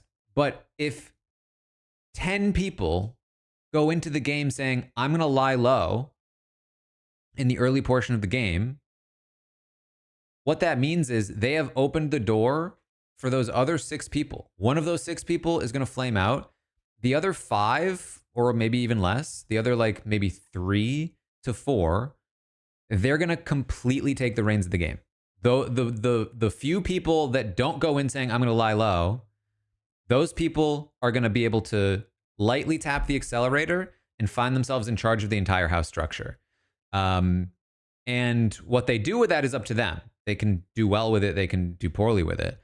But you're really just handing the reins over to somebody else if all of you say, we'll all just lie low. I am a super fan of the show. I used to watch growing up with my parents. That was sort of like our family time. So Big Brother means a lot to me, and it's so crazy to be here right now. What makes Big Brother such a successful show after 25 years? I think people keep coming back because it's such a well-rounded show. It has everything you could possibly think of. It has love, it has friendship, it has backstabbing, it has drama, it has competition. It has pretty much everything, and I think that each season sort of brings its own like style to it, and I think that's why people always tend to come back. What are your biggest strengths? So I think some strengths that I can bring into the game is that I'm a very competitive person, so I feel like I might thrive in competitions. I also love talking and connecting with people, so I feel like my social game is going to be something that's going to be a strength for me as well. What are your biggest weaknesses? Some weaknesses I think going into the game is going to be I'm sort of a very empathetic person, and I'm a very bad liar as well, so I think that might be one of my weaknesses. Do you plan on keeping any secrets about yourself from the other house guests? I might not tell the house guests that I'm a huge super fan because I feel like it might paint a target on my back. They might think that I know the game too well and that I'll know how to play it. Will you be more of a hero or a villain in the house? I think that I would be more of a hero this summer, but I can be a villain if I need to. Would you be open for a showmance? I think that if I can use it to my advantage, I would maybe do a showmance, but definitely the end goal is going to be winning. So if a showmance takes me further, then that's something that I might do, but if not, then I definitely won't let it jeopardize my game in any way. How will you crush your enemies? I plan to crush my enemies in the house in competition. I feel like I'm not the most malicious person. Has she talked about having like an athletic background? I feel like this is the second time she's talked about doing well in competitions. I think my competitiveness can sort of like speak for itself in a way. What will be your secret weapon in the house? I think my secret weapon is that I can sort of like get close to people. I'm also really good Like if you told me she was an athlete, I'd be pretty high on her, I think. Observer and learner, so I think I might like sort of take a backseat, sort of listen to conversations and what people are talking about and sort of use that to my advantage later on. What's your reaction to getting to play Big Brother? To be a house guest on Big Brother this season is absolutely insane. It's totally beyond me. I feel like I am like living outside of my body right now, but it's so incredibly exciting. I'm 22 years old, so I am a pretty young house guest, but I feel like being young, I can sort of use that to my advantage. I think a lot of people are going to think that I'm just like this sweet young girl who wants to be on TV, but what they won't know is that I'm an absolute super fan and will do whatever it takes to win. What are some standout moments for you from the past 25 years of Big Brother? Two iconic moments that I love are Dan's funeral and Keisha's birthday, just because they stirred up so much drama in the house and sort of like brought out everybody's personalities, and it was just so much fun to watch. What's on your Big Brother bucket list? Dancer, oh, gosh, okay. There's so much on my BB bucket list this summer. Being a dancer, I think, is a decent athletic background to have. I think it's better than a lot of other athletic pursuits. Dancers are gonna have like better body control, balance, and enough general fitness to keep up with a lot of the uh like physical-ish competitions. So I feel like we haven't seen a lot of. We've seen some dancers for sure. I guess I can't.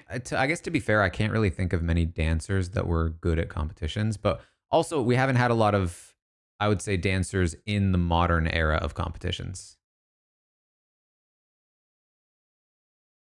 I'm trying to think, like within the last 6 to 7 years, Raven. That was just barely the start, though. I would say from like BB20 on, I would say Tommy qualifies as a dancer. And he was not the best, but he was pretty decent at challenges. I can't think of many other dancers in the last 6 years. I mean, this is a pretty athletic cast, so I don't know if she's gonna be able to like super break out, but staying competitive is, I think, the key here. Seeing Zingbot playing in the iconic games like OTEV, Hide and Go Veto, meeting Miss Julie. There's so many moments that I just can't wait for. What will be the easiest and hardest parts of being a house guest? Well, I think the hardest part about being in the house this summer is going to be being away from my family because I'm super, super close to my family. So I feel like that's going to be super tough for me. The easiest part about being in the Big Brother house is going to be being in LA with a backyard and a pool. To start, tell us a little bit about yourself. Give us your name, where you're from, and what you do. So Okay, I'm actually excited to see Mickey because I feel like I wasn't able to get a super good read from the bio alone or from the written interview alone. So I'm excited to see this one, but I've got to run to the bathroom, so I'll be right back.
For those that don't know, I am Mickey, and I am an event curator All right, based in we're back, Atlanta. we're back. I have literally done the most girliest things as well as the roughest things, from ROTC to heck, planning birthday parties and whatever else you could think of. I dominate in a city that is full of men.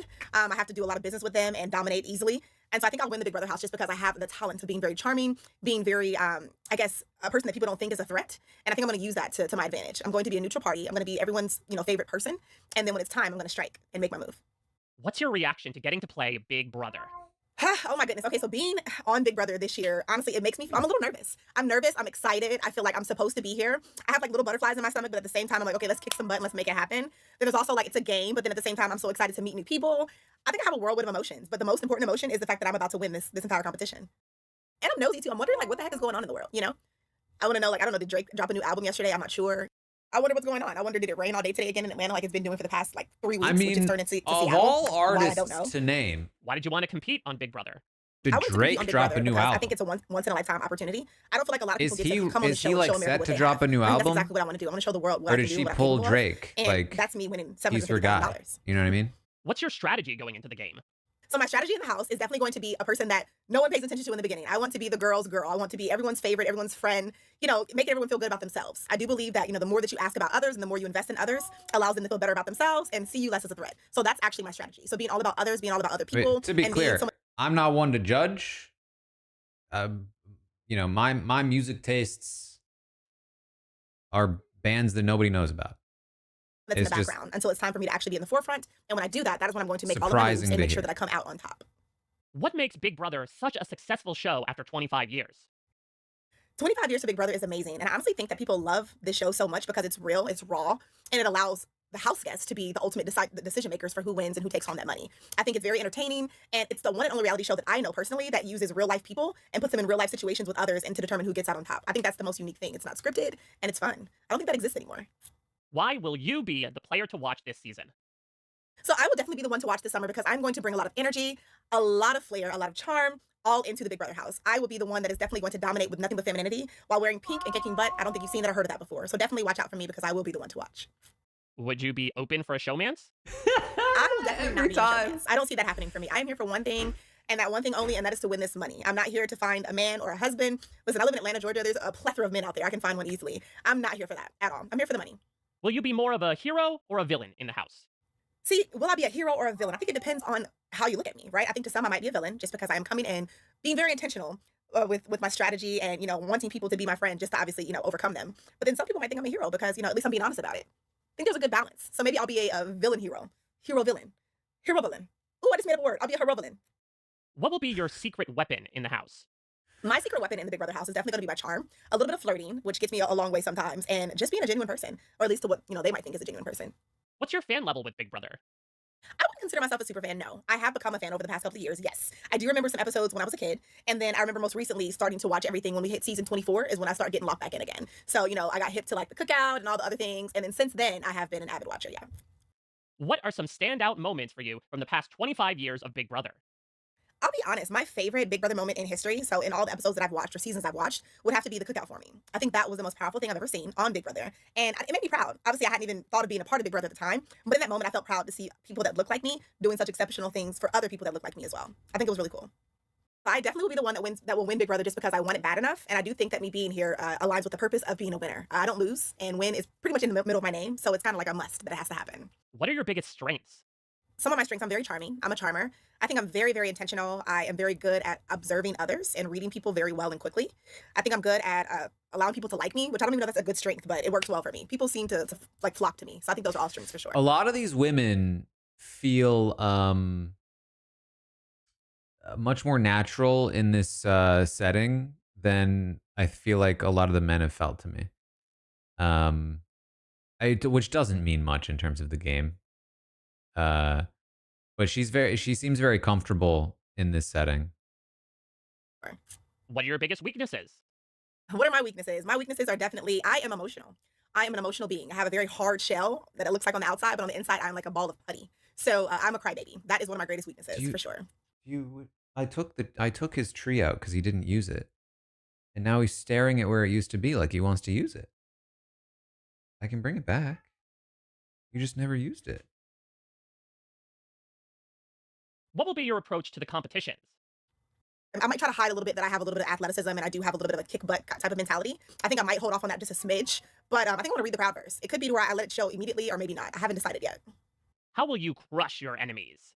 I plan to crush my enemies by being the person that they least suspect. I plan to crush my enemies by being their ally, being the person that they think will not do any harm, have anything up on them, by being just a neutral party. So I think I'm going to use my softness, my femininity, and just my charm to make myself seem as though I won't do anything wrong that will harm any others.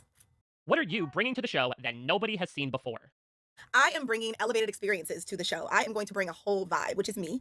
I'm going to bring charm, sass, and just a lot of intentionality, I should say. I'm sorry. A lot of intentionality I don't think has existed here in the house before, and just a lot of me. No one has ever experienced It's Mickey. a trick, don't fall. What's on your Big Brother bucket list? So BB bucket list for me. So number 1 for sure is OTEV. That's like a must. I want to play in OTEV. And then 2, I'm ready to get roasted by Zingbot because I think it's kind of funny. It's kind of cute. And then number 3, Big Brother bucket list for me is I don't remember the name of the game, but it's where we have to hide things in the house and go and find them. Those are the 3 for sure that I'm looking forward to the most. What will be the easiest and hardest parts of being a house guest? Ooh, I think the hardest part of being a house guest this summer is going to be the cleanliness. So I've heard that we have to clean the house ourselves and all of that good stuff. And I think that, my standard of cleaning might not be the same as everyone else's. So that's going to be very hard for me. And then I think another hard part of being in the house this summer is going to be being away from all of my friends and family because I miss them so much. And I think the easiest part for me about being in the house is just being able to just be myself. You can't go to Atlanta and not get lemon pepper wings. Like, it's going to change your life. Whenever you go, you got to just find some lemon pepper wings and make sure they have to get the lemon pepper That was extra so wet. abrupt. Okay, Morgan To start, Poe. tell us a little bit about yourself. Give us your name, where you're from, and what you do. Hey guys, what's up? I'm Morgan. I am a Palm She's the Springs girl gamer. at heart, but I'm located in Los Angeles, California, and I'm a model and gamer. What's your Model reaction and to getting to gamer. So play that's why Big she Brother? said the model-esque stuff. I mean, I'm not gonna lie, I feel like I need to pinch myself because I'm actually in the diary room. Like, hello, we all know the iconic diary room. It is very comfortable. I will have you know. That's crazy. That is actually nuts. Wow, I can't wait to turn this house upside down. What's crazy? So freaking cool. Y'all just wait. We're in for it. I'm gonna come in here. Make sure you guys are ready. Bring your teacups. I'm gonna bring She's the an hot and Apex steaming tea. Legends Serve it up. player. I hope you guys are ready for it. I Why used to will stream you that win game. Big Brother. I'm gonna win Big Brother because these house guests are gonna I have no played it a idea lot. that this gamer girl is here to rock their world. I'm keeping that secret because hello, if I I would tell them say that I was moderately good at it. I think I got to the point where I was better than average. I was moderately good. I never got to like I'm really good at the game, but I think I was like pretty decent. And then I basically stopped playing before they added all kinds of other stuff. There's like different maps now and all that stuff. that I'm a gamer, they're gonna boot me right out. So I'm just gonna keep this. Who did I play as? I don't remember, to be honest. I don't think I was stuck to one person. I feel like the robot came out at one point and I wanted to play as him, but by that point I had already played a lot. Maybe. I don't remember. It was little years ago. model-esque persona to go on and hopefully sneak by and take the whole thing home. What are you bringing to the show Yeah, that Pathfinder. nobody has seen before? Well, I don't know if you guys have had a gamer girl yet, so I'm really excited to represent for the gamer girls out there. But I also just think that See, again, Alex Hour Erasure. my just like natural bubbly personality is going to be really fun to see in the house. I'm a goofball and I'm a nerd. I mean, come on, like I just think that's really fun. And I think last but not least, I'll probably bring my humor, which I think is hilarious. Maybe people like to laugh at me, but that's fine. I mean, as long as we're both laughing, right? Tell us a little bit about your life in the outside world and how that has prepared you for Big Brother. So I'm a former Division I track athlete. I was raised to be determined, to be strong-willed, to be resilient, and to keep fighting no matter what. And I feel Yeah, I mean, she's 33. She's a gamer. She's like competitive. She's a former D1 athlete. There's a lot to like here on paper. And on top of all that, she does seem to be pretty charismatic. Really, the biggest flaw is that she needs to be a bigger fan of the show. feel like Big Brother is that. Like, you have to keep fighting no matter if you're on the block, even if you're HOH. We have seen people win HOHs and go home the next week. Like, it does not matter how high up you are. You can be at the bottom the next week. So no matter what, I'm She going to does come have in, great hair. fight as long as I possibly can. And if I have to take some people down with me, I'm going to do it. What's your fan level with Big Brother? So I am not a super fan, but my mom loves Big Brother. Her and I had watched seasons 5 and 6 when I was in high school. That's going to age me a little bit. It's okay. Proud to be 33, first of all. But I just want to do this for my family. They do everything for me. We do everything for each other. We're a very small knit family, and I wouldn't be where I am without them. So I want to win this whole thing to be able to buy a house for my family and get them out of just what they've been fighting so hard to escape from, which is just, you know, not being able to own their own home or other things like that. There's just so much that I want to give to them. And I want to prove to myself that I can do this. Like I said, I've watched a couple seasons when I was growing up. thought it was cool. I mean, for me as an athlete, I'm like, oh, I see these comps. Like, get me out there in the wall comp. Get me out there in VB Comics. Like, let me show these people that just because I'm not an athlete anymore doesn't mean I can't compete and win these games. Okay, so she says she watched a few seasons when she was young, but she's referencing modern things, so she clearly has watched some recently. What's your strategy? Maybe as research. Okay, so strategy-wise, and before you guys come for me, hear me out. I am not going to come out guns blazing trying to win everything. As much as my competitive heart wants to do that, I have not seen a success story where someone just comes in and wins everything and wins the whole game. It would be nice if I could do that, but I honestly feel like for me, creating the smallest amount of target is just going to be what's best for me. So I'm going to lean on my social game and just keep in my back pocket that I'm a gamer girl that has a lot of strategies coming their way. So I'll pull those out when I need to. What makes Big Brother such a successful show after 25 years? So yeah, I talked about this, like, it's what she's saying is not bad.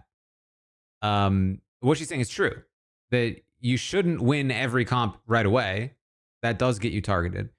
But winning one or two in the early game can be extremely valuable.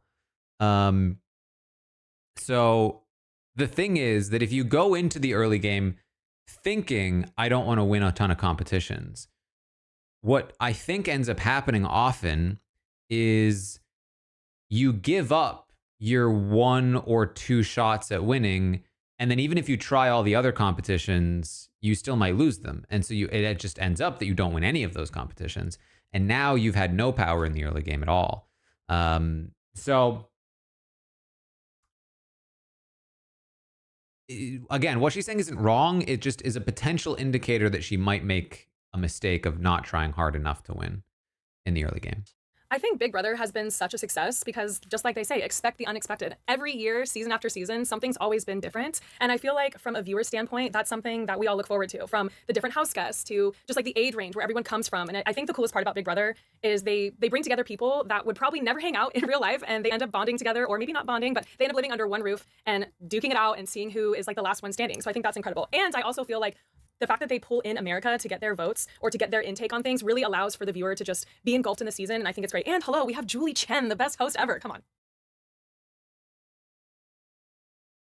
she thinking about international seasons? Or is she talking about like the occasional time they have a twist where America votes? How will you crush your enemies? I feel like I'm going to crush my enemies in the game through my social game. Now, I'm a former Division I track athlete, so I feel like naturally I'm competitive. I'm going to want to win every physical competition, but the whole thing of this game is not to win everything. It's to win when you have to. So I'm going to take that gamer knowledge and decide when I'm going to win and just rely on my social game to take me along the way. What are your biggest strengths? So, gamer girl here, my main game is a first-person shooter game, but I also love playing survival games. So for me... Was she told not to say Apex? Or is she just used to like when I tell people I do content creation, I'm like, yeah, I talk about like a show. And they're like, oh, what show? Oh, it's a reality show called Big Brother. Because if I said, oh, I do a podcast about Big Brother, I worry that they might go, what's that? And I'd be, oh, it's a TV show. And then it feels like I assumed that they knew. So she might be doing a similar thing where she's just like, I'm not going to say I play Apex Legends because then people are going to be like, what's that? Instead, she says, I play a first-person shooter. She might just be used to saying something like that. When it comes to my first-person shooter games, I play a battle royale, and essentially that is the final team standing wins. So you have to decide what angles you're going to take, maybe what transitions, what legends you're going to play. So for me, I'm going to take that into the house and decide when I'm going to pull out, maybe what personality. Yeah, so clearly she's using language to help people who don't know what, like, games. Like a battle royale, which means this. I just got an email for Catapult. She says we're at about 500 pre-orders. That's not bad. I mean, I actually don't know how good or bad it is, but it feels not bad.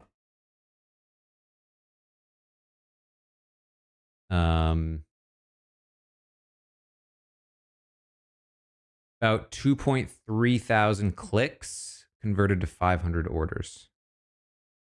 Let's do that math again.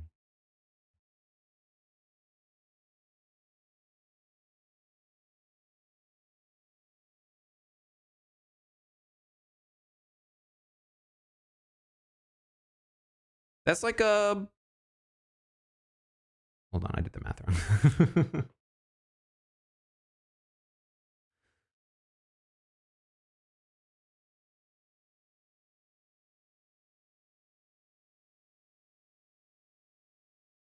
Yeah, it's like a 20-ish%.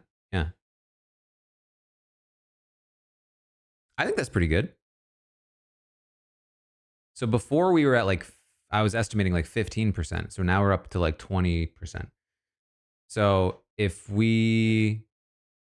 so I might be able to generally keep track of that if we hold at that conversion rate.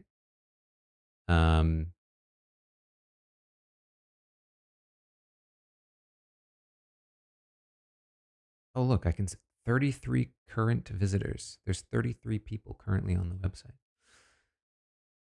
Percent of people that clicked the reserved signed copy link. And that is also not counting Amazon at the moment.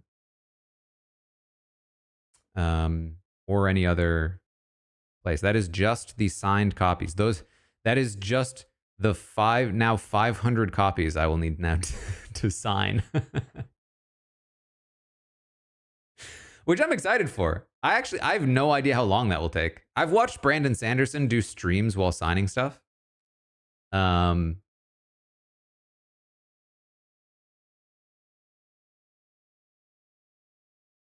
we'll see. Argentina's conversion rate will drop over time. Yeah, that does make sense to me. Conversion rate is likely to drop.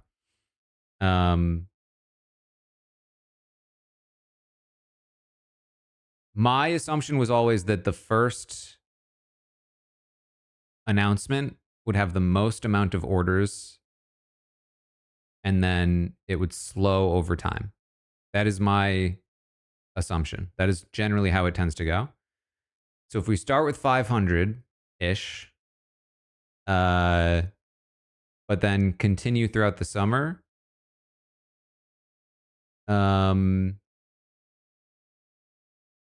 I feel like that gets us to a decent place. I feel like hopefully, the problem is I really don't know what the target is. But I mean, it feels incredible. I mean, I don't know how the bookstore seems to be happy with it. So that's probably a good sign. The fact that she was at 100 and she was like, "Are you sure you're going to sign all these?"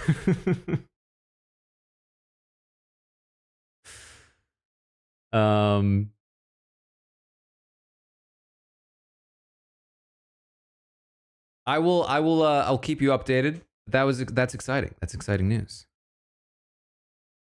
And then hopefully, like, as this has just been me, like, this is the initial burst from me talking about it. Hopefully we'll have some more people as I'm sending the book out who can sort of vouch for it and promote it. And I'll start doing like more promoty things.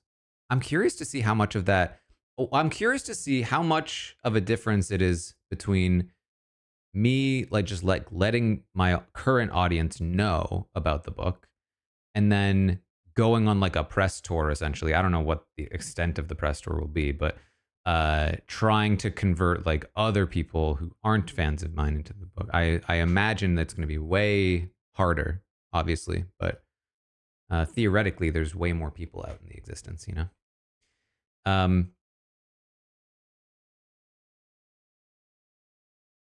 Thank you so much, Biscuits.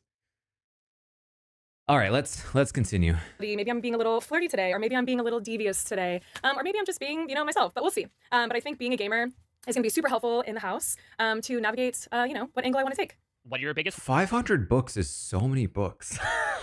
Like, I'm just thinking about it right now. That's so many things to have in a physical location.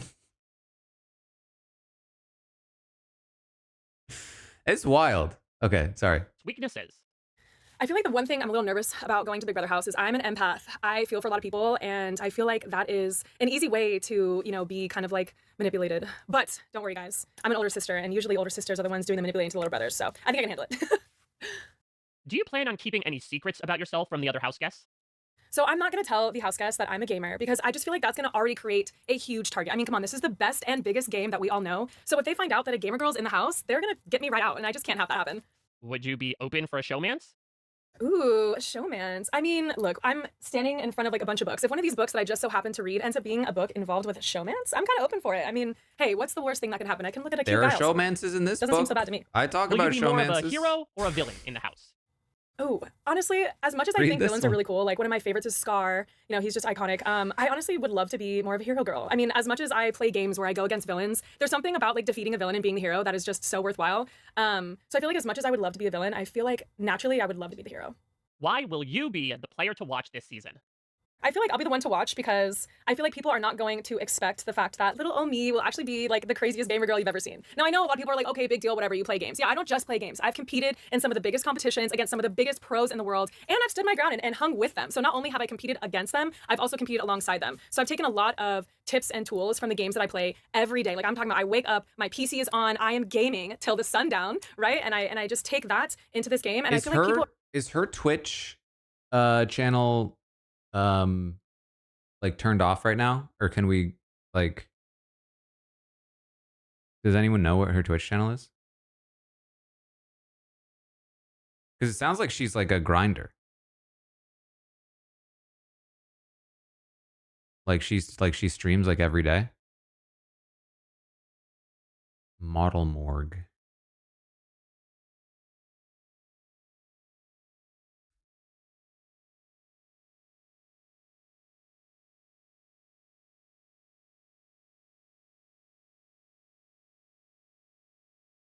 Yeah, she's got a ton of streams up. She was streaming 2 weeks ago.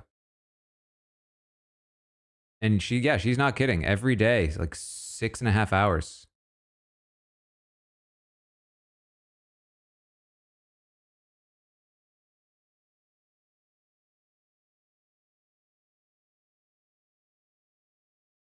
That's dedication. I don't think she's hungry.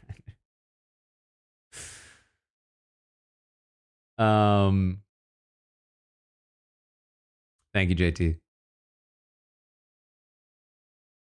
Yeah, it looks like I'm seeing Apex. I don't know what the Dead by Daylight. More Dead by Daylight. So these are pretty classic streaming games. Apex is a little off the beaten path compared to some bigger battle royales. She is playing some Grand Theft Auto as well. Is she doing the role playing? It kind of looks like she is on the, as I'm like doing the preview.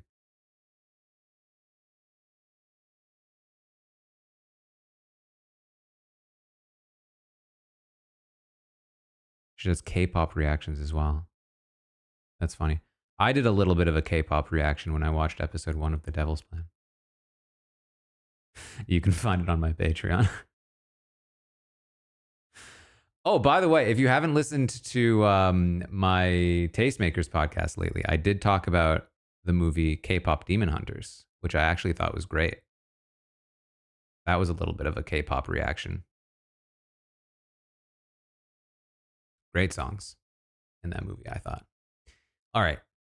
People are going to want to see what I can do and how I can pick up on little things that maybe some other house guests won't be able to. So listen, we all know Big Brother, you are gaming 24/7. So I feel like I was like born and raised for this game, you could say. I mean, I'm a gamer who plays every Deadline single day, for the all day long. signature Come on, this is made for me.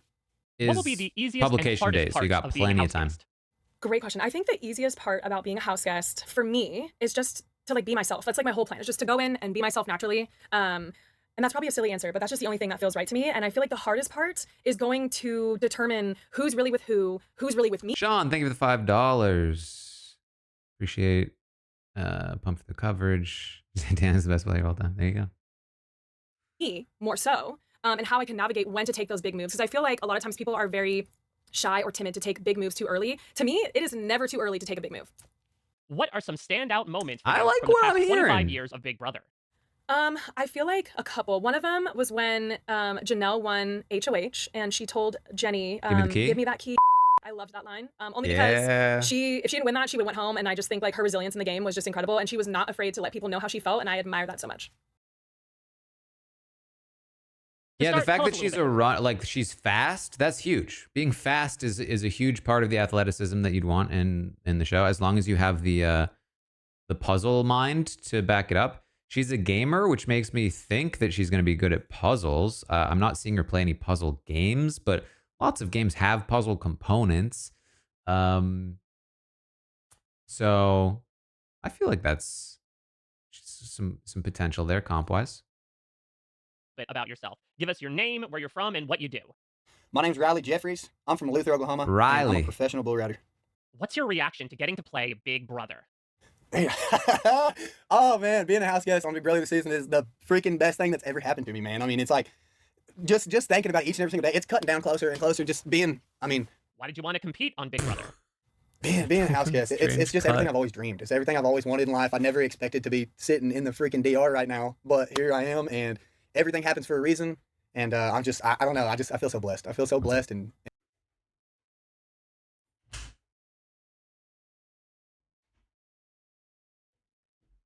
Kellis has been sitting with me, but he just wanted to leave.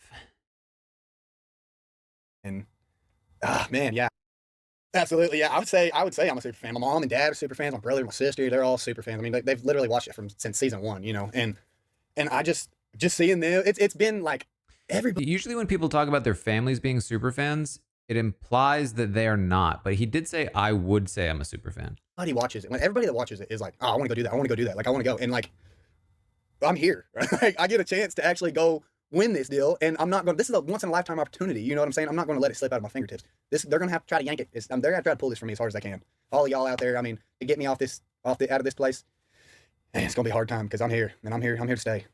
I'm here to win. That's the only reason I'm here. I'm here to win. What makes Big Brother such a successful show after 25 years? It's a house, and you bring different types of individuals into it, and then you put them all together, and then it's like you see those types of different people in this world can actually get along and can actually have a relationship. It don't matter what race you are. It don't matter what you like or what you believe in. The only thing that matters is right in that moment. You know, we can't go anywhere. We can't do anything. We have to be with each other. So, you know, either you're going to like each other or you're not. So you're in there for a couple months. So you might as well just make the best of it. You know, I love everybody. I really do, man. There's not a person in this world that I don't love. I ain't even met everybody in this world, but I love everybody, you know. What's your I'm predisposed because of his comment about weakness being pretty women. But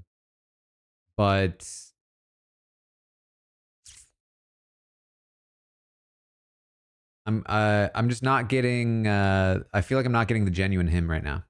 strategy going into the game? So my strategy going into the Big Brother house is just cool, calm, and collective. I'm going to go in and be myself. I'm not going to be too much or be too little, you know. I'm not going to stand off and make people think I'm like a weirdo, and I'm just trying to, you know, exclude myself. I want to surround myself. I'm not like usually the type of person that is a follower, but in this game you kind of got to be a follower. You kind of got to follow, go with the flow. So I'm just going to go with the flow. My strategy is to just be myself, compete how I compete. I'm not going to I got different types of stuff, you know. I know when to kind of just throw some competitions or whatever, or to keep my safety in the house, you know. I've been watching it for so long that I've picked different pieces and different people out of the show and took the good and what helped them out of their season and put it into, you know, trying to put it into one person. So we'll see how it goes. We'll see how it happens. Tell us a little bit about your life in the outside world and how that has prepared you for Big Brother. I'm from Luther, Oklahoma. I'm a small town guy, small town kid with some big old dreams. I wouldn't say I'm a kid. I'm 27. So, but see, I don't know. Maybe it's just like a way of speaking, but like small town kid, big town dreams or whatever he said. Like when people talk in sayings like that, it just makes me feel like, okay, but who are you really? You know what I mean? Yeah.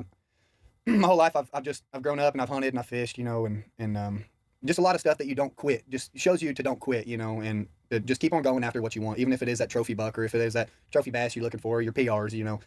Just don't ever quit with what you want. That's, you know, growing up, that's what kind of my town, my home really shows me in life. And my mom and dad, they've done the best they can to just make me into the man that I am today. And, you know, I couldn't thank them enough. My mom and dad, they've really pushed me to just be respectful and be, you know, appreciative of others and others' feelings. And you know, just growing up there has really taught me really a lot. We don't have a lot, you know, we got a Sonic and some convenience stores and 2 convenience stores.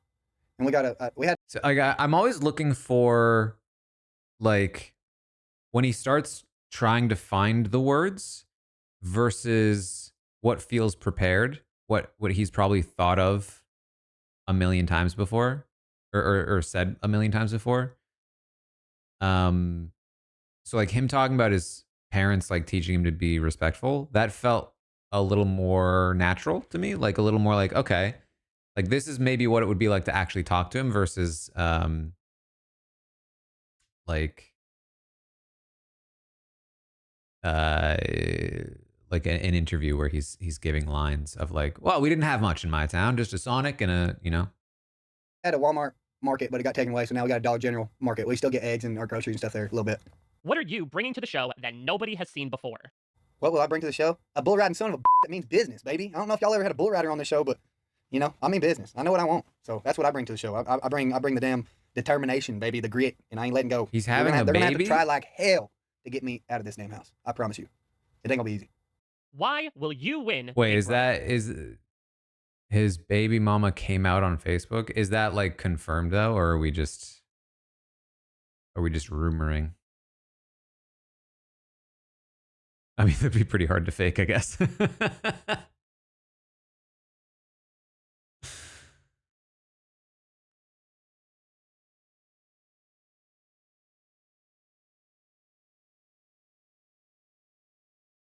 Any bull riders aside from Steven and Jason? I don't think so. Yeah, I think I have what Unless you call Will a bull rider because of BB7. it takes to win Big Brother because I have the mindset. I've ridden bulls for 15 years, and what doesn't kill you makes you stronger. I've been bucked off, I've been thrown down, broken legs, jaw twice, you know, and I haven't quit. I'm gonna go into the Big Brother house fully as myself, and I'm not hiding anything at all. What are your biggest weaknesses? Some of my weaknesses. There are multiple women claiming to be the mothers of his children in Facebook comments.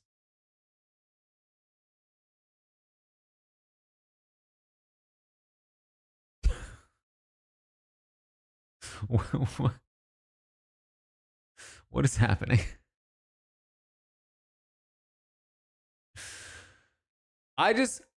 Listen. This is not a perpetuation of this. I am not claiming that I'm reading this from chat. This is far from confirmed. There have been plenty of situations in the preseason where we thought we had information about a thing and then it turned out it wasn't true, or it turned out it was like not what we thought. So we should certainly not spread this as gospel by any means. But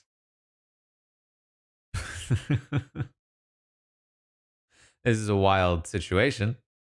A pretty woman coming in and just making me believe everything she says. I don't know. I believe people until they give me a reason not to believe them. So you can literally just sit here and bullshit your way through me, and I'll believe you until I get that reason to, you know, to not really believe you. Would you be... You know what's funny? I don't believe him. I don't believe him. I don't believe that he would believe me. It's the until you give me a reason not to. It's the way you phrase that. It makes me think that you're trying to put it on me. Like, if you don't believe me, it's because I gave you a reason not to. It's my fault. Open for a showmance? Love knows no boundaries, man. I mean, if a woman comes in and my heart sees what it sees and loves what it loves and feels what it feels, you know, that's for time to tell. That's for the BB house to tell. You know, I don't know what's going to step in that door. So I don't know what kind of women are going to be out there, but I know what I'm looking for. I'm looking for the same amount of genuine love and care and just, you know, what I have to give, what I bring to the table. That's what I expect in return. I know nobody's perfect. I know not everybody's the same or whatnot, but just like me and just like you and just like everybody else out here in the world, they know what they deserve. They know what they want. Will you be more of a... I feel like I'm trying to turn my bias off, because some of the things he's said are definitely, I'm judging him based on the things he's saying. But I'm trying to like maintain through the interview at least some level of neutrality, but like I'm just getting vibes. And it feels weird too, because I feel like I got vibes on Cam, and people are like, oh, he feels like Cam. And I don't want to be like, oh, I always get vibes on the Southern person. But I mean, it was right on Cam. And now this other, like, the rumors are also impacting how I'm seeing this. Definitely different vibes than Cam for sure, I would say. But not that different. Hero or a villain in the house? I'm a hero. I think I'll be a hero. I don't want to. I'm not, like I said, I'm not a mean person. I'm not the type of guy that's like to go out and just, you know, get my revenge or get like this or get like that. Like, man, just be happy. You know, like I want everybody to succeed. I want everybody to win in life. I want everybody to succeed. I want everybody to win in life. You know, that's just the type of person I am. So yeah, I'd see myself as a hero. What will be your secret weapon in the house? You can be as mean as you want. I'm gonna kill you with kindness. I'm gonna smile in your face. I'm gonna love you while you hate me. So yeah, I'm gonna kill him with kindness and smile my way through everything, even through my pain, even through the freaking slop and the dang anything I get put up on. You know, I'm gonna smile my way through it because honestly, I'm just blessed to be here. This is an opportunity of a lifetime. You know, just even being right here in front of in front of that little small camera right there, like I'm just blessed. What's on your Big Brother bucket list? My BB bucket list. To just yeah. I'm being judgy. I'm being judgy in my own brain. I feel like there are some genuine red flags, but I also feel like dial it back, approach with an open mind. Yeah, to just go in there and have fun and just be myself. And you know, I don't want to try to just go in there and make enemies at all. I want to go make friends, lifetime friends. This is an opportunity of a lifetime. You know, I want to actually walk in here and show people who Riley Jeffries is and what I'm about and how much you know love I have in my heart, how much I really appreciate people. I'm not a bad person. You know, bull riders might seem like I'm not a bad person. Who says that? You know who says that? People who think they need to tell you that they're not a bad person. Why do they think they need to tell you they're not a bad person? Who brought up being a bad person? a little bit of hard butts or whatever, but I got a soft heart, man. I'm a people pleaser. I love people. I love helping people. I love helping kids. Yeah, so that's the way I am, man. I just want to make everybody proud. I've met like a lot of people and they're just like, man, I've never met a guy like you before in my life, you know? So, and I'm just trying to be myself. I got a lot of energy. I got a lot of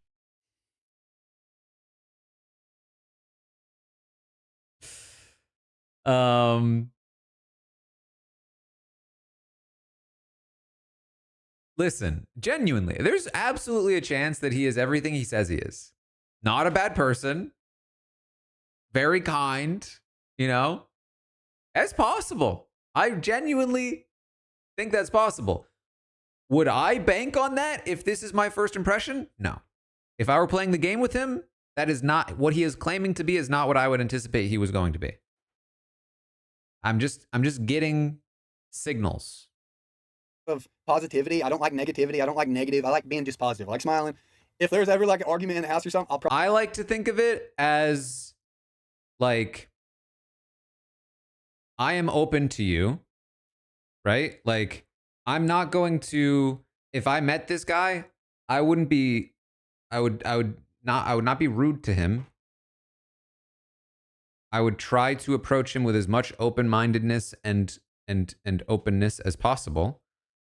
But I would be a little guarded, which I know is the opposite of being open, but I'd be guarded in terms of just like,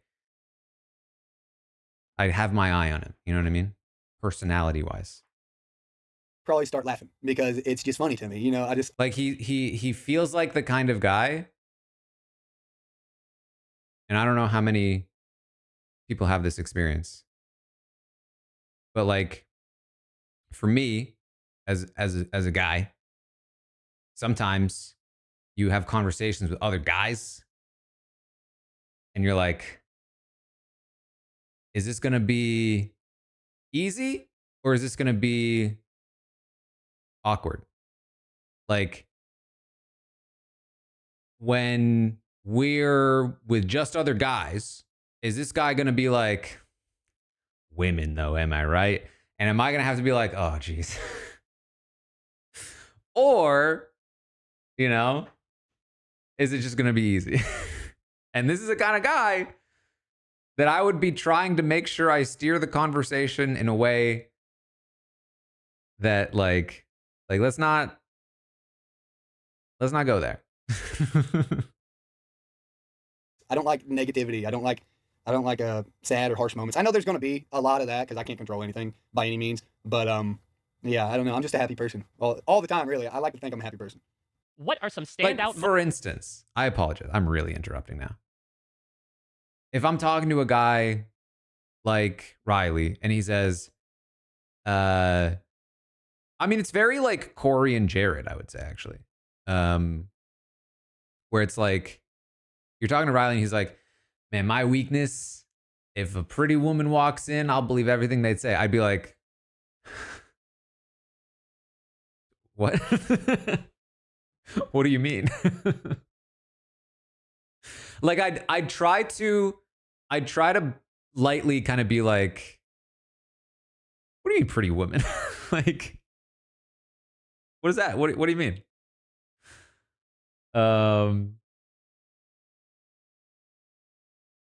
And honestly, it's not an enjoyable interaction because you don't want to just like ignore it. You also don't have to get into that interaction. Moments for you from the past 25 years of Big Brother. Some of the best moments are just seeing the people win. Just seeing the people who really strategize and compete to the very end because they know what they want. That's some of the best moments to ever see. Like especially winning the competitions whenever they need to be won, and just seeing the people go up into the HOH room and getting to see like pictures of their family or just reading certain things. I love that. Those type of moments are the most heart-filled moments, and that's kind of what I live for. I live for the heart-filled moments. Life isn't as serious as we make it, but it is what we make it, if that makes sense. He's just full of sayings. This is the thing too, and I mean this genuinely. There are, in my experience, plenty of people and guys who don't really live in the world of, like, I don't want to say online discourse, but like, I would say are just kind of maybe what you'd say is like loosely ignorant of some of the things of like, hey, when you say that, it kind of gives the impression of something that like this. And I think that you can be that and not be like a bad person. I think that you can just be kind of loosely ignorant. It's not the best thing in the world. You could certainly educate yourself, but it happens. And if they're open to being like, hey, like when you say something like that, like it does kind of give the impression of this. And they're like, oh man, I didn't realize. Thanks for letting me know. And then they don't go trash talk you behind your back, which happens. Then that's chill. You know what I mean? How often does that happen? I would say not that often. I would say most of the time that person will go talk behind your back about you. Well, can you believe that this person said that I couldn't say this? Because they'd rather be defensive than open to changing. But sometimes it happens. To start, tell us a little bit about yourself. Give us your name, where you're from, and what you do. My name is Vince. I'm 34 years old. I was born and raised in Los Angeles, and I'm currently unemployed. What's your reaction to getting to play Big Brother? I am so excited. It hasn't hit me. It doesn't feel real yet. I am a massive fan of Big Brother. I've been watching since season 16, and I started watching the live feeds in season 18, and this all just doesn't feel real yet. I'm trying to keep my feet on planet Earth. Sorry, can I also say, like, I'm certainly, again, red flags. I feel like the amount to which I'm implying things about Riley, I think is, going further than we need to. This is all about speculation. I'm not actually going to judge Riley until we actually see him in the house and we see like actual concrete things. Just to be clear. I'm trying to keep my head out of the clouds, and I'm trying to take it in and just absorb all of this as much as I can until it hits me that it's real.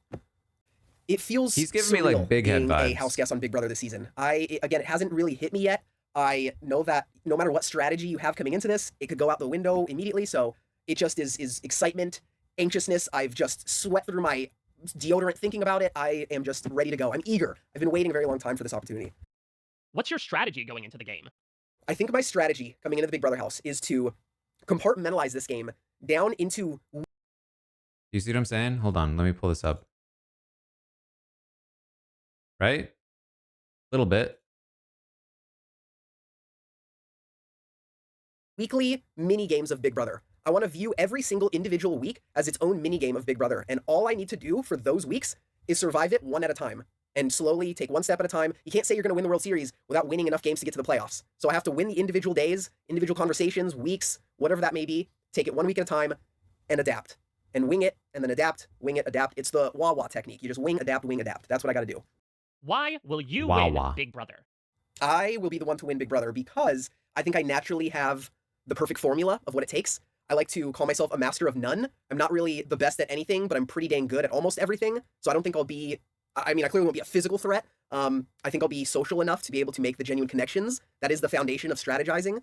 And I think I'm athletic enough to compete with the best of them when I need to. And I think if you can do all of those cohesively, you'll be in good shape. What are your biggest strengths? I would say my strengths are having empathy, which is important in the Big Brother house.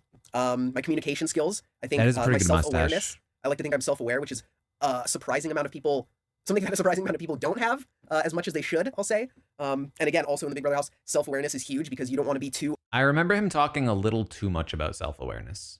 obviously obnoxious or rubbing people the wrong way, especially early on. The first impressions are huge. So yeah, I think empathetic. I'm very competitive. I'm very, very much a one-track mind person. If I set my mind to something, I'm going to go at it 120%. And yeah, hopefully all of those make for a pretty successful season. We'll see. What are your biggest weaknesses? I know I said one of my strengths was my self-awareness, so I'm going to do my best, but a weakness could be if I get too excited, if I get too riled up, maybe I might say the wrong thing. I'm going to try not to. I'm going to try to be mindful of that self-awareness, and my competitiveness. I'm not a poor sport, but I don't want to get too riled up if I'm not doing as well as I expect myself to do. Do you plan on keeping any secrets about? That's genuinely concern. As somebody who gets tilted when I'm playing games, and wishes I were better at not getting tilted, it's a genuine concern. About yourself from the other house guests? I don't know if there's any secrets, because here's the thing. I don't want to have any lie where I have to hold on to it for an entire 3-month period, because I don't know if I'm going to forget. Like, I don't want to lie about my age, even though I look maybe a little younger than I am. I don't want to say I'm younger, because then maybe we're talking about my high school graduation year, and I say 09, and people are like, that doesn't make sense. He's 34. Do we think he looks younger than he is?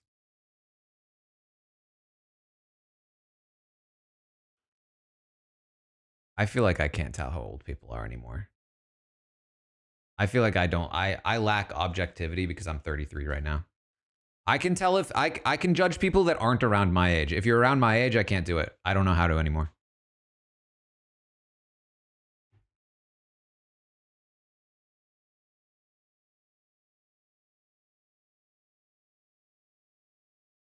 I think late 20s would be a stretch. I would put this guy in his 30s, I think. The mustache ages you. It's a good mustache, but it makes you look older for sure. Pointless. I've thought about, should I not say I'm unemployed? Because they'll say that's weird. Why would a 34-year-old not be employed? Maybe he's a trust fund kid, or maybe he's I don't know, already successful or something, or he's lying about, I don't know. I've overthought anything. There's not gonna be any secrets that I'm gonna keep. He is pretty wrinkle free, I will say. As somebody who is developing more and more of my own. He's got a smooth face. I will crush my enemies before they crush me by having the self-awareness of reading people. I really think I am good at reading people. And I know a lot of people probably say that coming into the Big Brother house, but I really think I have a hyper awareness of how people are portraying themselves or how people are acting towards me. I think I'm hyper vigilant on those verbal and nonverbal cues of how their demeanor is. So I think I'm going to be able to figure out who might not be on my side, and then I will rally the troops to get rid of them before they get rid of me, and that is how I will crush my enemies. Whoa, I just got Eric Stein vibes. Did you guys get that? I will rally the troops to get rid of them before they get rid of me. The way he says that, are you not hearing Eric Stein in your brain? I am. One more time. Figure out who might not be on my side, and then I will rally the troops to get rid of them before they get rid of me. Get rid of and them? That is how I will crush my enemies. What are you bringing to the show that nobody has seen before? You'll never see anybody more genuine than Vince. That's who I am. That's something that I think I bring to the table. I'm a genuine human being, and I can't take that. Wow, the more I'm thinking of it now, he sounds a lot like Eric Stein to me. I think I have what it takes to win Big Brother because I just have the perfect formula. Again, it's who I am. It's just in my core. I have the social skills and the physical athleticism to compete with the best of them without ever actually looking like a massive threat. What makes Big Brother such a successful show after 25 years? So this is a huge season because Big Brother is celebrating their 25th anniversary. And I think what makes Big Brother so unique and have such a loyal following is the uniqueness of it. It's one of the longest reality competition shows, meaning it's 3 months rather than just a couple weeks. There's live feeds. It's on 24/7. So there's going to be something happening at all times where, the fans of the show can watch and enjoy. There's a lot of unique elements to it that just changing the themes each season, keeping the beloved competitions, but adding in new competitions. It's always fresh. It's always new, but it also keeps true to who it is at its core, and that is Big Brother. What's your strategy going into the game? Got a little lost there. My but strategy for the Big Brother house, decent I don't answer. even know what I'm doing on planet Earth, let alone know what I'm going to do in the Big Brother house. So that's where I have to wing it, and I have to adapt. That's all I can So do. Just got to do my this best. guy, he has watched since 16, been a live feeder since 18. The only person to mention watching live feeds. So potentially the biggest fan of the bunch. Tell us a little bit about your life in the outside world and how that has prepared you for Big Brother.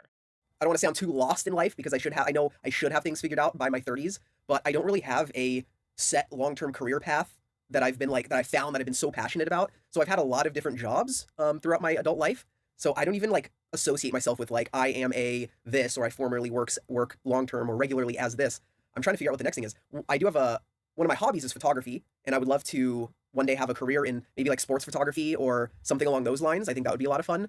My main goal is I want to enjoy what I do. That's my biggest thing. I know what I don't. I can't tell if he is a little bit of a trust fund kid. Not that he actually would have a trust fund, but is he somebody that has a safety net and that's why he's able to talk so cavalierly about yeah, I'm just looking for the thing that I find my passion in? Or is he a bit of a hippie, and he's yeah, I'm willing to live, dirt cheap while I find my purpose. You know what I mean? If I had to guess, I'd lean he's got a safety net, but don't want to do. I've had enough jobs to know what I don't want to do, but I'm just trying to narrow it down and land what I do want to do. So all in due time. I'm not comparing myself to others. I'm not going to stress myself out too hard. To start, tell us a little bit about yourself. Give us your name, where you're from, and what you do. My name is Zach Cornell. I'm from Atlanta, Georgia. he also has a baseball background. The Vince? Because this guy is a baseball player, right? Marketing manager. What's your reaction to getting to play Big Brother? I am so excited to be on Big Brother. It's been a dream of mine, and I really just have fallen in love with the show. I am so fired up to actually be in the house. I know that everybody's going to come in there day one and just be this crazy, energetic mess. And so I'm going to use that to my advantage. I'm already thinking strategy right now when it comes to it because people are going to want to be out there. People are going to want to show themselves. So I'm going to use that to my advantage. Hopefully we have somebody too crazy to vote out week one. And look, man, I'm just blessed and I'm really happy to be here. So. Okay, I just went on a roller coaster with Zach. First impression was oh, he's more energetic and charismatic than I thought based on the written interview. And then quickly went to, oh, maybe a little too much. Maybe a little too much energy. Why will you win Big Brother? Might have a little crazy eyes in him. I really do feel like I am the complete package. And I don't say that in a cocky way. I just know that from all the different steps in my life. I mean, I was a pastor's kid that grew up very shy in a very sheltered home. And I had to come out of my shell when I got to college, right? I mean, it was my first day in college when I saw somebody smoking weed for the first time, right? So I had to really adapt. And then you ultimately move from there into professional baseball, right? You're living with 7 people in the same house. He strikes me as the kind of guy that might be holding court in the pantry when the feeds start. All at once, and so there's a lot of different aspects in my life that I've had to really change myself to understand what's going on in my environment, and ultimately that is going to be the number one reason why I'm going to win Big Brother, right? I feel like this is always an ever-changing game, and when I see people there in day 45 sleeping, taking a nap, not really paying attention to their surroundings, it drives me insane. As somebody who is a competitor, who's somebody who really appreciates the show, I just know that I'm always going to be on my feet. Whether it is working out, I'm going to make sure that I'm always there with somebody, right? Or if it is somebody that is not even closely related to me, that has different likes and dislikes, I'm going to be that person that is going to be there for them. Give me room I have to an interest of getting breathe, to know bro. everybody. I'm really interested in getting to know all their deepest, darkest secrets, and I know ultimately that is what it's going to take to win Big Brother. So that is why I'm going to win Big Brother. What's your strategy going into the game? So, I mean, look, when it comes to my strategy entering into the house, I know that I will be perceived as a threat day one. I am somebody that is more athletically built, somebody that can really... I mean, okay, jeez, it's genuinely overwhelming to me. This could very much be DR persona, but if this is how it is sped up. I will give him that. It is sped up. Let's get a taste of it not sped up before I comment any further. They interact well with other people around them, and so I am going to really push me being a pastor's kid week one. I want to be somebody that you feel like you can trust immediately when you get into the house, because I know that people are going to be worried if people like them, if they dislike them, especially when it's 15 random people that you've never met before, right? And so week one, I plan on laying low. I want to be that person that is there, just kind of holding your hand, somebody that you feel like you can talk to in a very stress-free environment every single day, right? And I don't want to be the type of person that is the, Okay. hey, like, The thing though is you might have experience with this. I certainly feel like I do. Some people, and this is not like shade to them, it can make it more difficult to like talk to them. But like there are some people that when they talk, they don't give a lot of opportunities for like other people to jump in, if that makes sense. Like they'll just go from one thing very quickly into a next thing. It's something that I'm sometimes forced to do when I'm hosting a podcast.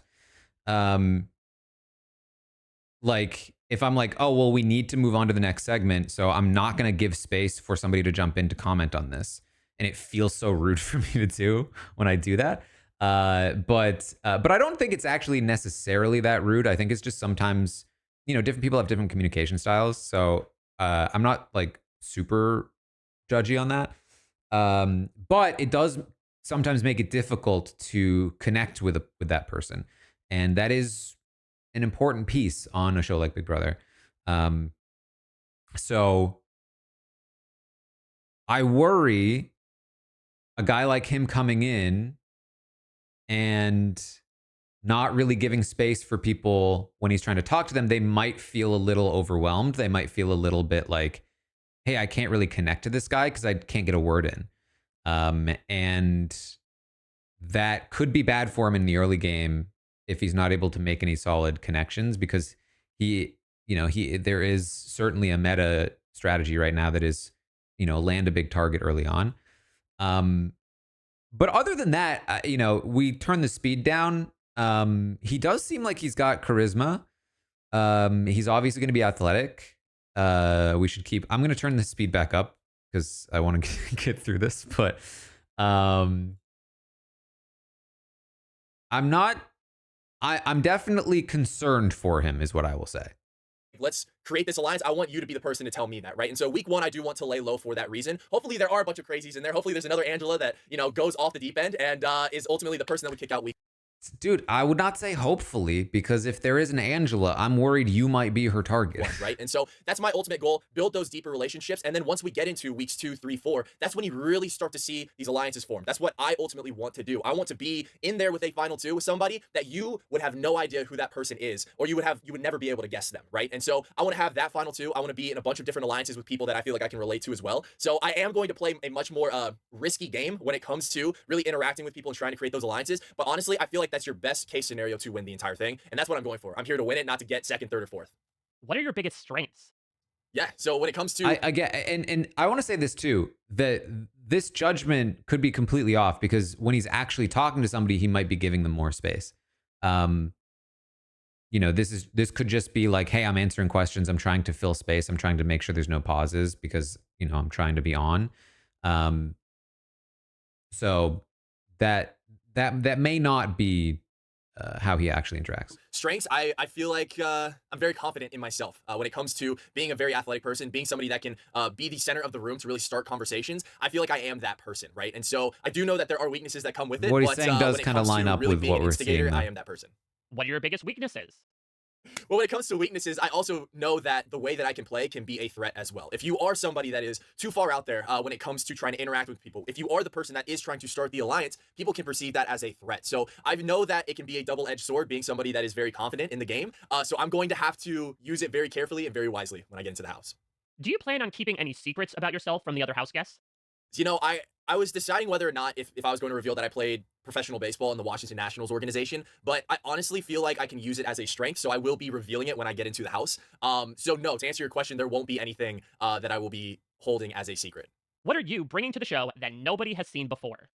I'm going to be that person that... You can tell he has... I do think... I'm going to make the prediction. I do think he's more charming. Not that he's not charming here, but I think he's more charming if you're in person with him. Even just the way he was like, well, to answer your question, he clearly has instincts to like be attentive to some degree to the person he's talking to.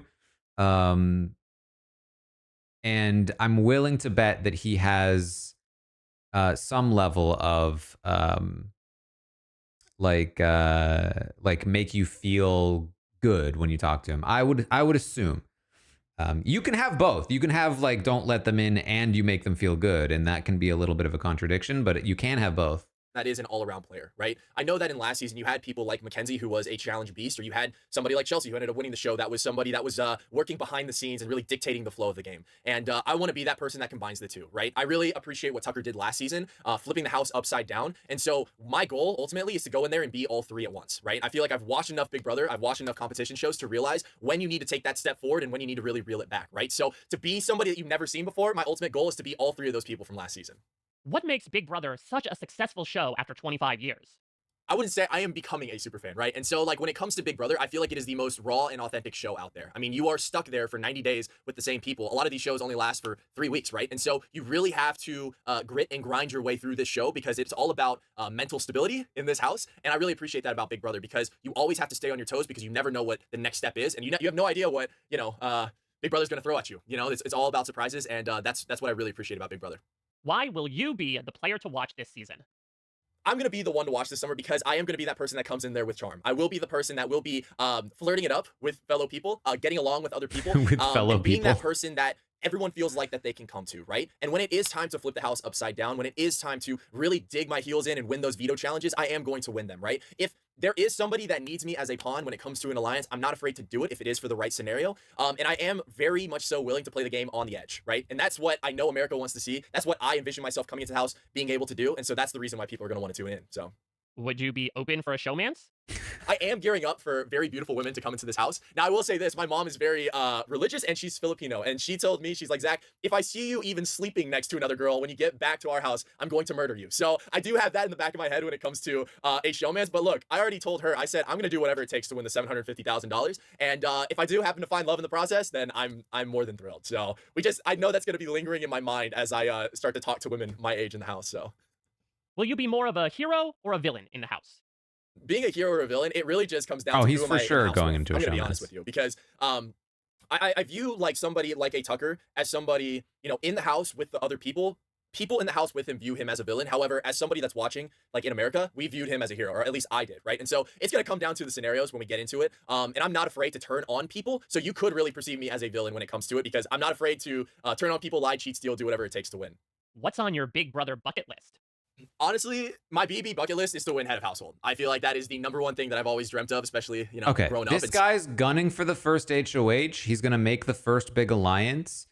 I just bank on it. So, yeah, that is my number one thing to do. What will be the easiest and hardest parts of being a house guest? I feel like the easiest thing being a house guest this summer is actually... It's like in a house full of people who are all saying they want to lie low in the first week, he's going to go in and be one of the few people that's actually trying. And he will not need to try as hard as he likely will be trying. And he might end up rubbing people the wrong way if he pushes too hard. But a lot of people, I think, will be happy for him to be the one pushing because they'll be like, oh, yeah, you go ahead and take the spotlight. We'll take you out later. But whatever he sets up will benefit either him or the people closest to him. And perhaps not the people on the outside of that, depending on how things go down.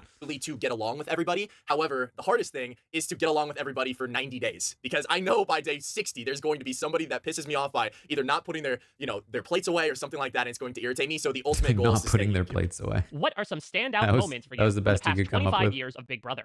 The two biggest things that I really enjoyed was when Zach in season 16 called out Devin and made fun of Pow Pow at the same time. I found that absolutely hilarious. And then in this most recent season, I love Tucker's run. When Tucker ran through and flipped the house upside down, that is something that I've always envisioned for myself. And yeah, I want to do the same thing. Okay. There we go.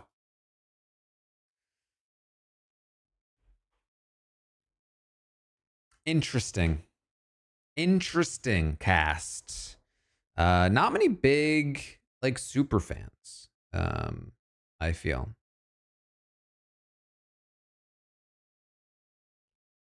Which is sort of what I anticipated before. I will say I feel a little better about this cast watching the videos than I did just reading. Some of the people that I was a bit down on just reading their answers, I felt a little better about seeing them. Some people were exactly what I thought they were. Adrian. So The main concern I have is how many people are talking about like lying low early, you know, not trying to win comps. We'll see. But we do have confirmation that the AI arena is back, called the BB Blockbuster, which I really I don't love the name, to be honest. Maybe it'll grow on me. But I think that's somewhat exciting. I do, like I said, and here's the thing too. I feel very proud of this fact that basically anytime Big Brother announces a twist, I'm usually on the front lines being like, this is a terrible idea. And I actually haven't gotten this super recently, but like back in the day, people used to be like, you just hate every twist. And my answer to that was like, I really don't. I don't hate twists. I'm not the anti-twist guy.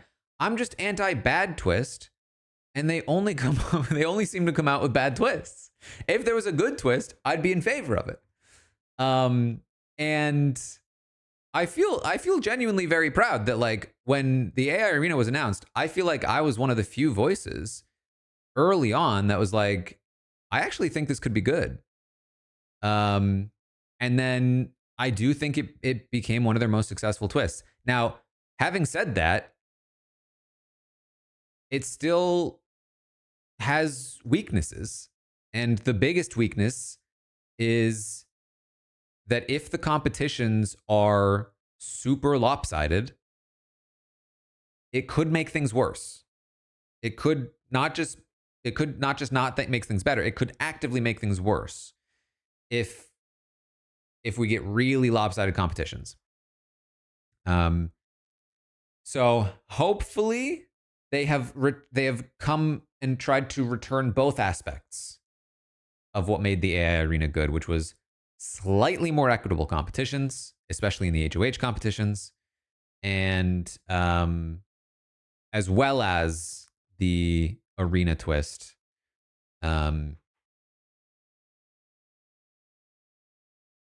Because you did obviously, like, you did still have Tucker make a huge run of competition wins, but the fact that he then failed and lost an AI Arena was huge for that season, and exactly what makes the twist work. Like, you can't just bank on the fact that you will obviously beat two other people in an AI Arena. So the fact that Tucker was able to lose, I think, was so key to making that twist function properly. And hopefully what that also means is we will see fewer volunteers for the block, because that was another big flaw of the twist, is that it did encourage people to volunteer even more. Luckily, that wasn't like as big a deal as it normally would be because of the twist, the other side of the twist, which is that things will continue to be uncertain moving forward. But there are things to be wary of with this twist. And as always, I would worry a little bit about like, do they know what formula worked for the AI Arena? Because it wasn't just the twist itself. It was some of the other choices that were made in conjunction with it that helped make it function properly. And if they don't realize that, they might mess with the formula, and then the twist might fail from there.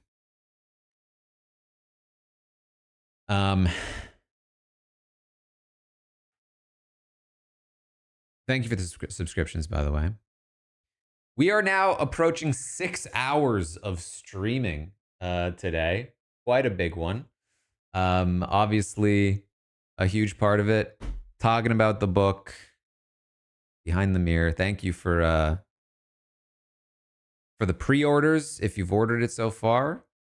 Thank you if you plan to order it soon or eventually. The draft tomorrow, I believe, is scheduled for 8 p.m. Eastern. Yeah, I'm like a Pope. I'm like Morgan Pope. My 6-hour stream.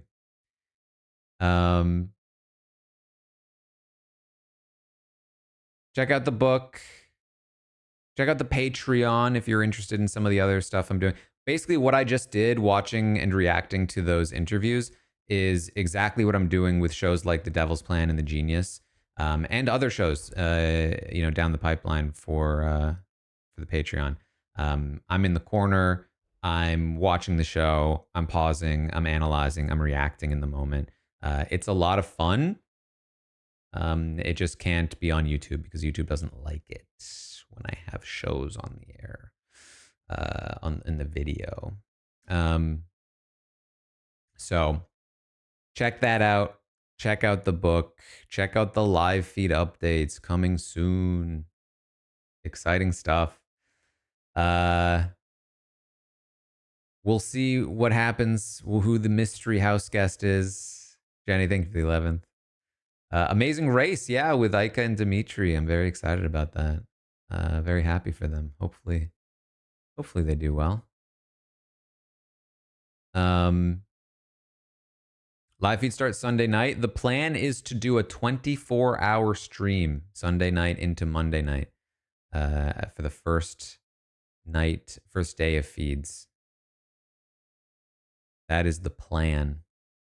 We'll see. It is basically 4 times what I just did. What I just did, but times 4. So we'll talk, I'm sure, plenty more about the book. We'll talk about the off season. We'll talk about the feeds, all kinds of stuff like that.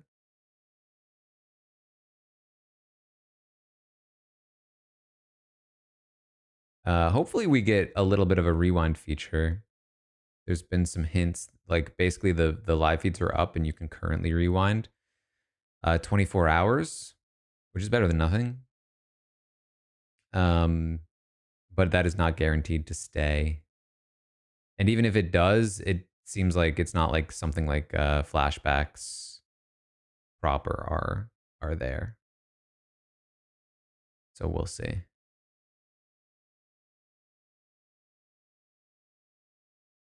Will we get a preview? Maybe.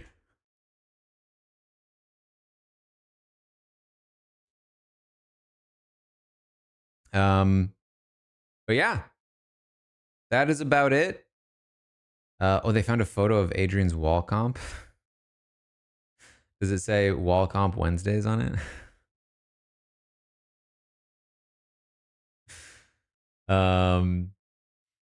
Wow, yeah, tons of people on YouTube here. Wow, YouTube is outnumbering the Twitch chat right now. Oh boy.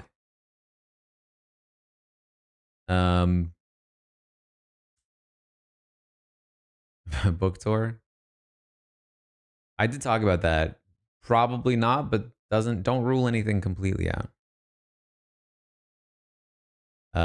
Thursday night, the premiere. I will be streaming the episode, of course, here on YouTube and Twitch, here on Twitch and YouTube.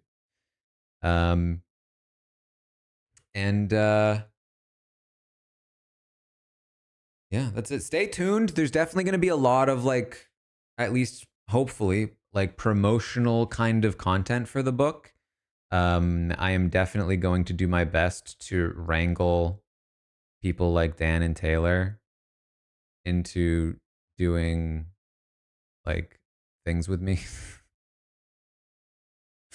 Trying to get used to asking people for things.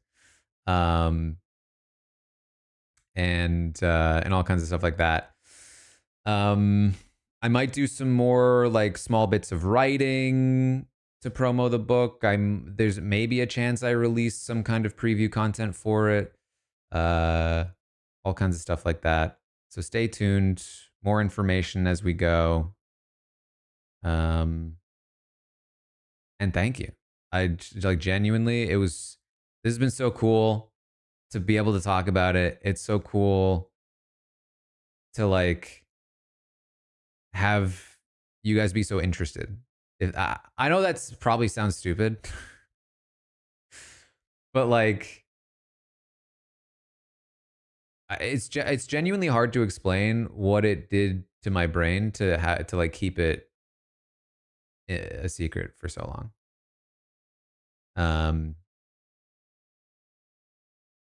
It's like I've wanted to talk about it so much for so long. And to be able to actually do it is just weird. I have barely contained myself. If you may or may not have known, like I have hinted at it multiple times. I've talked about like, man, I've been working hard on a thing. I can't talk about it right now.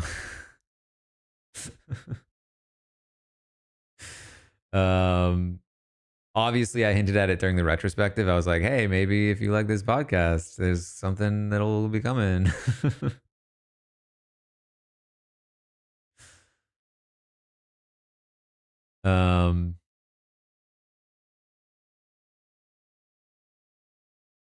You can order it. The link has multiple options.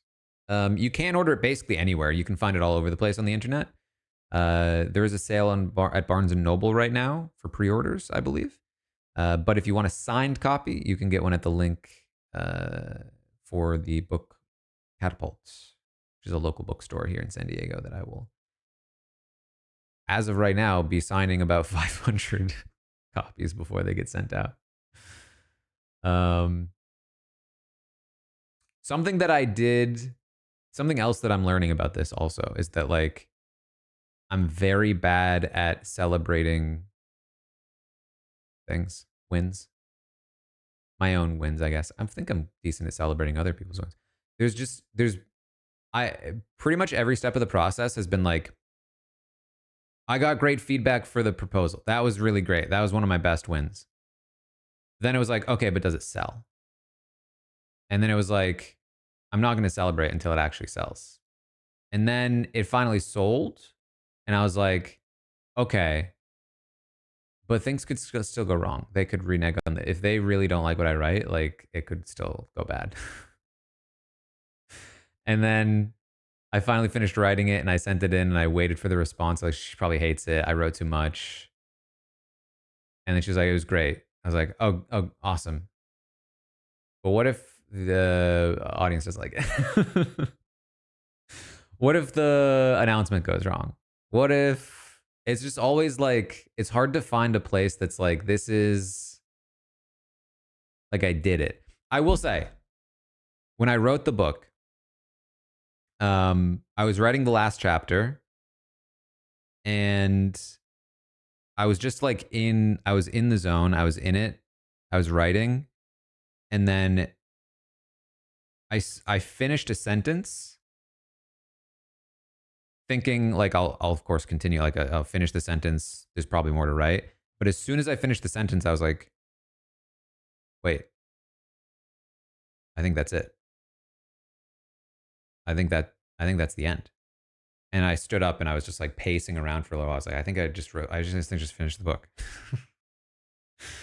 That was a big moment for me. But it's hard. It's hard to like, I'm bad at celebrating. I'm learning these things about myself. I'm bad at asking for things. I'm bad at celebrating. But this has felt celebratory. I appreciate you guys hanging out here. I appreciate the interest, the support.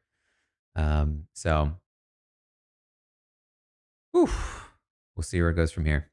All right, thank you again. I will of course be back. You'll be seeing me plenty of times here over the summer.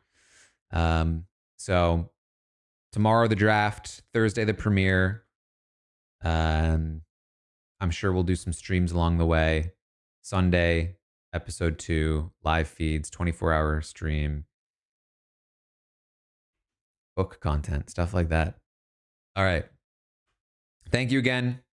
I will see all of you next time.